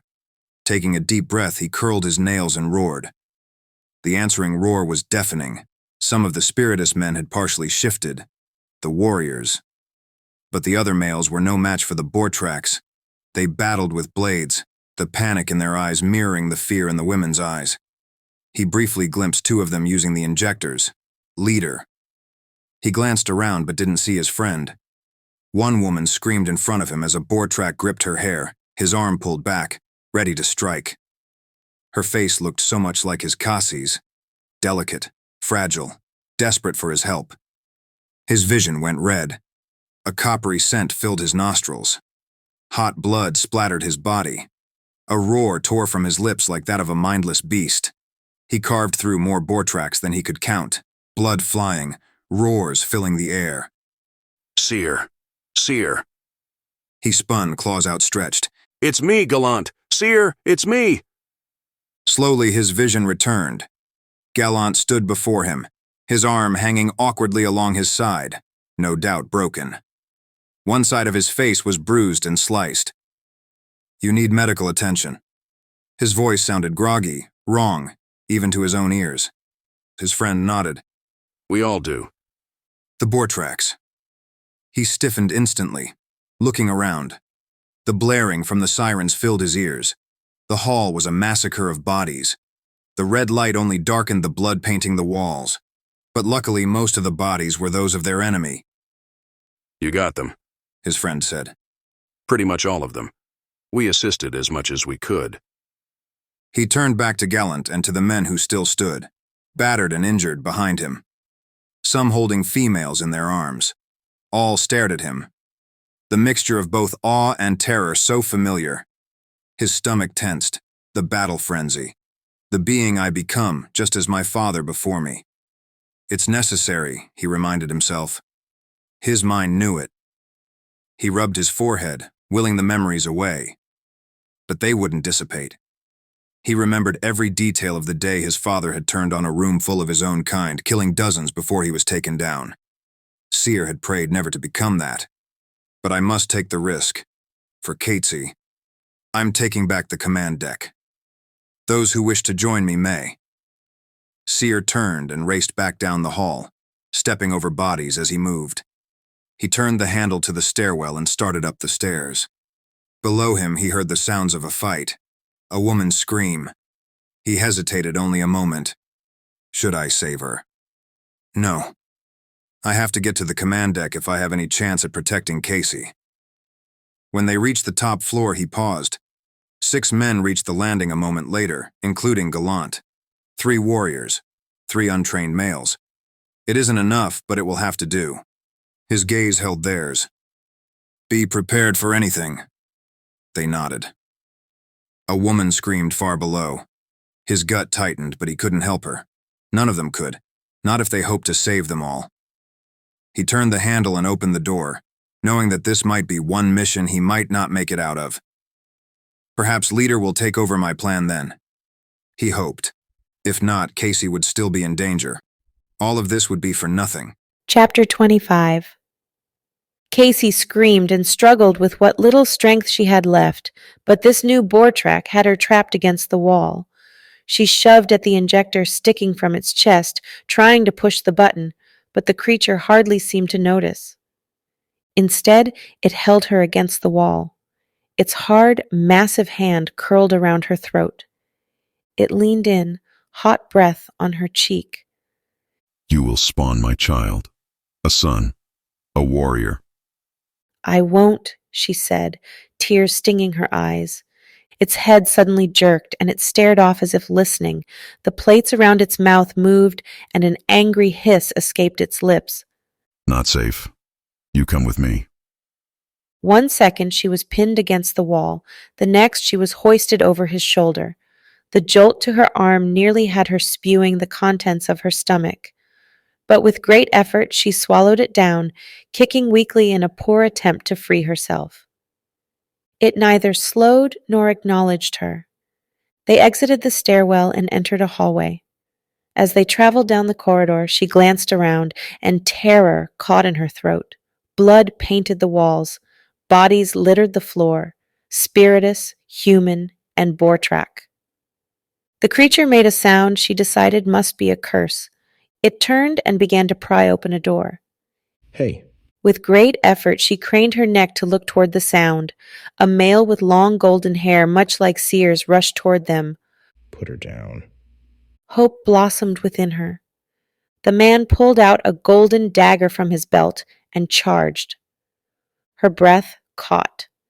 The Bortrak's massive hand reached out and caught the man by the throat. His brown eyes widened as the Bortrak's massive fingers slowly crushed him. The crack that followed seemed to radiate through the room and her soul. The life fled his eyes, and the Bortrak tossed him to the floor. Tears ran down her cheeks. All she could see was the dead man, his blade useless on the floor next to him. He died trying to save me. There was the sound of a door hissing, and then she was plunged into a strange, darkened ship with tan plating covering the interior and glowing brown cables winding through the panels. The Bortrak tossed her onto the floor. Even though she landed on her good arm, the jolt that reverberated through her body had her hissing and curling over her injured arm, her pulse filling her ears. Gasping, she looked at the opening to the ship. It was her only chance. Struggling, she dragged herself toward the door. Just as it began to close, "No!" She struggled, every muscle screaming in protest, but she wasn't fast enough. The door closed inches from her nose. She pressed her hand against the cool metal in disbelief. The deep sounds of the engines firing up came from beneath her, along with a rumble. She fought back a wave of hysteria. Injured! Trapped on a Bortrak ship. What are my chances of escape now? Chapter 26. Seer looked at his small crew of warriors and the closed door to the command deck. There is only one way this has a chance at working. How many of you can fight better when fully shifted? The warriors exchanged a look. We have enough control over our primal side to follow orders. He felt a wave of relief. Shifting was not always done in battle because more often than not it was difficult enough to control a shadow walker when shifted in anger. To actually go into battle as one. There was usually a lot of blood, but complete chaos, which they'd discovered often caused danger to their own men as well as the enemy. A tall aristocrat with a slight bump on his otherwise uncommonly handsome face spoke. If I shift, I can't control myself. Nor can I. The other confessed. Nor I. The final admitted, clenching a bloodied arm. But the tall aristocrat added, my female is on board this vessel, and I'll be damned if I give her to those creatures. So, What I lack in experience, Commander, I assure you I make up in willpower. Seer nodded. Good. That's what we need. So, what's the plan? The warrior who spoke had a crisscross of battle scars and eyes that already glowed silver. You've all already seen what I can do. The scared warrior nodded. I thought that seeing a shifted male fighting was terrifying. But watching an animal attack is different than watching an invincible warrior. You're like a thing of magic, too fast to follow, too strong to stop. And nothing they did to you slowed you down. I see why your kind has been so feared. He shuddered visibly. I'd thought all warriors capable of battle frenzy were executed. I'm glad I was wrong. Because the king agreed that he should spare me. A life, for saving his niece. As long as I promised never to lose control again. A promise I have willingly broken. Seer swallowed the lump his throat. I will go first. I will draw their attention away from the door. Then all of you surprise them from behind. He took a deep breath. Stay out of their reach as much as possible. Even if it takes longer to deliver a death blow, do not let one catch you. But? One of the men hesitated. Will we be safe in there with you? Seer stiffened, even though he knew the male hadn't meant to offend. I have never harmed an innocent while in my frenzy. Does that answer all your concerns? All the men nodded. Then stand back. 3 men pressed their backs to each side of the door. He stood before it, waiting for the battle frenzy to overtake him. But nothing happened. Damn it. He clenched his hands harder. I knew you'd be headed here, Gallant said, his voice a cautious whisper. I stopped by the medbay to bring Kaci to the safety of the bridal floor. Seer barely breathed. The door was open. There was a dead Bortrak inside. No. The roar tore through Seer and his flesh rippled. Must search for her. She wasn't there. She must have hidden elsewhere. She's smart. But the best way to help her now is to take back the ship. Logic slid past his anger. Gallant was trying to bring forth his battle frenzy. He may even be lying. He'd done it many, many times in the war, opening wounds that forced out the uncontrollable animal within Seer, maximizing his usefulness in battle. Now was no different. But what if he's telling the truth? He needed to take back the command deck, then find Kaci. As fast as possible. My female may be in danger. His vision went red. He turned back to the door to the command deck, pushed his claws into the crack, and tore the doors open. At least 24 Bortraks and a handful of bloodied prisoners turned to look at him. You took my ship. You endangered my female. And now you'll pay. He roared, a sound that vibrated through the ship, then leaped into the air, his claws extended in both directions, slicing the throats of the 2 closest Bortraks. They rushed him as one, pulling free their jagged blades. But as his feet landed on one control station, he leaped again toward the massive display screen, looking out at space. His flip spun him over the heads of a half-dozen surprised enemies before he landed and looked at them. They turned and came again. The world slowed. He moved, ducked, crouched, clawed, and kicked, avoiding some blows from their swords while others buried in his flesh. Some dropped their swords, trying to use their greater weapon, the strength of their arms. They tried over and over to catch him, but he was too quick, too unpredictable. He heard the sound of his warriors entering the room, their surprise attack, but focused on nothing but the enemies in front of him, of slicing through their plated armor, of tearing out their throats. At last, nothing moved around him. He was soaked in their blood. He could feel it decorating his face, his arms, his clothes. Seer? Gallant asked, his face wavering before his vision. No time. Kaci. Must stop her leading the attack. The scarred warrior stared behind him. Commander, I think it may be too late for that. Seer turned toward the display screen, horror crawling over his flesh. Sure enough, thousands of the female's tiny vessels were flooding from their ship and out into space, heading directly for the Bortrak mothership. Kaci? It was a groan of disbelief. Seer, focus. What should we do now? Gallant asked. He stiffened his spine as he saw a Bortrak ship dart free from their vessel. Someone shoot that coward, and link our communications with the women. It's too late to stop them, so we must help them. Gallant turned. Who can link communication with the vessel? One of the injured prisoners limped forward. Give me 1 minute and it'll be done. A second later, he felt Gallant touch his arm, leaning close enough to whisper. You're injured. Badly. I'm fine, Seer gritted out, but he didn't feel fine. His head felt light as a feather, his body a flowing mass of tension as his blood pounded through his veins. My friend, you get like this in your battle frenzy. If you don't have those wounds tended to... Is communication linked? Done, The deck officer asserted. Open the channel. it's open. Kaci! Seer shouted. Kaci, I just need to know you are safe. The link stayed silent. Kaci? No answer. Where is she? She must be on one of the vessels, unable to answer. He needed to help her. Help all the women. Their transportation vessel might be limited in its attack, but it could do something. Then get within range of the Bortrak warship. Fire, but use caution. I won't have our females injured by our own weapons. Males scrambled around him, trying to obey his orders. Another officer spoke over his shoulder. Preparing to fire. Fire at the escaping enemy vessel. Should we shoot to kill? Not when there could be female prisoners on board. He opened his mouth to answer when he suddenly felt a rush of heat spread over his body. His head spun. He gripped the command desk in front of him, blinking. Looking down at himself, he was surprised to see a gash across his chest and more gashes across his arms. Blood so dark it was nearly black flowed from him. He blinked, his medic's mind realizing immediately that the blood flow was too much.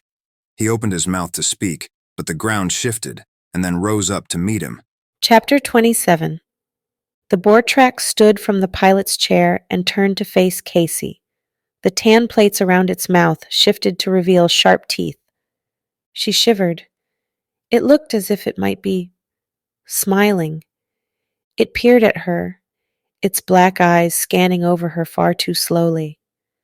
Then, after a moment, it started toward her. Its massive tan feet echoed on the metal floor. When it came to stand over her, it seemed all the more massive. Involuntarily, she shrank back. It kicked her onto her back once more. Hard. She struggled for air, sure it had cracked a rib this time. The last thing I need is a punctured lung. After a moment, she dragged in painful breaths.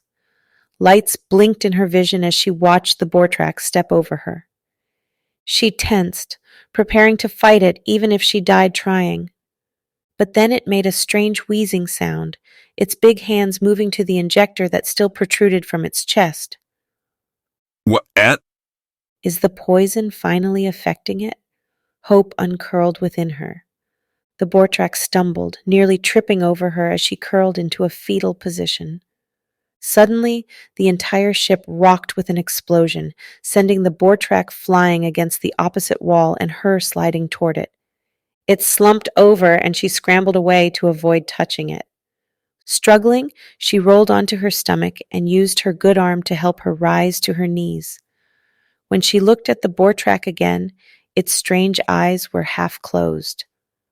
Another explosion rocked the ship, and an alarm began, a low, grating sound. What now? Can I turn this thing around?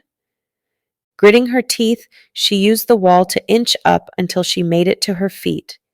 Even though her vision blackened and the pain radiating through her begged her to give in to the darkness, she forced one bare foot in front of the other until she reached the control board. It looked like nothing she'd seen before. Glowing buttons, all an ugly orange. You will never escape. The Bortrak threatened, its harsh voice wet. Maybe not, but I think you'll die before I do. Screw it.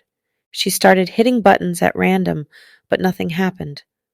Looking up at the display screen, a massive tan ship came into view. The Bortrak mothership. Spikes covered nearly every inch of it, at least where weapons weren't protruding, which was nearly everywhere. If I end up on that ship, I'm done. Come on, she shouted. Finally, she hit the largest button in front of her.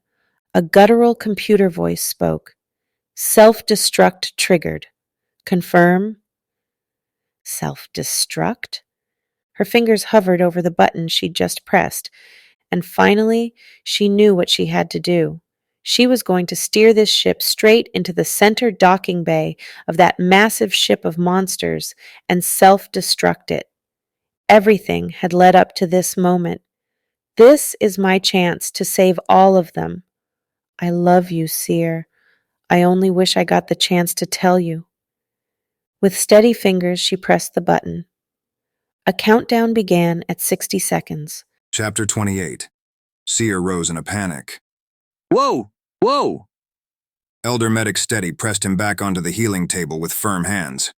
Kaci, where's Kaci? The old man frowned. Kaci. My mate. The human female. He scowled, shaking his head. Medic Steady wouldn't have a clue where she was. Ah. The old man said. Kaci, your female with the rewire contagion. I looked at her files. Fascinating stuff. You'll be glad to know that she isn't contagious. However, I concluded the same as you. She'll never be free of it.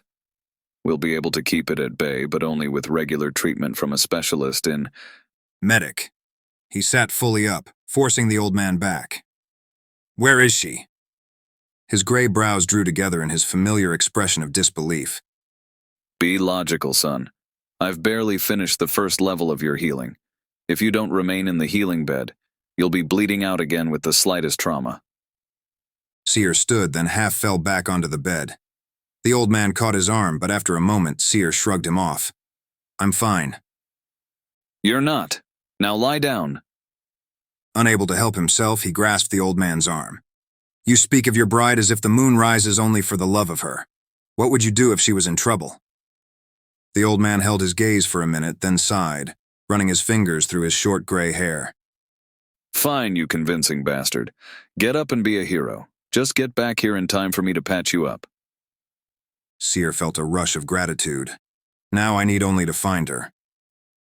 The old man nodded, then glanced out the small window of the private metaria. Outside the windows, every bed was lined with an injured female or male.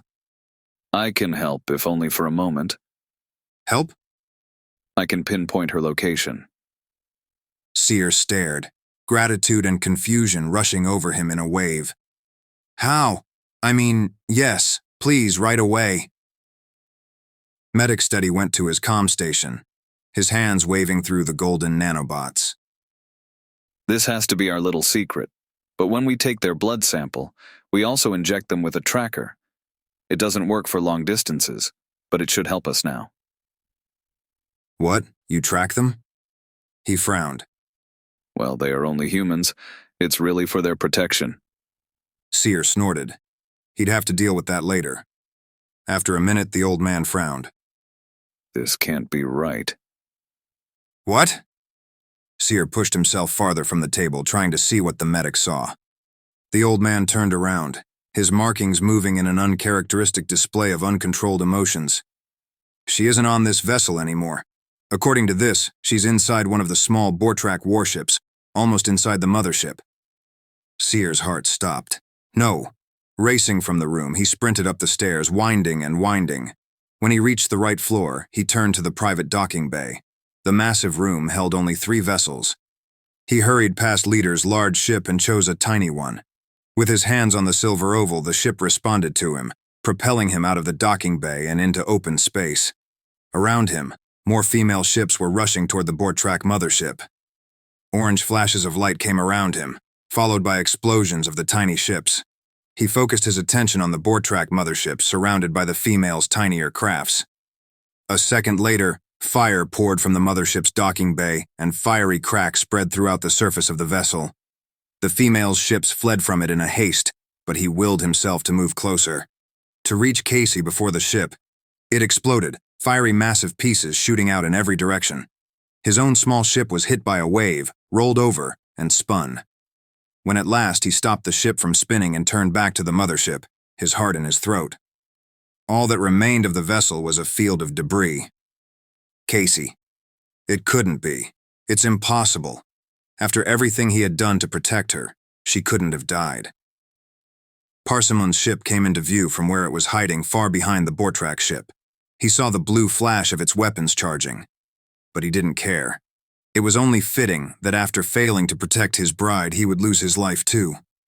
He closed his eyes, pain like nothing he'd ever imagined consuming his heart, and waited for death. Chapter 29. Kaci opened her eyes, confused and cold. She was lying on her back, her entire body aching.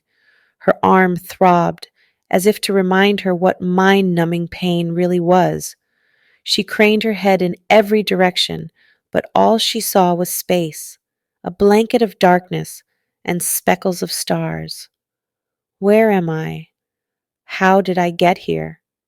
She reached her good hand out in front of her, stretching out until her fingertips touched the glass substance that seemed to surround her. But instead of the firmness of glass, the vessel she was lying within stretched outward like a bubble, as if fleeing her hand. With a gasp, she drew her hands back. Will this flimsy thing pop if I press it too firmly? A piece of flaming debris came into view, heading straight for her. She had only a second to register it before it slammed into the side of the clear bubble-like structure. Every muscle in her body tensed for impact. But the debris made a slight sucking noise, then bounced off, flying in the opposite direction. What is this thing? No longer afraid she would pop the fragile creation, she sat up. The translucent vessel seemed to shift along with her movements. From her position, seated in midair on absolutely nothing, she stared out at space in shock. Chaos surrounded her. From the female fighter ships flying at a rapid pace in every direction, to the smoldering debris, to the massive unknown ship heading straight in her direction. Memories suddenly rushed back, and the last few minutes before the explosion came back to her. As she had been heading toward the Bortrak vessel, prepared to sacrifice her life by driving the ship set on self-destruct straight at the Bortrak mothership, the vessel had chimed in, "Emergency evacuation protocol?" She had stiffened. What does that mean? The countdown continued. 10, 9, 8. For a moment, her hopes rose. Can I actually save Seer, the women, and myself? Feet in front of her, the Bortrak ship swallowed her in its shadow. I guess it's worth a shot. She pushed the button. An orange circle appeared around her, growing in size. What in the world?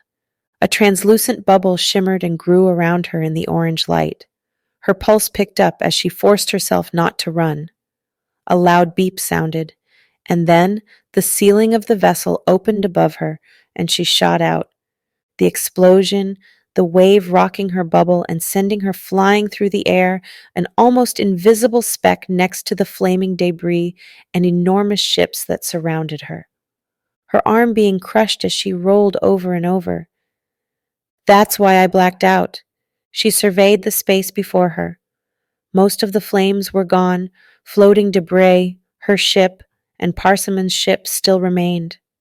As she studied the aftermath of the battle once more, another thought dawned on her.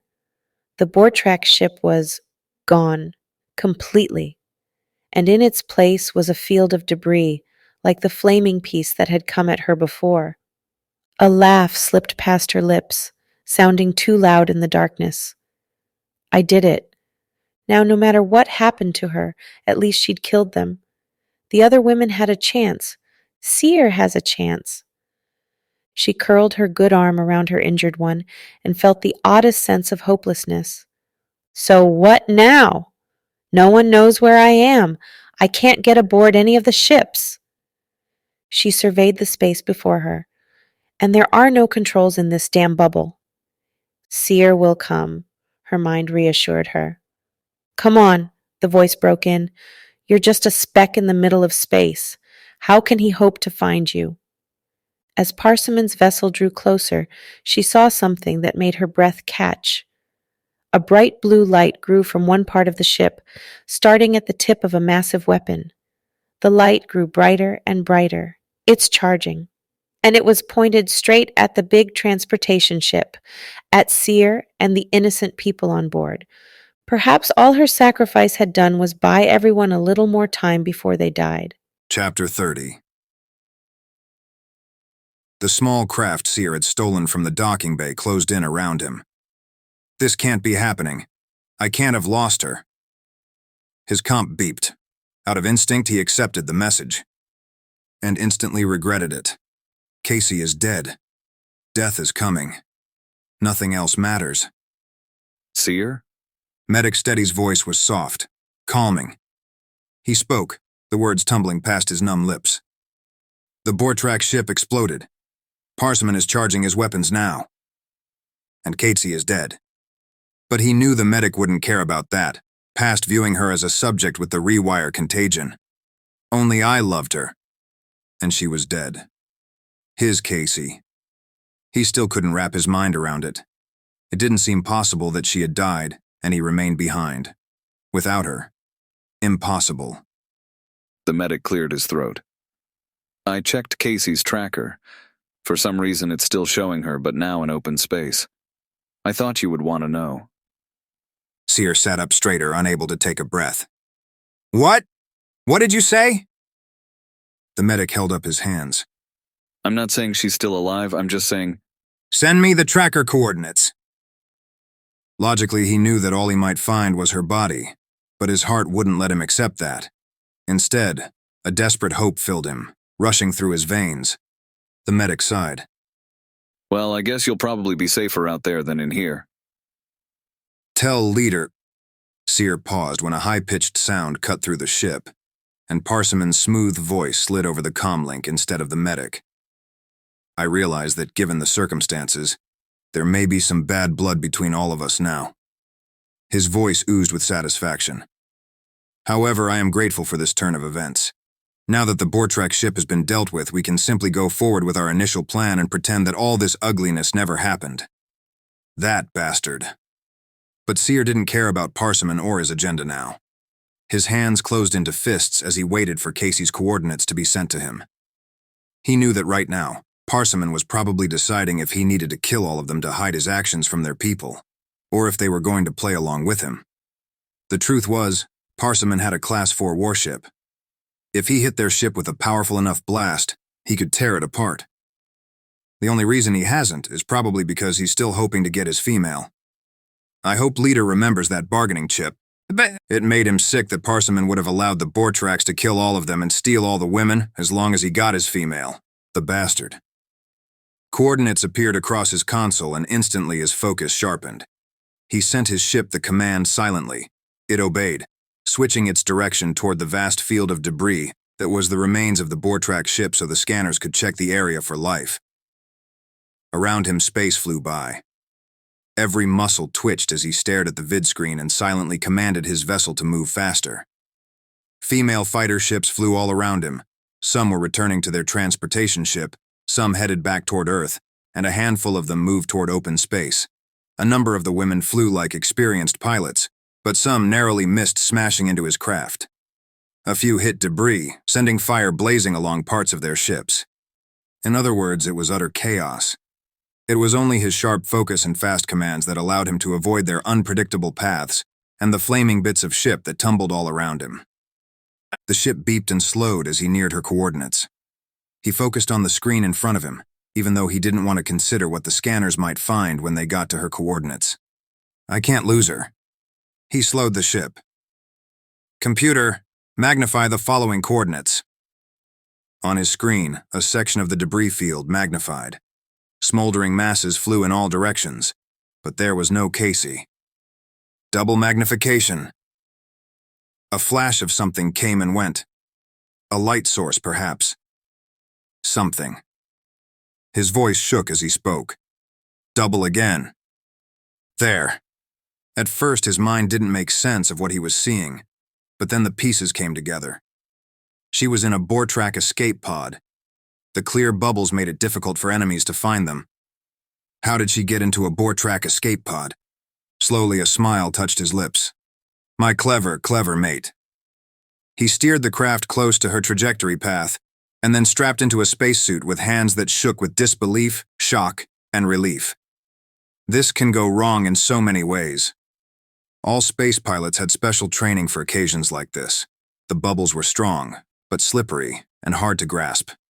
They had to use special taloned gloves to bring the bubbles inside another craft.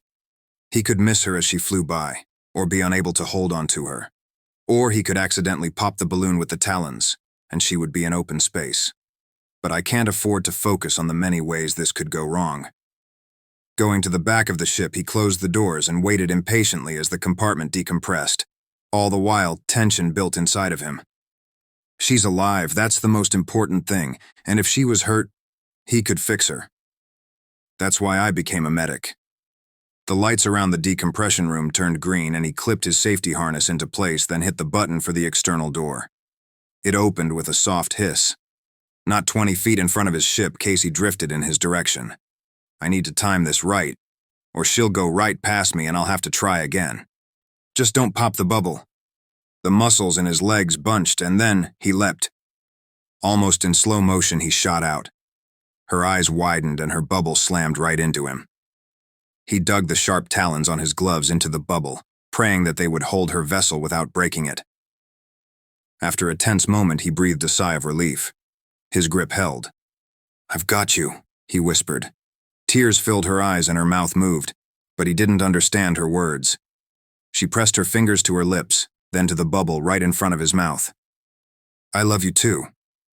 You're safe now," he mouthed, hoping she could understand him even though she couldn't hear him. Pulling one hand free, he hit the button on his belt. They slowly reeled in, closer and closer to the safety of his ship. Once inside, he closed the outer door and waited anxiously, as the air pressure and oxygen levels returned to normal. Kaci was so close, in his arms, so close, yet still untouchable. He couldn't stop staring at her. She looked tired and in pain, but so beautiful. More beautiful than any woman before her. When the green light turned on around the room, he shed his suit and went to the far wall, grabbing the special tool kept in every Spiritus's ship for occasions just like this. With the splitter, he broke the bubble that surrounded her. She fell a few inches to the floor, barely keeping her balance, the shimmering bubble falling to the ground around her like a silky fabric. He dropped his weapon and wrapped his arms around her small form, steadying her. "It's okay. I'm here. And we'll never be apart again." She threw her arms around him, sobbing. The blue of her eyes was breathtaking as she looked up at him. "You came for me." It was hard to speak around the lump in his throat. "I always will." Always. Love, relief, and fear crashed over him in a wave, and he had to work to remember to breathe. Only a short time ago, he thought he'd lost her. My Kaci. "No." He pulled her onto his lap on the ground and wrapped himself around her. Then gently leaned forward and kissed her forehead, then her cheeks, and finally her soft lips. He wanted to touch every inch of her, to be absolutely sure she was alive and well. But he held himself back, trying to keep a grip on his fragile control. If he let himself feel all of it, he was afraid he wouldn't be able to keep himself together. And she needed a strong mate, not a broken one. "You're safe now." She relaxed in his arms, her head falling onto his shoulder. He inhaled deeply as he pressed his face into her tangled blonde hair, taking in the underlying scents of his mate. Her scent was uniquely her. Sweet and feminine, it stirred a protectiveness inside him that made his primal side sit up and take notice. That accepted her as his one and only mate on a deep instinctual level. "And the others?" She whispered softly. "Did I save them? Things are a bit of a mess, but you destroyed the Bortrak ship and saved countless lives. Every one of us owes you our lives. Let's see if we can keep them. Parsimon will need to be dealt with, and the women will need to be rounded up, but—" "Good. Now take me home." "Home? No. Not after I finally have you safe in my arms. You want to return to Earth? "No. She whispered. Take me back to your room. That's my home now." Unable to speak, he simply nodded and made a silent promise to himself. My love, I will give you anything you ask for.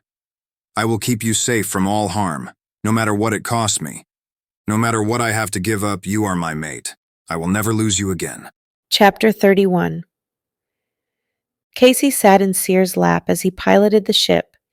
It obeyed whatever silent command he had given and turned, heading back toward the transportation ship. I still can't believe he found me, and that he loves me.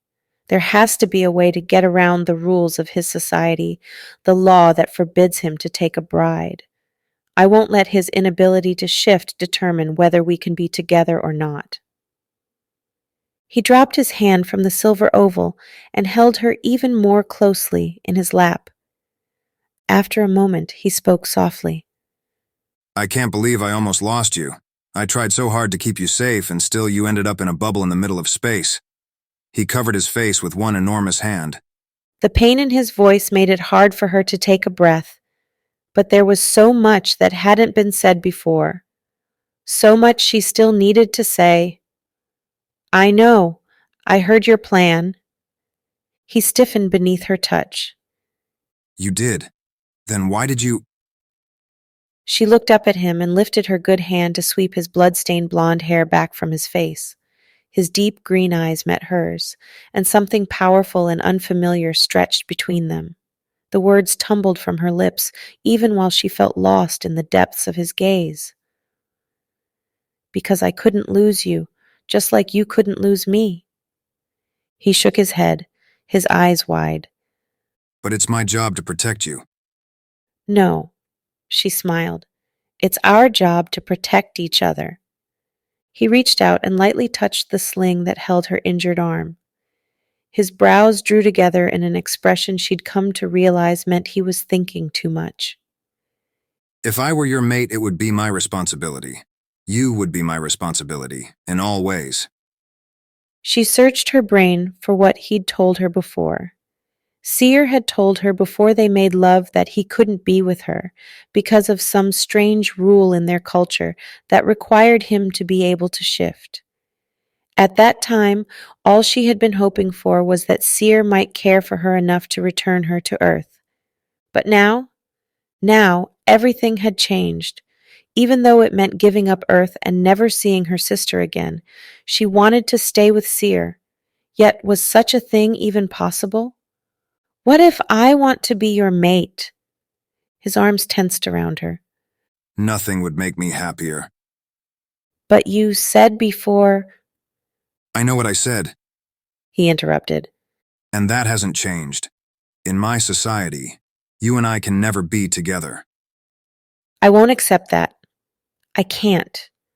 I won't be with anyone else. After everything we've been through, I won't lose him now. There may be a way. Our world is not the only civilized one. If we snuck away, perhaps we could be together. He paused. It would be difficult. Not the life you deserved, but... Unable to contain herself, she grabbed the back of his hair and pulled him into a kiss. Time stood still for one perfect moment before he stiffened beneath her touch. She pulled back, their lips parting. His eyes were closed, his expression twisted in pain. What is it? He clenched his jaw. We can't. He can't mean that, but he does. Tears pricked the back of her eyes. Why? You said we could sneak away before... Your illness, the contagion. We need my people's technology to keep you well. He's staying for me, even though he doesn't think he can be with me. She couldn't breathe. Her eyes welled with tears, even though she tried to blink them away. On Earth, the virus had kept her from love, from happiness. She couldn't believe it was doing it again. We can still find a way. His eyes opened, and the flash of pain within them sent an echoing emptiness radiating through her. Perhaps. He doesn't think there's a chance for us. She cupped his face in her hands. Seer, I've faced worse odds than this. I should have been dead twice already. We will find a way to be together. I didn't survive all of this to lose him. He relaxed ever so slightly beneath her touch, although his expression remained downcast. I am a lucky male. Yes, she smiled, curling against him. You are. And I'm a lucky woman. And no matter what you believe, I won't let anyone pull us apart. She nuzzled her nose against his neck, inhaling the spicy, exotic scent that was now more familiar to her than her own scent. Although her future was still uncertain, she held on to this moment between them, a warm stillness that was precious and fleeting. My Seer, fierce in battle and tender with me. You're a dream come true. As they drew closer to the larger ship, reality began to creep back in with agonizing clarity. As much as she didn't want to go back, they had to. They both needed medical attention. Her arm still throbbed, still made her stomach turn whenever she moved it, but she also knew Seer could make it better. It was the voices that worried her, and him. Blood splattered his clothes, and even though he reassured her it was from a wound that had already been healed, his black markings were a duller color. They moved slowly along his skin, appearing almost sluggish. She might not fully understand his people or their physiology, but she recognized that he looked pained. Stop looking at me like that, he said, glancing down at her with a slight smile. Like what? She asked, smiling. I'm teasing him? No, I'm flirting with him. She shook her head in disbelief. Like you think I'm about to fall over. I would never. Unable to help herself, she reached up and dug her hand into the back of his dark hair and tugged him down for another kiss. His lips met hers, and everything faded away except him and the feel of his hard mouth crushing her own. He groaned and deepened their kiss, his tongue sweeping into her mouth. She shivered and pulled away, gasping, trying to keep a hold on her willpower as it slipped through her fingertips. We're almost back to the ship. But I've never wanted a man like this before. His deep green eyes held hers, and the desire swimming within them only made her want him more. She tangled her hand in his tan vest, her fingertips skimming over the hard hilts of his many daggers. Do we need to go back to the ship right away? He closed his eyes, and she felt the shudder that racked his body. Don't tempt me, my sweet female. Shifting slightly in his lap, she rubbed herself as casually as she could against the hardness of his manhood. His eyes flew open. The boar tracks are gone, but we still have Parsimon to deal with. We still need to get back to Spiritus Space if we have any hope of being safe. He ran a hand along her side, pausing at her curves. We have to focus on... He groaned and ran a hand through his hair. Hell, we can worry about all of that later. You are coming back to my room, and the second your arm is healed. She grinned, still amazed that she could make a man like Seer aroused, that after years of not being able to have a single real relationship because of her virus, she had found him. On Earth, she probably would have settled for anyone who was kind to her. But Seer, he was an intelligent, gentle doctor, and a fierce, muscular warrior. He was everything she had ever wanted, and more. And the way he looked at her, she almost believed that she was everything he wanted too. Suddenly, a golden light came from above their view screen. This is the Spiritus High Council. We will be docking with Transportation Ship Galaxy shortly and request an immediate meeting with the senior officers aboard the Galaxy, as well as Lord Parsimon and his senior crew members. This is not a request. The light faded, and Kaci looked up at Seer. What does that mean? Seer scanned the view screen, then placed his hand on the silver oval. He turned the ship, and a stunning golden spaceship came into view. His expression was unreadable. It means that the High Council has arrived to sort through this chaos, and that we're all hopefully safe from Parsimon. And that, my dear, is their ship. And? I am not certain. Kaci shivered. If this was a good thing, Why did she suddenly feel even more nervous? But she didn't have time to think about it because the ship beeped. Instantly, Seer accepted the incoming transmission. An older man with gray hair, large gray brows, and a gentle face came onto the view screen. His eyes widened when he caught sight of her. You did it. You found the human. Yes.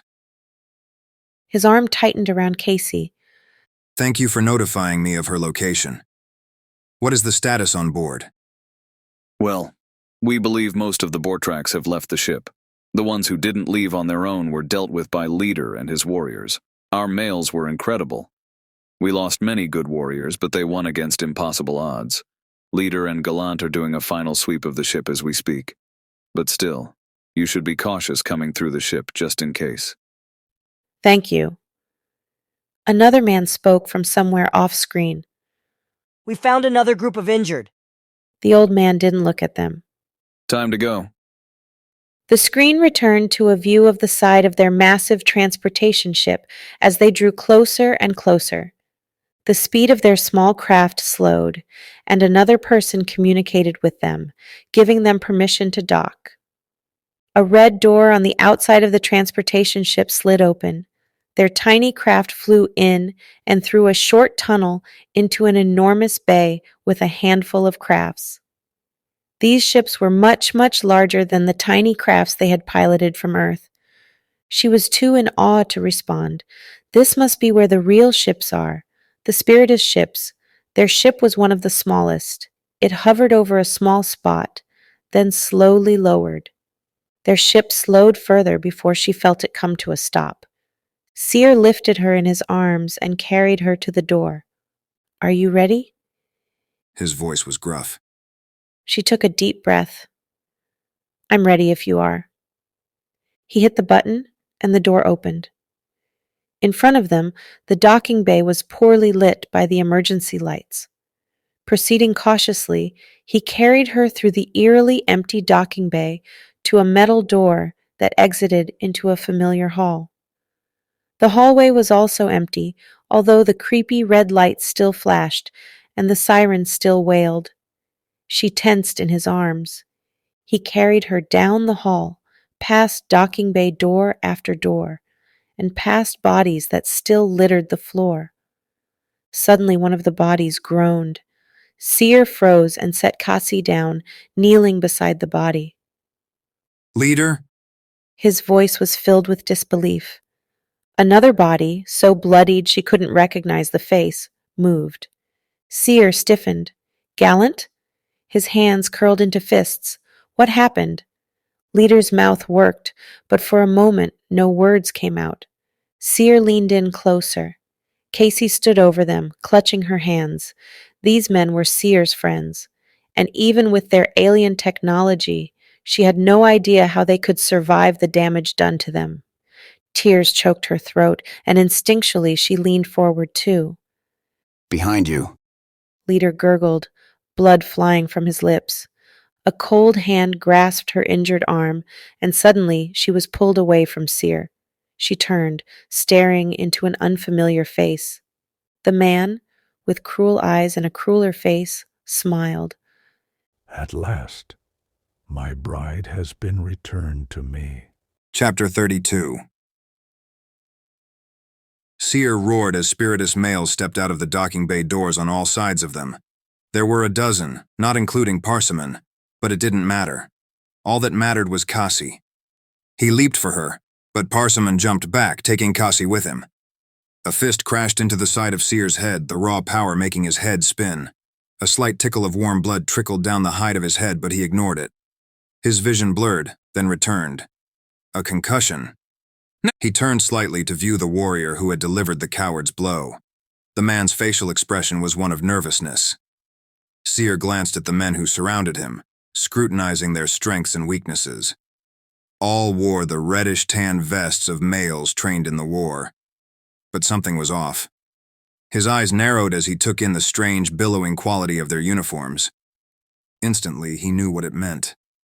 These males could fight in shifted form, and they had uniforms for it. His pulse picked up. Only a handful of the population could do such a thing without losing complete control and becoming more of a liability than an asset. These males were dangerous. But then, so was he. His gaze returned to Parsimon and Kaci. His eyes narrowed as he waited. Whatever he had to give the coward to get her back, he would. Seer. Parsimon's voice was overly friendly. Thank you for returning my bride to me. Several of the warriors around him jerked at the mention of his name. 2 stepped back. Seer clenched his fists. Good.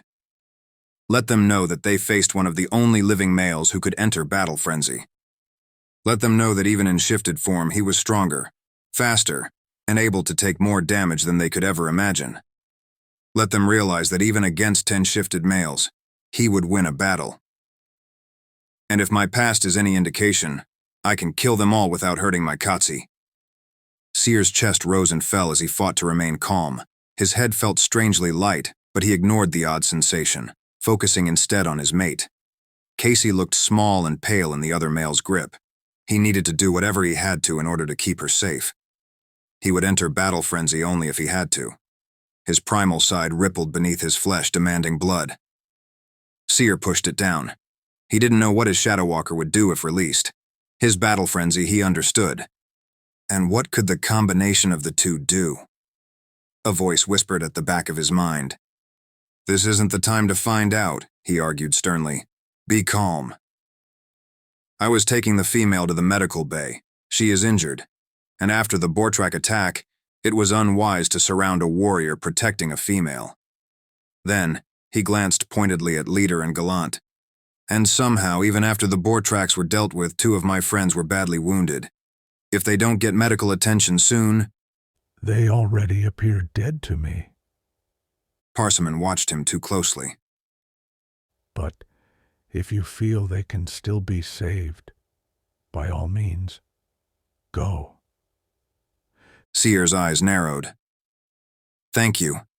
Kaci, come on then. We're off to the medical bay. His hand visible clenched her arm harder. You seem to have taken a strong interest in my bride. Give nothing away. You instructed me to make her my first priority. She has the rewire contagion, and was injured in the first docking. The words came out of him too quickly. He blinked, his vision wavering for a few unsettling seconds. Why do I feel so... strange? I understand. Parsimon's gaze ran over Kaci in a way that made Seer's stomach turn. It seems you took your responsibility very seriously, even entering the debris field to bring my mate back to me. For that, I'm grateful. Get her out of here fast, something isn't right. Now I must attend to her wounds. She still has a broken arm, and will need continued treatment for the contagion. Seer reached forward, but 2 males blocked his path. Now, peering between their shoulders, his gaze locked with Parsimon. What is this? An unexpected weakness came over Seer, and he had to fight to keep his knees from folding. Clenching his fists, he willed himself to remain strong. The male's dark eyes flashed with something. As you know, this mission has had some complications. I intend to see to my bride's well-being from now on. We will be returning to my ship, where she will receive the finest of care. Congratulations, Seer. Your duty is done. He plans to run before he has to face the council. That's unnecessary. We have the facilities here.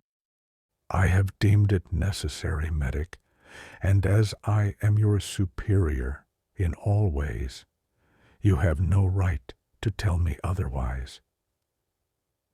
Seer watched as Kaci struggled in Parsimon's grip, wincing as the male tightened his hold on her injured arm. I won't go with you. Every instinct within Seer roared to kill the male who had his hands on his mate. But even while his nails elongated and his skin tingled, he held himself still. The council is here. They have requested to meet with all of us. All pretense disappeared, and Parsimon's expression hardened. Those useless bureaucrats are afraid to dock with us, even now. A rogue Bortrak might be alive, By the time they have gathered the courage to leave their ship, I will be long gone with my bride." He paused, glancing at his warriors, then stepped closer and lowered his voice. "Be logical, Seer. You might have grown to care for this human, but is she worth your life? My warriors are the best, and you look as if you can barely stand. I have great respect for you, both your medical expertise and your former heroism on the battlefield. But this is a battle you can't win. Step aside, and I will let you live." A ripple that raced beneath Seer's skin that was like nothing he'd felt before. Staring at Kaci, heartbreak and helplessness dancing in her deep blue eyes, something took over. "I can see what you're thinking," Parsimon said. "But I have to warn you. The blow my warrior delivered to your head contained a controversial medication. You won't be able to enter your battle frenzy until it's left your bloodstream. In fact, as it works its way through your bloodstream, you'll experience a significant amount of pain and weakness." Seer's gaze jerked to the male who had punched him. The warrior held up his hand. The ring he wore had a short, sharp injector on the end of it. It wasn't a concussion. It was the medication going into my brain. His pace picked up and he groped for his battle frenzy. He thought of Kaci, of them taking her. Anger and desperation boiled inside him, but when he reached for his gift, it was simply gone. No, this can't be happening. Not now. "Accept this, Seer. Don't fight it. There's nothing more you can do." His primal side growled low within him, and he felt the hairs on his back stand on end. If what Parsimon said was true, soon his strength would be gone along with his battle frenzy. Already he could feel it fading in the shaking of his exhausted limbs. I will save her, no matter the cost. But what do I have left? A stillness came over him. And then the growl in the back of his mind became a roar. And he did something he'd never done before. He gave control to his primal side. He let go. Within him, his primal side roared again in satisfaction, growing and changing as it expanded. He felt his markings spreading. His back bent forward and he shuddered. His clothes ripped in pieces around his changing body, the tattered remains clinging strangely to his new form. Fire raced through his blood and his vision shifted to grays. His shadow walker stretched to life, like a thunderstorm within him. Giving into it was strange, yet natural, almost intoxicating.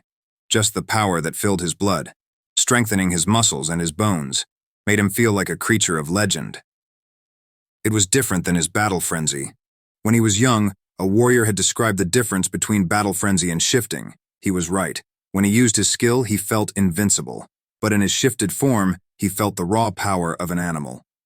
Soon he would know what this new form was capable of. A growl rumbled his chest, permeating from deep within him. Parsimon's eyes were wide, his markings pale. "What is this? He should be lying on the ground, not shifting."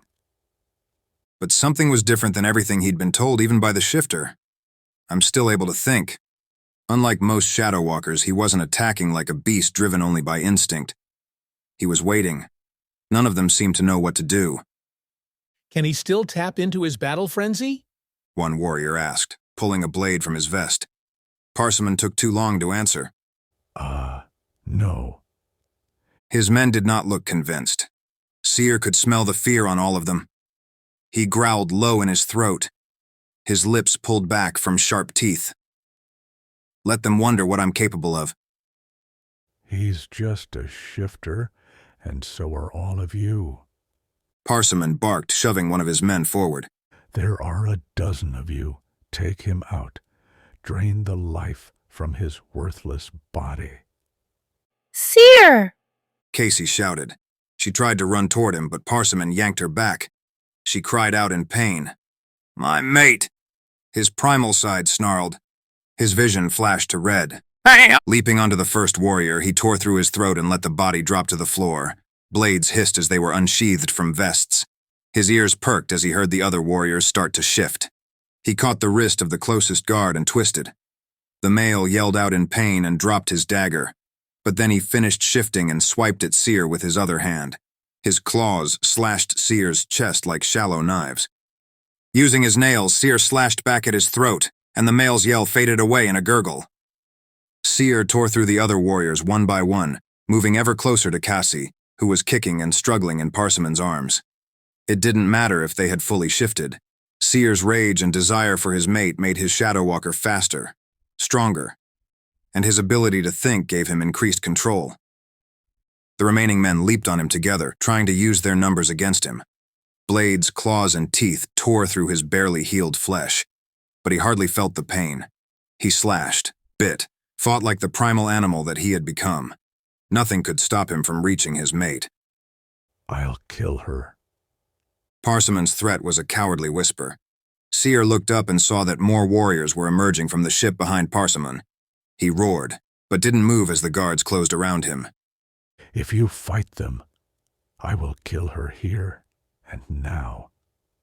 Parsimon promised, his lips drawing into a thin line. His Shadow Walker howled in desperation, but Seer held himself perfectly still. He didn't want to lose her. Didn't want to give her to a man who would hurt her. But he couldn't go on if his actions cost her her life. Will he really do it? He narrowed his eyes and examined Parsimon. The other man was trembling.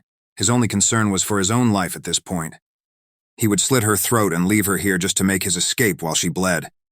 He hung his head, even though his beast howled in denial. I will not fight. His promise was gravelly, the words of a half-beast. Unfortunately, your word is just not enough for me. Given the situation, we both know you'll come after us. The warriors struck while he was down, not giving him a chance to recover. The first blade struck him in the shoulder, and then there were more and more. In his back, in his side. His eyes caught Kaci's, the pain on her face agonizing. I love you, he mouthed. You can't do this. She screamed, beating and kicking at Parsimon, tears running down her face. But the other man easily held her. He isn't fighting. The 4 remaining men stabbed and stabbed. Hot blood leaked from his wounds, and his legs crumbled from under him. They pushed him down, in a pool of his own blood, and he watched as Parsimon tried to drag his crying mate into the ship. A hiss sounded behind him, and suddenly Parsimon dropped the knife with a shout. A blade impaled his hand. As if in slow motion, the knife at Kaci's throat tumbled to the ground. What in the pregnant mother's name is going on? The warriors around Seer stepped away, and suddenly 5 older males in white robes knelt down around him. One of them spoke, his voice somehow familiar. Medic Seer. Councilman Trustworthy. We need a medic now. The councilman shouted. Seer closed his eyes as a tear slipped down his cheeks. They had arrived just in time. No one could save his life now, but they could save hers. Stay with us, the old man said, his voice filled with panic. It was him. He attacked me. Parsimon's voice was filled with pain and panic. He went into his battle frenzy. Kill him now, or he'll attack again. Better yet, let me take care of him. No, he didn't. Kaci screamed. Parsimon is a murderer. Seer's eyes cracked open, one last chance to see his mate, even as chilly numbness washed over his body. He watched the scene unfold as if he had already left his body far behind. Parsimon shoved past Kaci and headed toward him, to finish what he began. Suddenly, with a surprising strength and speed, Kaci bent down and grabbed the blade that had only moments before been at her throat. Jumping onto his back, she jammed it into Parsimon's throat. Don't you ever touch him again. He gurgled as she leaped away from him, his hands flailing about the hilt of the dagger. But she ignored him, rushing forward and throwing herself on top of Seer, grabbing one of the knives from his vest. She pointed it at his attackers. Let him go. Get away from him. But they had already backed away, looking between Parsimon, who was on his knees, and the council. She is safe now. He wanted to rise, to kiss her, to tell her that he loved her. I can shift. We could mate, make a family, grow old together. But he felt his heartbeat slow as the life drained from his body. His vision faded to black, even as Kaci shook him, begging him to stay with her. But death would not be stayed. She closed her icy fist around him, tugging him into the darkness of the afterlife. Chapter 33. Seer, get up! Get up! Kaci shook his blood-stained shirt, sobbing. An older man removed his hand from Seer's chest. Female, his heart. It's too late for him. No! She screamed. No! No! He can't! No! She turned him over and put an ear to his chest. There was no heartbeat, no rise and fall. His nails had returned to normal, his markings completely vanished. Lying on the ground, he looked like a dead human. The door to the bay whispered open, and a man with gray hair rushed in. She glanced up as he rushed toward her and recognized him from the view screen earlier. The medic. Let me see him, he ordered, pushing her aside. He held a strange device in his hand. Pushing it into the torn flesh of a wound over Seer's heart, the metal contraption dug slightly into his chest. She pressed her hands to her mouth to keep from screaming. The device flashed red. 3 red bars glowed on the front. The old man took a loud breath and pushed a button on the front of the device. Come on, Seer. The device flashed golden.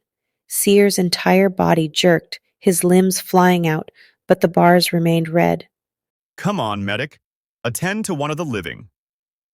The councilman's voice was firm but gentle. But the old man shook his head, pushing the device again. Another golden flash, another jerking of his limbs, and more red bars. Kaci sobbed into her hands, staring at Seer's still face. She couldn't lose him. Not the man she loved. The old man hit the device over and over again, ignoring those around him that told him to stop. One man even gripped the doc's shoulder, saying, "This is pointless and horrifying. The male is dead."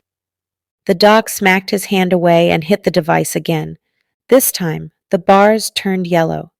They moved up and down in a slow wave. Kaci tensed, looking at the doc's face. Was he? Get him to the medbay, now! The old man ordered, forcing them into action. 2 of the other men scrambled, taking him under the arms and legs.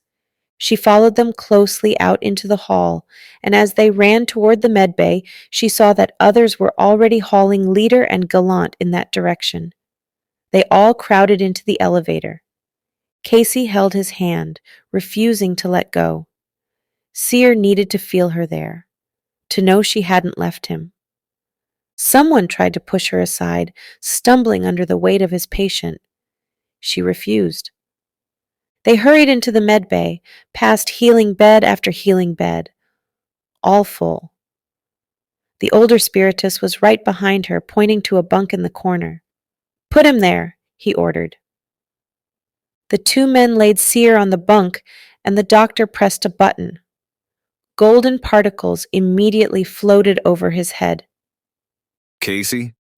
The old man said, gripping her arms. Your mate is gravely injured. Your job is to make sure no one interrupts me. Do you understand? Lesser medics can help the others, but I owe this man my life. Most of us on this ship do. I will not leave his side unless there is no hope. She nodded, gripping the blood-coated dagger harder. Over the next few hours, people tried to interrupt the medic, but she intercepted them. Can't they see he's busy? The old man's hands moved at a rapid pace through the golden sparks. Images of every part of Seer's body were pulled up in magnified holographic pictures before the doctor's eyes, and every image looked wrong, injured.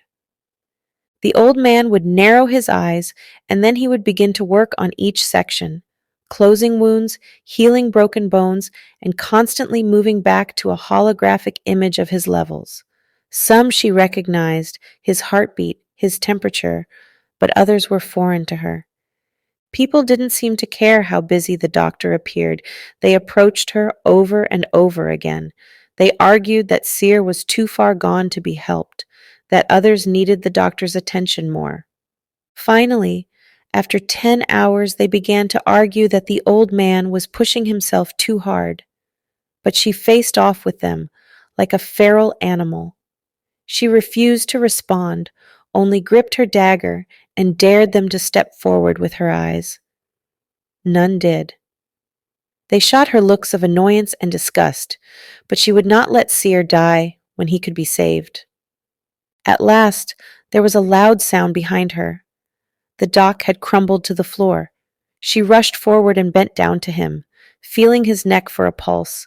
His eyes were glazed, but he was breathing and his pulse was strong. He was just exhausted. She rose to the table, looking at her mate. Seer? She gripped his hands in hers, waiting. Everything depended on this one moment. He opened his eyes, blinked once, then closed them again. She bent down and wept over his chest. Her shoulders shook. Her relief was so overwhelming that she couldn't move, couldn't draw in a breath. Her medic, her friend, her mate, her love, he would live. Chapter 34. The afterlife was far different than Seer imagined. It was pain, terrible pain, and an inability to speak, to relieve it in any way. This is worse than life. An unjust reward for fighting so hard, for having to leave my mate behind. He tumbled through swirling colors, praying for a second death to take away his misery, for anything that would ease his suffering. When he finally opened his eyes, he was in a healing bed. He pressed his knuckles into his mouth and bit down on his scream. A second later, a shadow hovered above his bed, and the golden particles sparked with blue light. Finally. The edge of the pain dulled. The tightness in his chest eased and he could breathe. His hand fell back, and he pressed his body into the bed. How am I still alive? But he couldn't voice the question, so no answer came. He drifted in and out of consciousness, knowing somewhere in the back of his mind that his injuries must have been extremely severe to keep him completely unaware of the outside world. It told him that they were still afraid that any reprieve from the healing and pain medicine would be more than he could bear. He wasn't sure how much time had passed when he blinked and became aware of his body, and that other than a dull ache, he felt better.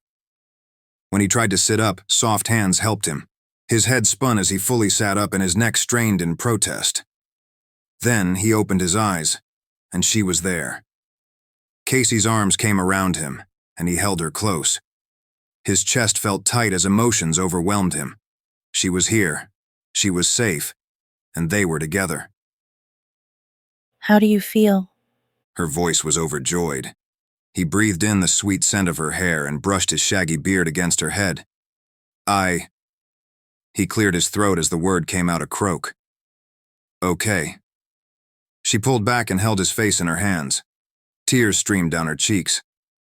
I thought I'd lost you. Someone cleared his throat behind them. It was Elder Medic Solemn. Glad to have you back, Medic Seer. He nodded at the old man, knowing he could have been the only one responsible for saving his life. Thank you.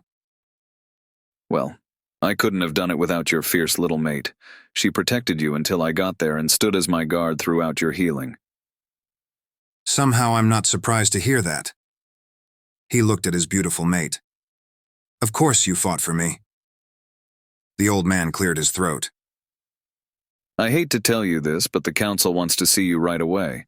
They've been waiting for you to gain consciousness so they can sort out this mess. Seer nodded and struggled to stand. You've got to be kidding me. Kaci's mouth pulled into a tense line. What he needs is rest. The old man held up his hands. I agree, but I'm not the one who makes the rules. Whoever makes the rules is an idiot. Is it that bunch of old guys who stood around while Seer was dying? Isn't this whole thing their fault? They're the government. It's okay, Seer reassured his passionate mate, although inwardly he felt amazed. No one has come to my defense before. I'll be fine. When he stood, it was only her soft arms around his waist that kept him from falling for the first few seconds. He leaned on her, then got his balance and started toward the door, but paused as he reached Medic Solemn. Leader and Gallant, did they make it? The old man nodded. Leader's been in his mate's private medroom since he awoke, and Gallant is already back with his mate. They both wanted to be notified when you woke. I've already informed them. Seer cleared his throat around the lump that had formed. The pregnant mother really must have been watching over us. I'll have to visit them when this is settled. Hell, I think we all need a drink. Solemn agreed. Whether we are all celebrating or consoling one another. Is the council still on this vessel or back on their ship? They're still here in the 4th floor boardroom, questioning everyone and generally making life difficult. Solemn shook his head. Bureaucrats. When they arrived at the boardroom, the guards at the door scrambled to let them in. Inside, 5 council members crowded around one end of the table. Dozens of holoscreens were scattered on the tabletop. The expressions on the faces ranged from anger to dismay. When Councilman Trustworthy looked up and saw them, he swept a hand through the screens and they disappeared.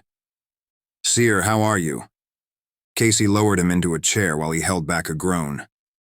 Alive. She seated herself next to him, taking his hand in her smaller one. Every eye in the room locked onto their clutched hands. She stared straight back at them, a challenge in her eyes. She wants them to know we're together. Does that mean she'll choose to remain with me? Councilman Trustworthy sighed. It seems at least some of the rumors we heard are true. Seer's face was impassive as he nodded. And I don't regret a moment of it. The older man sat in a chair and the others followed suit. He leaned back, steepling his hands together. There are few males I respect as much as you. I feel the same. And he did. Every interaction he'd had with Councilman Trustworthy had shown that. The man might not always rule in the way Seer thought was right, but his ruling always seemed unbiased and just. But I must still make a decision based on our laws, do you understand? I do. Tension sung through the air. We understand that circumstances have since changed. But is it true that you, as a second-tier male, selected a mate? Yes. The other males stiffened, but the councilman pressed on. And you knew that such a thing was forbidden to you? Yes. And did you share a bed with this female? Seer didn't hesitate. He didn't regret the truth, and would not lie no matter the cost. Yes. One of the men shook his head, muttering with disgust, but every expression grew angry. And you also knew this was against our most sacred laws? Yes. Trustworthy frowned, pausing for far too long. And you joined a crew of males who stole brides from a primitive world? Yes. Kaci suddenly stood. You can't possibly get the full story with these questions. He didn't know we were being kidnapped. If you would just... It's okay. He touched her arm gently. This is how it is done. This is not Seer's fault. She broke in, her voice overwhelmed with emotion. The two of us falling in love and becoming mates wasn't about him being able to shift, or deserving me, or anything else. It is that we're meant to be together. Councilman Precise wrinkled his large nose. If the female cannot obey the rules of this meeting, she is not welcome. But... Seer squeezed her hand. Please, sit down. He motioned to the chair and said gently, We must respect the process of law. Very slowly, she sat. The tension in the room eased ever so slightly. Councilman Trustworthy smoothed the fabric of his white robe and then leaned forward, his gaze locking with Seer's. Is it true that you were the one to alert the Council of Parsimon's misdeeds and ask for assistance for the females, regardless of the consequences to yourself? Yes. And that you fully shifted to protect this female when she was being attacked by the Bortrax? Yes. A murmur went through the observers. The councilman shook his head, obviously in disbelief.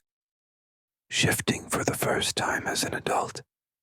It's unexpected to say the least.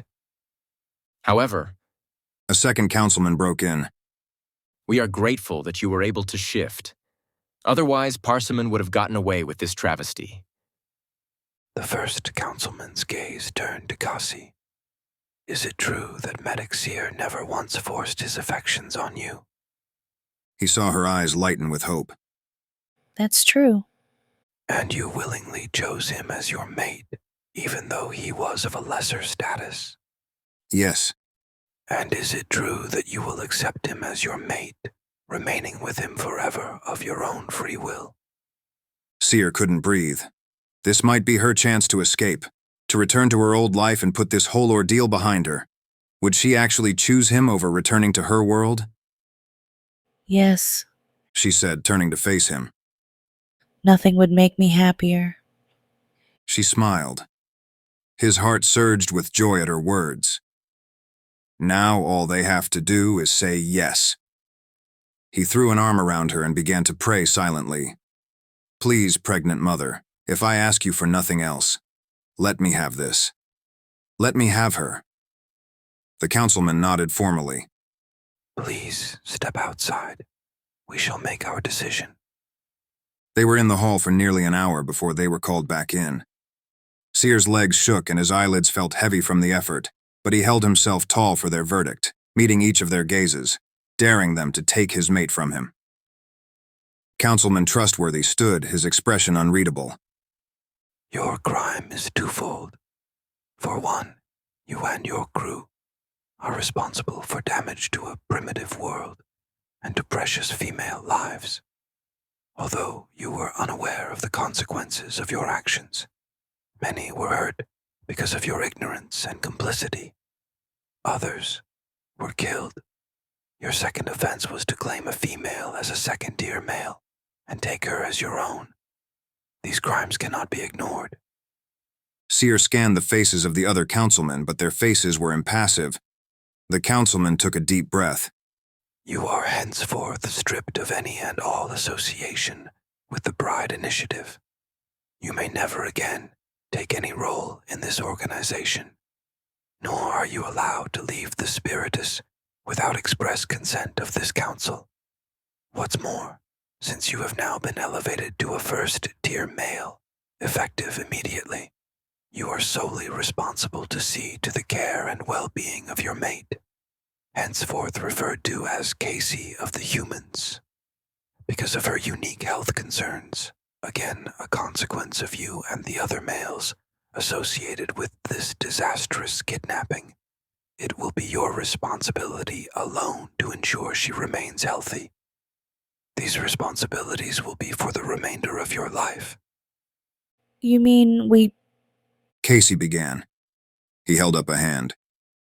Additionally, here, today, before the council, we declare Kaci your bride, a union that can never be broken. His lips curved into a slight smile. Do you accept the decision set forth by the council, or wish to claim the rule unjust and seek the king's word on the matter? Seer shook himself. Tears formed at the back of his eyes, but he blinked them away. His chest swelled, and even though it hurt to breathe, even to move, he struggled to his feet and met each of their gazes. His answer came out choked but clear. I do. Then place her hand in yours and repeat after me. He turned to his mate. Her own eyes glittered with tears, even as a smile curved her perfect lips. He repeated the mating words in a daze, his heart pounding with exhilaration. I, Seer, will love, cherish, and put my bride above me in all things for the remainder of our lives. Councilman Trustworthy turned to Kaci. Do you accept this male as your mate until the end of your days? I do. He nodded. Then, henceforth, Kaci and Seer will be one in the eyes of the law and the council. Kaci threw herself into his arms and he pressed his face into her hair, inhaling her sweet, familiar scent.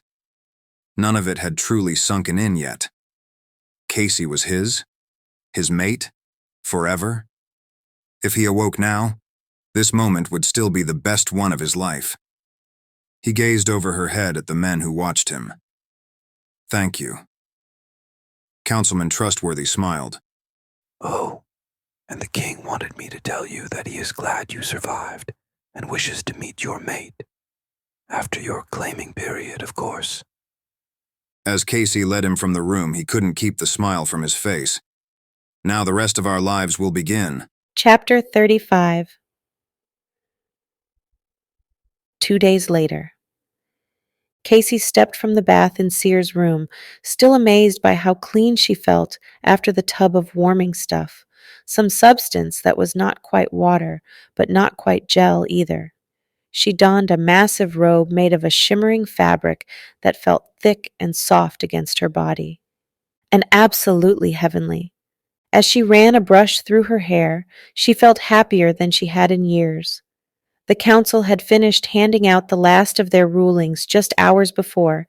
She didn't know all the specifics, but she knew that the spiritus males had been given a deadline to woe their mates. If they failed to do so, another male would be given a chance to win their hearts. And if by a predetermined date no male managed to win their hearts, they would be allowed to return to Earth, which many of the women will be thankful for. The information wasn't common knowledge yet, but from what she understood, in a year's time, the council would return to Earth with the missing humans and attempt a treaty of some kind. They wanted to be in control of when the women returned and what was said when they were brought back, which was annoying but understandable. And as for the women who selected a mate, they were never allowed to return. Kaci would miss Earth and her sister, but her heart was with Seer now and forever. Besides, Darlene would no longer have to worry about her sick sister. She could use the money Kaci had left for her to fix her leg, to stop being in pain, and maybe, finally, meet someone who could make her happy too. Her sister had been her best friend their entire lives. The loss of her sent a longing aching in her chest, but she knew that Darlene would be okay without her. No one is tougher than her. Setting down her brush, she looked at herself in the mirror. She'd lost too much weight again. There were circles under her eyes and a hollowness to her skin after spending too many days waiting for Seer to be healed enough to be allowed to wake up. But the strange thing was, she'd never felt more beautiful.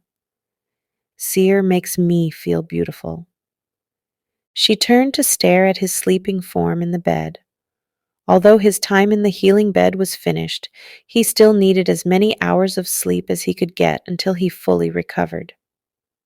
I'm his mate now. I want to show him what that means.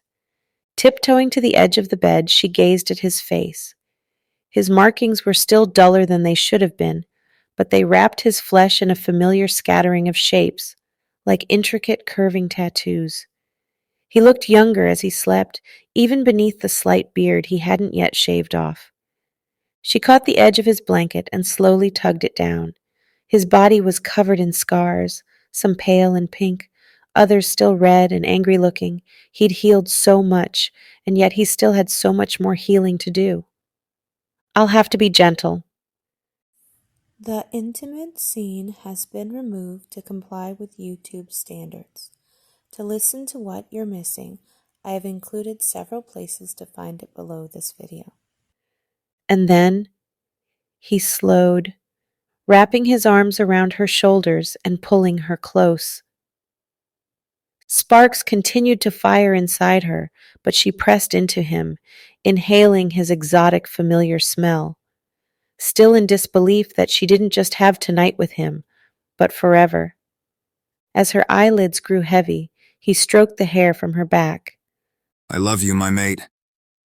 She turned and pressed a soft kiss to the side of his neck. I love you, my mate. His arm tightened around her. Sleep tugged at her thoughts, and then his damned comp began to beep.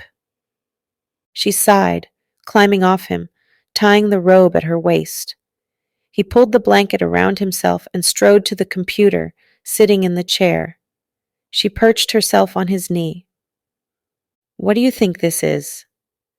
He rubbed his face. Only one way to find out. Clicking a button, an image appeared on the hollow screen. It was Leader in a ship. His markings were gray and slow, his eyes wild. Leader? Listen. He rushed out. I only have a minute before I jump through the portal. The council delivered my punishment today. They stripped me of my title, my possessions, and exiled me. I'm so... And my mate. He growled. I could accept the others. I could not accept that. So, I stole her. Seer shook his head. They'll come after you. They'll find you. You don't understand. None of it matters. Nothing matters without her. She might not love me yet, but I know she can. She's just so damn stubborn. A familiar voice spoke from behind him. Who you calling stubborn? Kaci stiffened as a chill went down her spine, and then a familiar face came into view. Darlene! Kaci.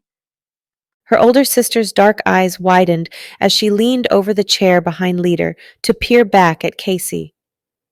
Tears choked her throat as she shook her head. No, this wasn't supposed to happen. You're supposed to be safe on Earth. I did everything to protect you, to give you a good life. Darlene reached out as if to touch her. Don't you get it? I'm the older sister. I could never let you do this alone. I've been working so damned hard to find you, to make sure you're safe. Her eyebrows lifted and she looked Seer up and down. But it appears that you are. Kaci swallowed. I am. I swear to you I am. The virus is better. I got married. I'm in love. I'm happy. But you...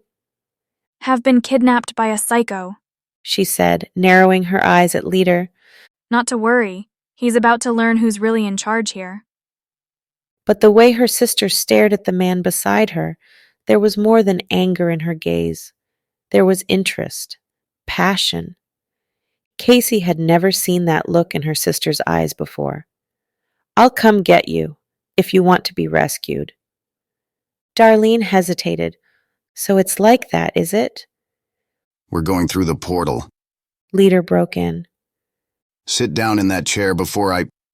Darlene winked at her, then called out, I love you, always and forever.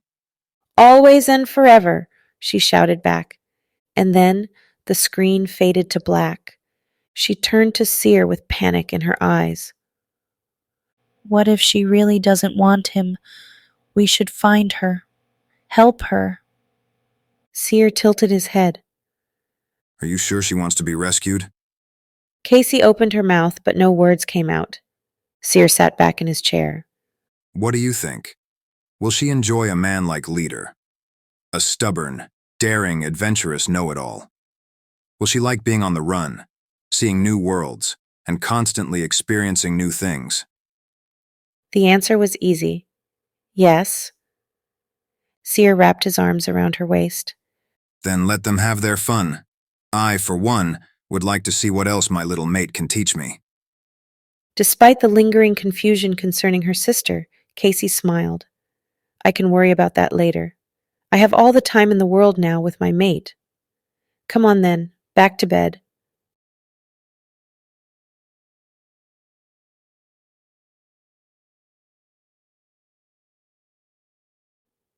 This has been her Barbarian Alien, Out of This World Alien Romances. Book 1, written by Lacey Carter Andersen. Narrated by 11 Labs. Production copyright by Lacey Carter Andersen.